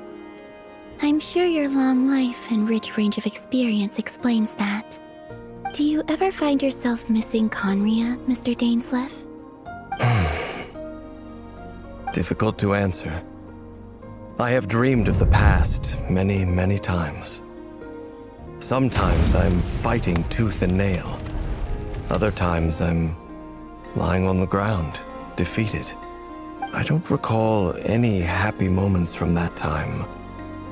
It has been too long. Is that because hatred survives longer than love and affection? That would not be for me to say. I make no excuses for the grudges I bear. That's a good point, But whatever the though. reason, I remember little that was beautiful or sentimental. Thank you for your help with the Rerir situation. Without your efforts, I never could have learned the hidden truth of his story. You're welcome. I know he's your friend. Friend? He betrayed me. And I never really understood what he was going through in life. Some friendship, that is. That's not really your fault. Because friendships is like a two-way street. Like, you can give and be there for your friend, but if they never truly open up to you, you know, like they never let you in, even though you may have tried to be a good friend to them, a brother to them.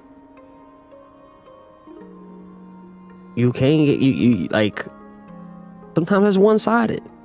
And it seemed like a very one-sided friendship. Maybe you were the good friend. Maybe you tried.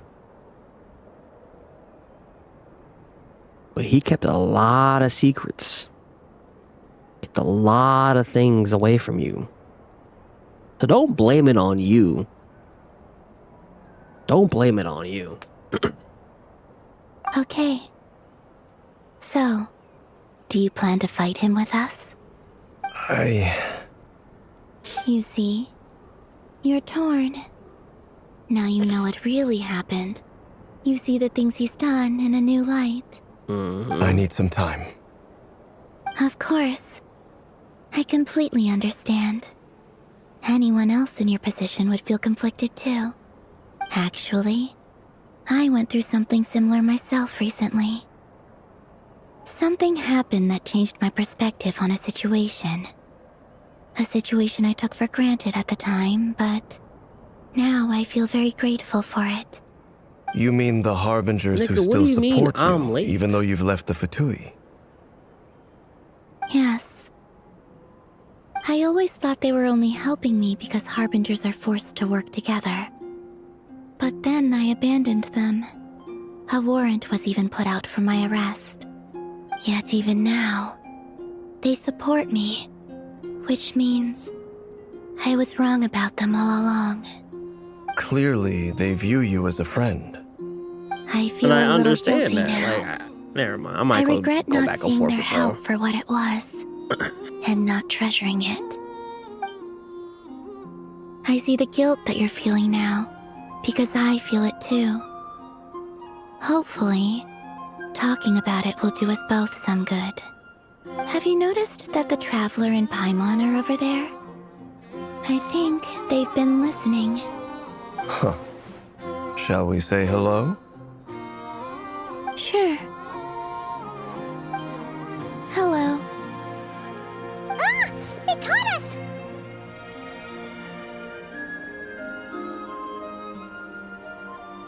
Sorry, we're just concerned about you.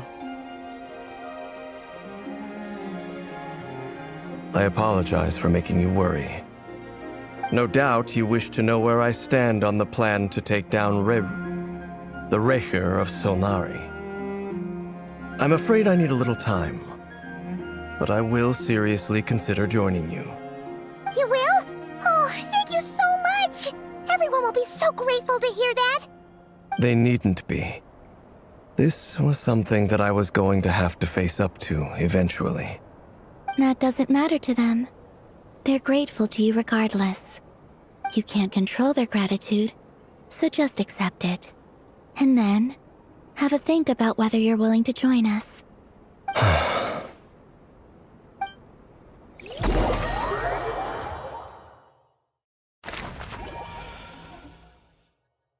It's nearly showtime!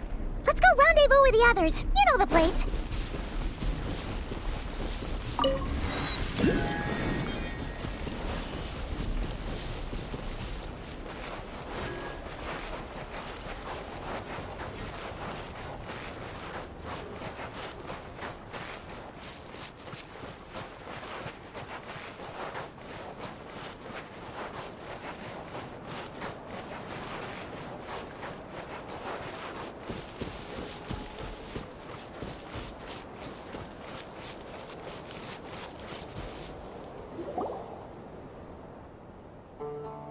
Ah, you're earlier than I expected.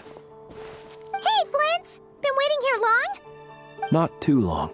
I came a little early so I'd have some time to think. Are you nervous about the battle? Quite the opposite. I'm reminiscing on my past battles. When I was awakened by the Ratniki, I had not touched a weapon in many years. I felt like the battlefield was not where I belonged. But after waging war against the Wild Hunt for so long, I came to realize something. A life of absolute peace is simply not a possibility for me. My restless flame indicates that somewhere inside of me, there is a deep yearning to root out the evil in this world. Oh, that doesn't sound like such a bad thing. I agree. Well, in the past, when I was a Fae whose primary concern was hibernation, it was hardly ideal. But it certainly serves me well here in the present. And I am delighted to be able to join forces with you in this endeavor. Looks like I'm not the first to arrive. Ah, Miss Lauma. Did you sleep okay last night? I struggled to settle down at first, because of the nerves. But don't worry, I got enough sleep in the end. I'll be just fine. Thanks for everything. Please, I'm just doing my part. Never! Over here! The good have been delivered, and the backup plan is underway. Aino asked me to relay a message. She said Anefa will be on high alert and keep a close watch over all secondary districts where defense is required, providing support as necessary. Meanwhile, Aino herself will provide range support to us directly, using her latest invention. Excellent. Her latest invention? My thanks to all involved. The chess set's looking a little unstable. Great. It won't hold him much longer. We should be prepared to engage at a moment's notice. No sense sitting around waiting. Let's make the first move while we still have the option. I agree. Paimon, find a safe hiding place. Got it! Be careful, Traveler! I will.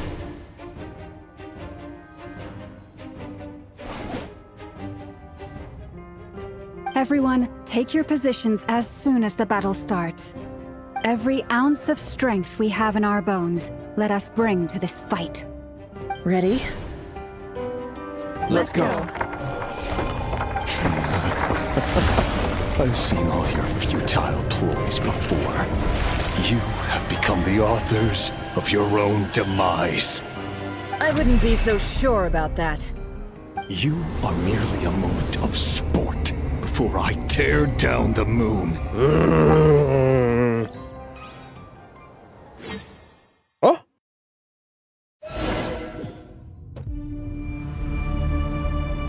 This is not my team! Stay on your toes. Yep, you too.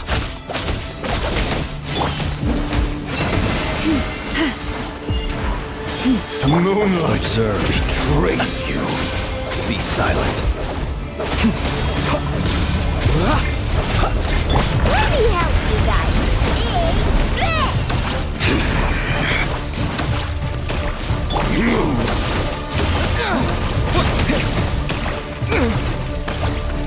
The moonlight. Pathetic. I don't want to play this team!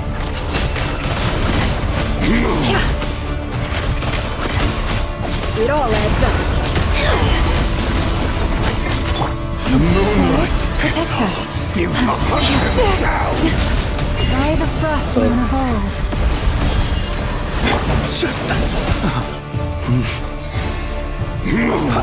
Close your eyes. Be silent to dust. The moonlight betrays you.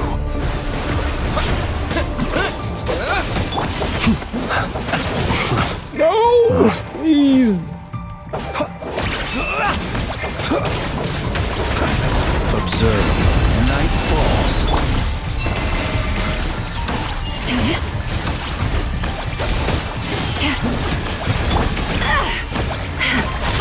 Can't hide the truth. Time to come clean. Seek within. Time to come clean. Hunt him down. Water jet! Yeah! Pathetic. How unfortunate. The moonlight. For the everlasting cause. It began with the moon, and so shall it end. The moon will protect you.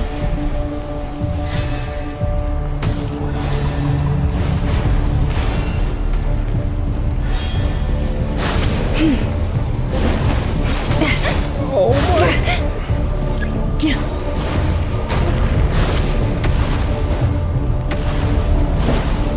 Do you see now? It all adds up. From here, when will it be as you foretold?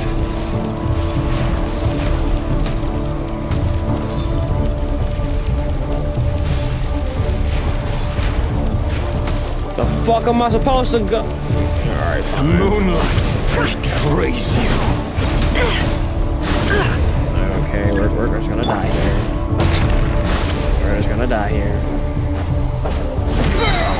You're not welcome here. Poor lost lamb. With one heart, we pray. I'm hitting 2. The deception ends here.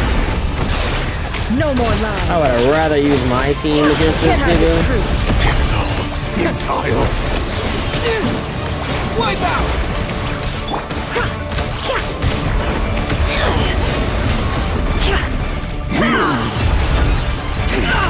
Pathetic. Hunt him down. I don't know how to use it. I have her, don't know how to use For it. the everlasting cause. Close your mouth. Futile. Observe. Are you quite finished? Hunt him down. Moon. Water jet! Pathetic.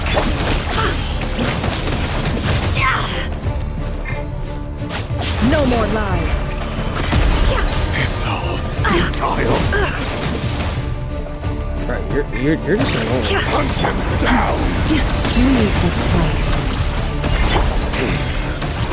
Hunt him down. Be silent. You will fear the dark. Seek within. Futile.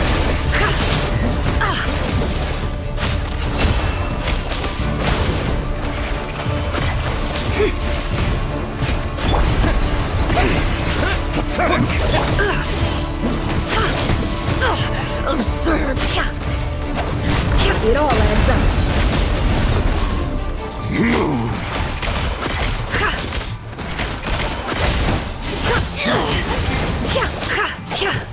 The moonlight. Your little moon of heroics is over. Who wants to go first. What is that? Get out of my sight! Please get my team. No, we've been separated. Take. Oh, we're You okay? No, we're not okay. Where are the others? We're cooked. Stuck You outside gave me the barrier. water, traveler. I guess he really doesn't like us. I told you before. Knowing too much is always a death sentence.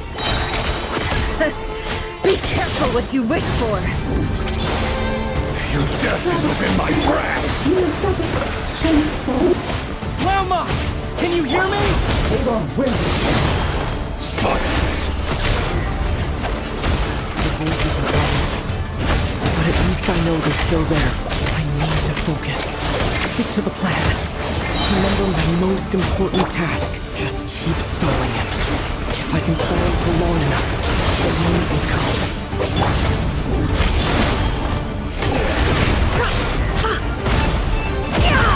It all adds up.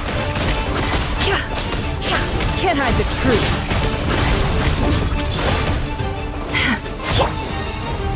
Go!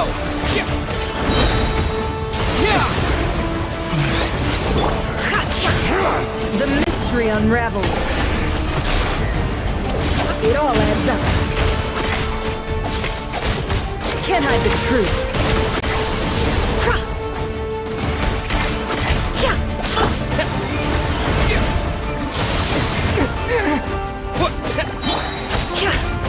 The deception ends here. It all adds up. No more lies.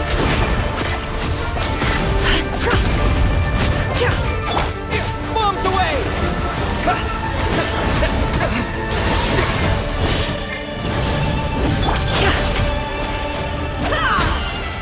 Can't hide the truth.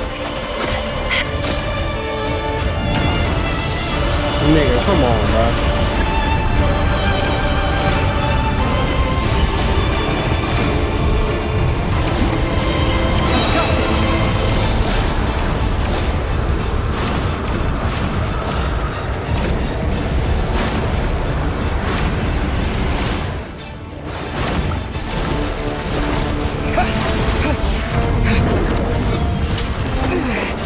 The shield's broken.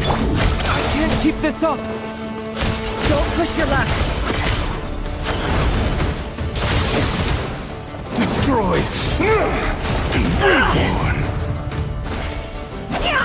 Can't hide the truth.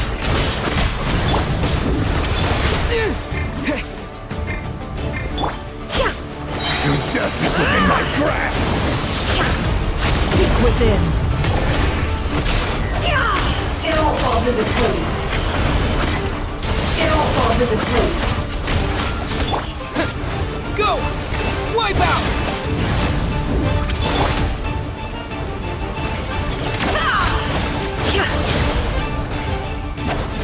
No more lies.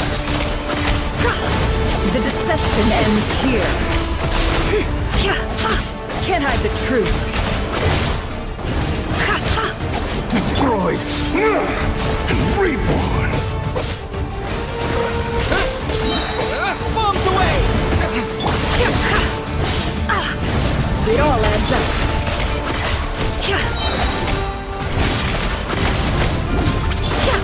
Seek within. No more lies.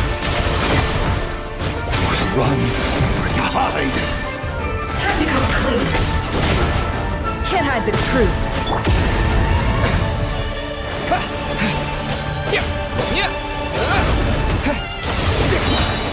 Wipe out! It all adds up. It all falls into place. The deception ends here. Go!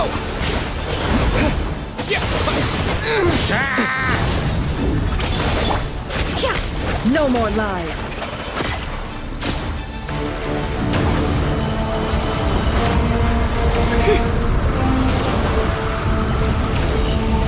Curses. There's no other way.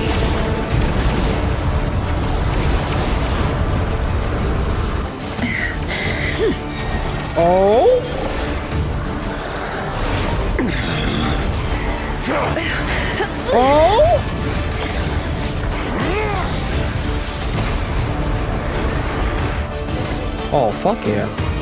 The only way to defeat Rarer is to borrow his own power. That means Columbina will have to disappear while you two bear the brunt of his attacks. You have to hold on. Find a way to keep him focused on killing the two of you.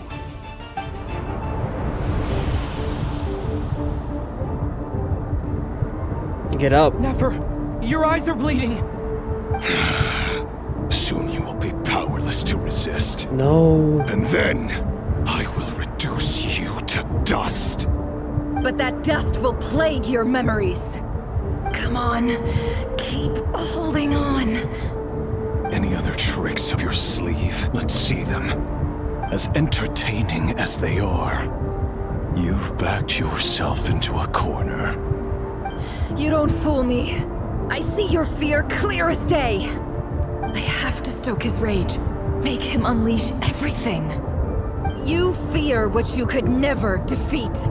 You fear the thought of never being able to save your beloved. You cannot win the fight against fate, Rarir. Is that what you think? Let's go. Well, now it's your turn to feel afraid. Fuck. Cutscene time. You fear the sound of your own name? Is it us you hate? Or is it what you've become? Let's see what becomes of you!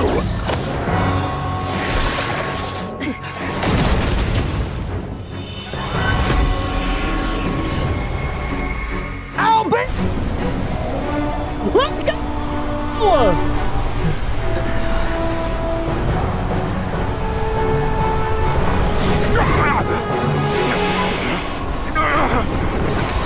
What's happening?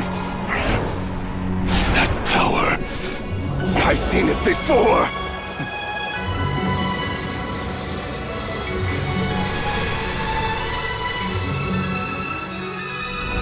His power is on another level. We'll need to use an alchemical array to convert his power into a usable form. Then quickly channel it into Columbina, rendering her powerful enough to compete with him. I'll join you. I can help. If I release enough abyssal energy into a confined space, it'll create a potential difference, allowing us to extract a huge amount of elemental energy. Next, I'll synchronize with everyone's minds using Pyro, then give you temporary access to their abilities and fields of view. Okay, this is kind of cold. Can you see? Well enough. Well enough. So, we have a student of Gold Rhine-Daughter in our midst. How about that?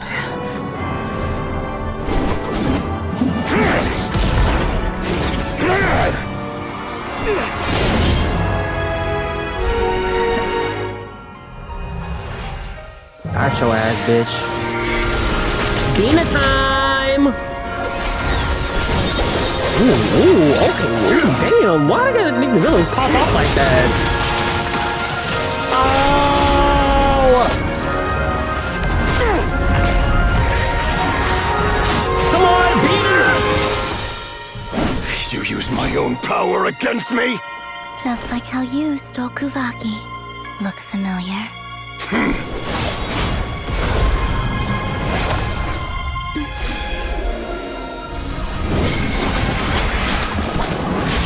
Ooh. Ooh, got your ass, bitch.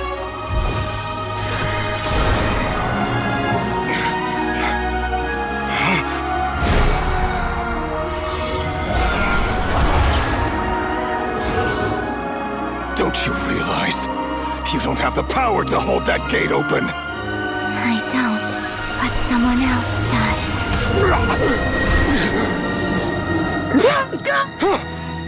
Goodbye, Rarir. Bitch! I'm talking about that! I'm talking about that! That's what I'm talking about, that!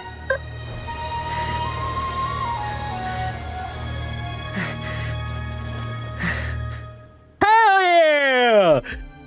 Get it, bitch! He said. Nani? When he saw Dane. No, baby girl. Let Llama bleed on your eyes real quick so you can get healed. How are your eyes? They're fine. Apart from the blindness, of course. Oh. It's not too late. Let me handle it. Yeah, go ahead and bleed on her real quick.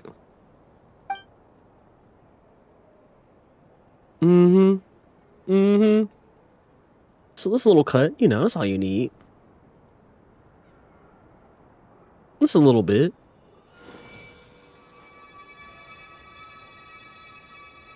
Miss Nefer, it's not like you to lose your composure. That was the most reckless thing I've ever seen you do. Reckless how?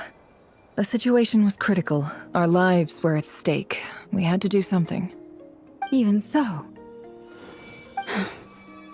Okay. I guess you're right. Under the circumstances, it was a wise decision.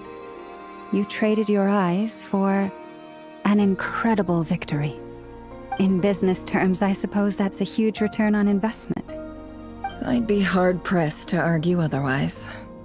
Still, I don't like this outcome, and I don't want you to lose your sight for good. People suffer when they make sacrifices they shouldn't have to make, whether that means faith, strength, or in this case, your ability to even see. I had hoped you could win without sacrificing so much as a single hair on your head. Thank you. Really. All done. Don't try and open your eyes just yet. We'll see how you're doing in a couple of days. Until then, please follow your recovery plan to the letter.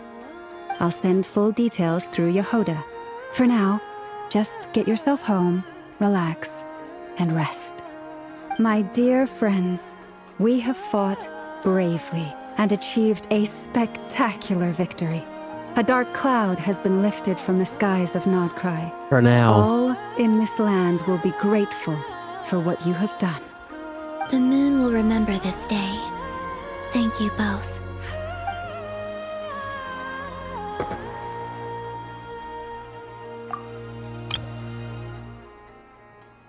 Hell yeah. Thank you, Rice. We'll see you later. Oh, wait, my bad.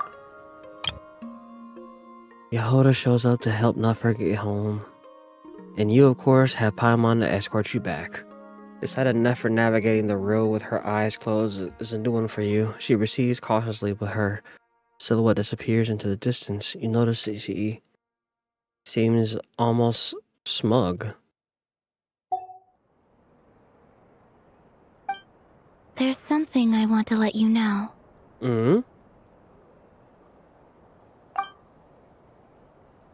What is it? When Durin connected everyone's minds so I could access their powers, I also felt everything they felt. And since Nefer's eyes were injured, my eyes are hurting now too. Oh. Hold on. Let me try. I only feel the pain. There's no actual damage. I just thought I should tell you. You're right. There's no damage. That's a relief. But I must say, I'm surprised to hear the Kutar share something like this with me. In the past, you never used to open up about yourself. Things are a little different now from how they were. I'm learning to share how I truly feel with my friends. Oh, friends. You have no idea how glad I am to hear that. You can help break it into a smile at the word friends. There's a warm, fuzzy feeling as it fills your chest. One by one, your fellow teammates report to inform you that everything is under control. At Lauma's assistance, you lie down. You fought on the front line against Rear, and now you need your rest.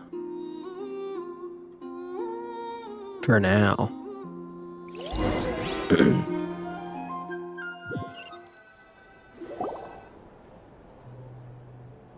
Uh-oh.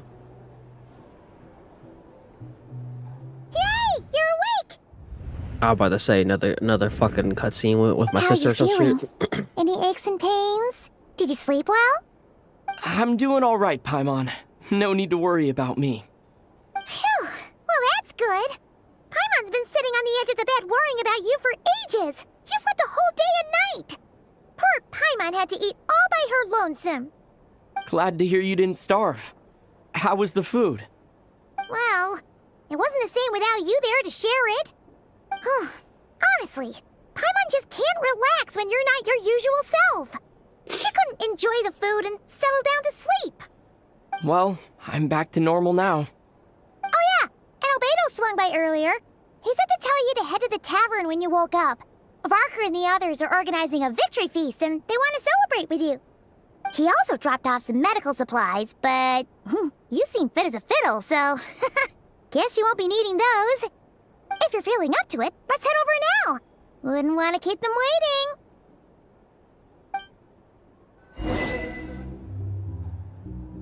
Alright, let's go do this feast.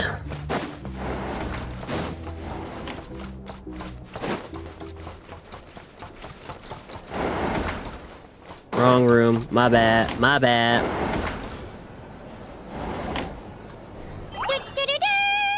We're here! Traveler and Paimon! Perfect timing! We were literally just saying how there's no way we're holding this victory feast without you any longer, and we would have postponed it till tomorrow. How are you feeling today? Much better. Thanks. Don't worry about me. Relief to hear it. If that changes, just let me know. Happy to check you over at any time. Yep, we're here for you. Anything you need, just let us know. Oh wait, where's Nefer? How are her eyes doing? Nefer's right over there. I'm sure she'd love to catch up with you.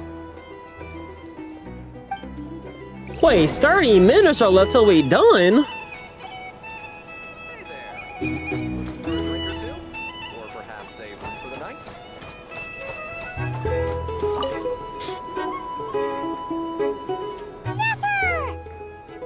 Traveler, Paimon, are you recovering well? Much better thanks to the good rest. You're looking well as well. Turns out that moon chanter has some real talent after all. My eyes were mostly recovered after just a couple days rest. I can actually open them again now. Yeah, but you gotta be careful. Lauma says not to strain your eyes while they're still healing. Yes, thank you. I'm well aware. Yehoda, could I borrow you for a moment? Oh. I could do with an extra pair of hands. Oh, sure. Coming. Did you hear that? I gotta go help Lauma for a second. You guys chat among yourselves. I'll grab us some drinks on the way back. Paimon, you still like 'em sweet? You bet. Make it extra sweet, because Paimon's earned it. Sure thing.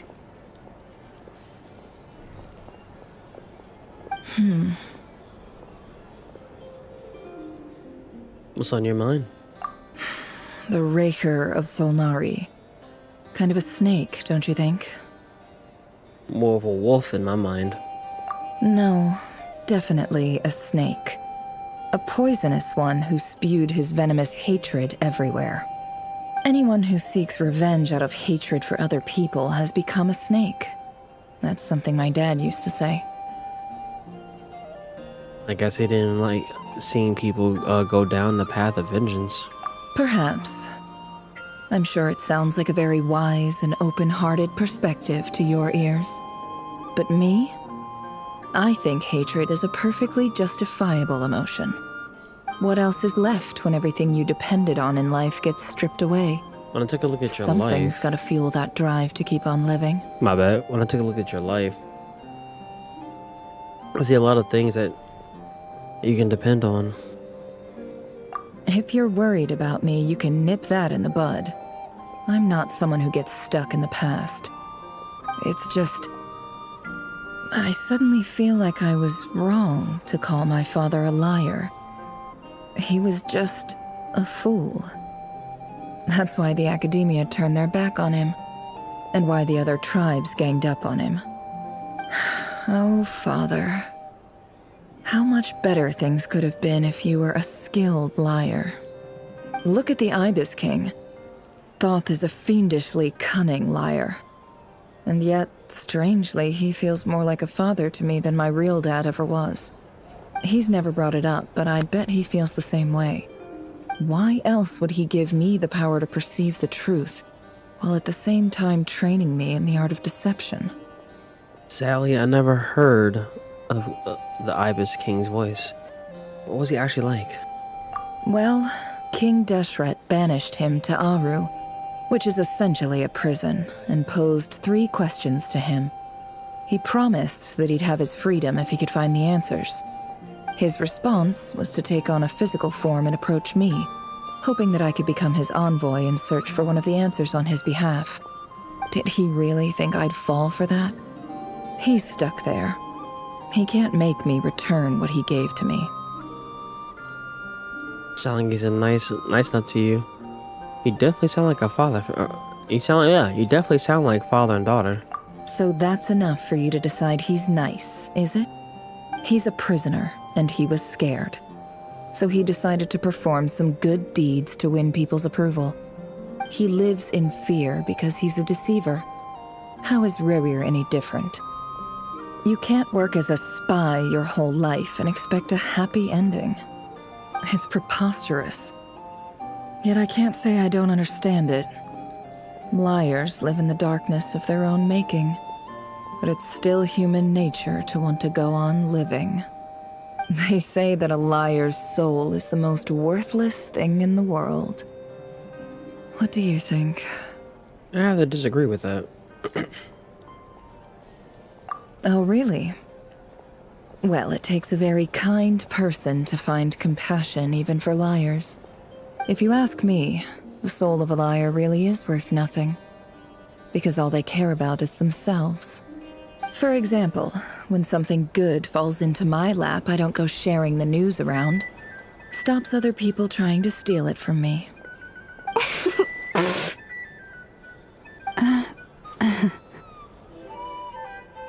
I have a feeling some other people overheard that. So be it. They have sharp ears. I can't keep anything from them. Is that your way of saying? Is that your way of saying you want it to them? Oh, is that what it looks like? What it looks like is you're starting to see us as your friends. Well, you all know my past now, and I can't simply eliminate everyone who knows too much. So I guess I just have to put up with you. For the foreseeable future, at least. When you find yourself in a situation you can't control, the safest play is to keep calm and start monitoring everyone involved like a hawk. In the intelligence world, you need to have a sense of perspective and play your hand accordingly. If you understand what's at stake, please ensure my secret is safe with you. I trust you'll respect my wishes as a friend. But don't forget, I will also be watching you like a hawk. Sure, never. Very good. Oh, wait! Now that the panic's over and we've all calmed down, Paimon suddenly remembered something. What is it? After all that build-up, our mystery ally never showed up even once.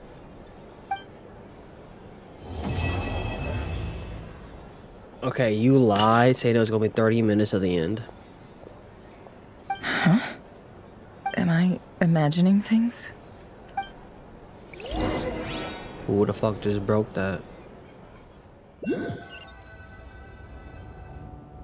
So, that close colleague who stayed behind with you? What's he been up to recently? Don't know, don't care. I get more normal human interaction from hanging out with Bosco too than him.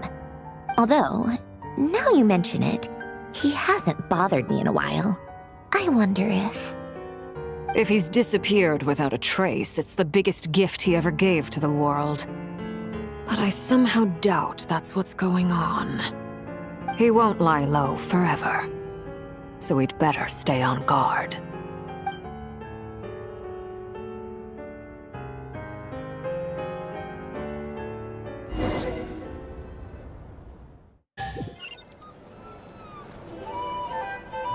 Alrighty then. And that is where we're gonna leave off today. I think that is an excellent place to leave off at. And pick it back up tomorrow. Yeah, we'll take that.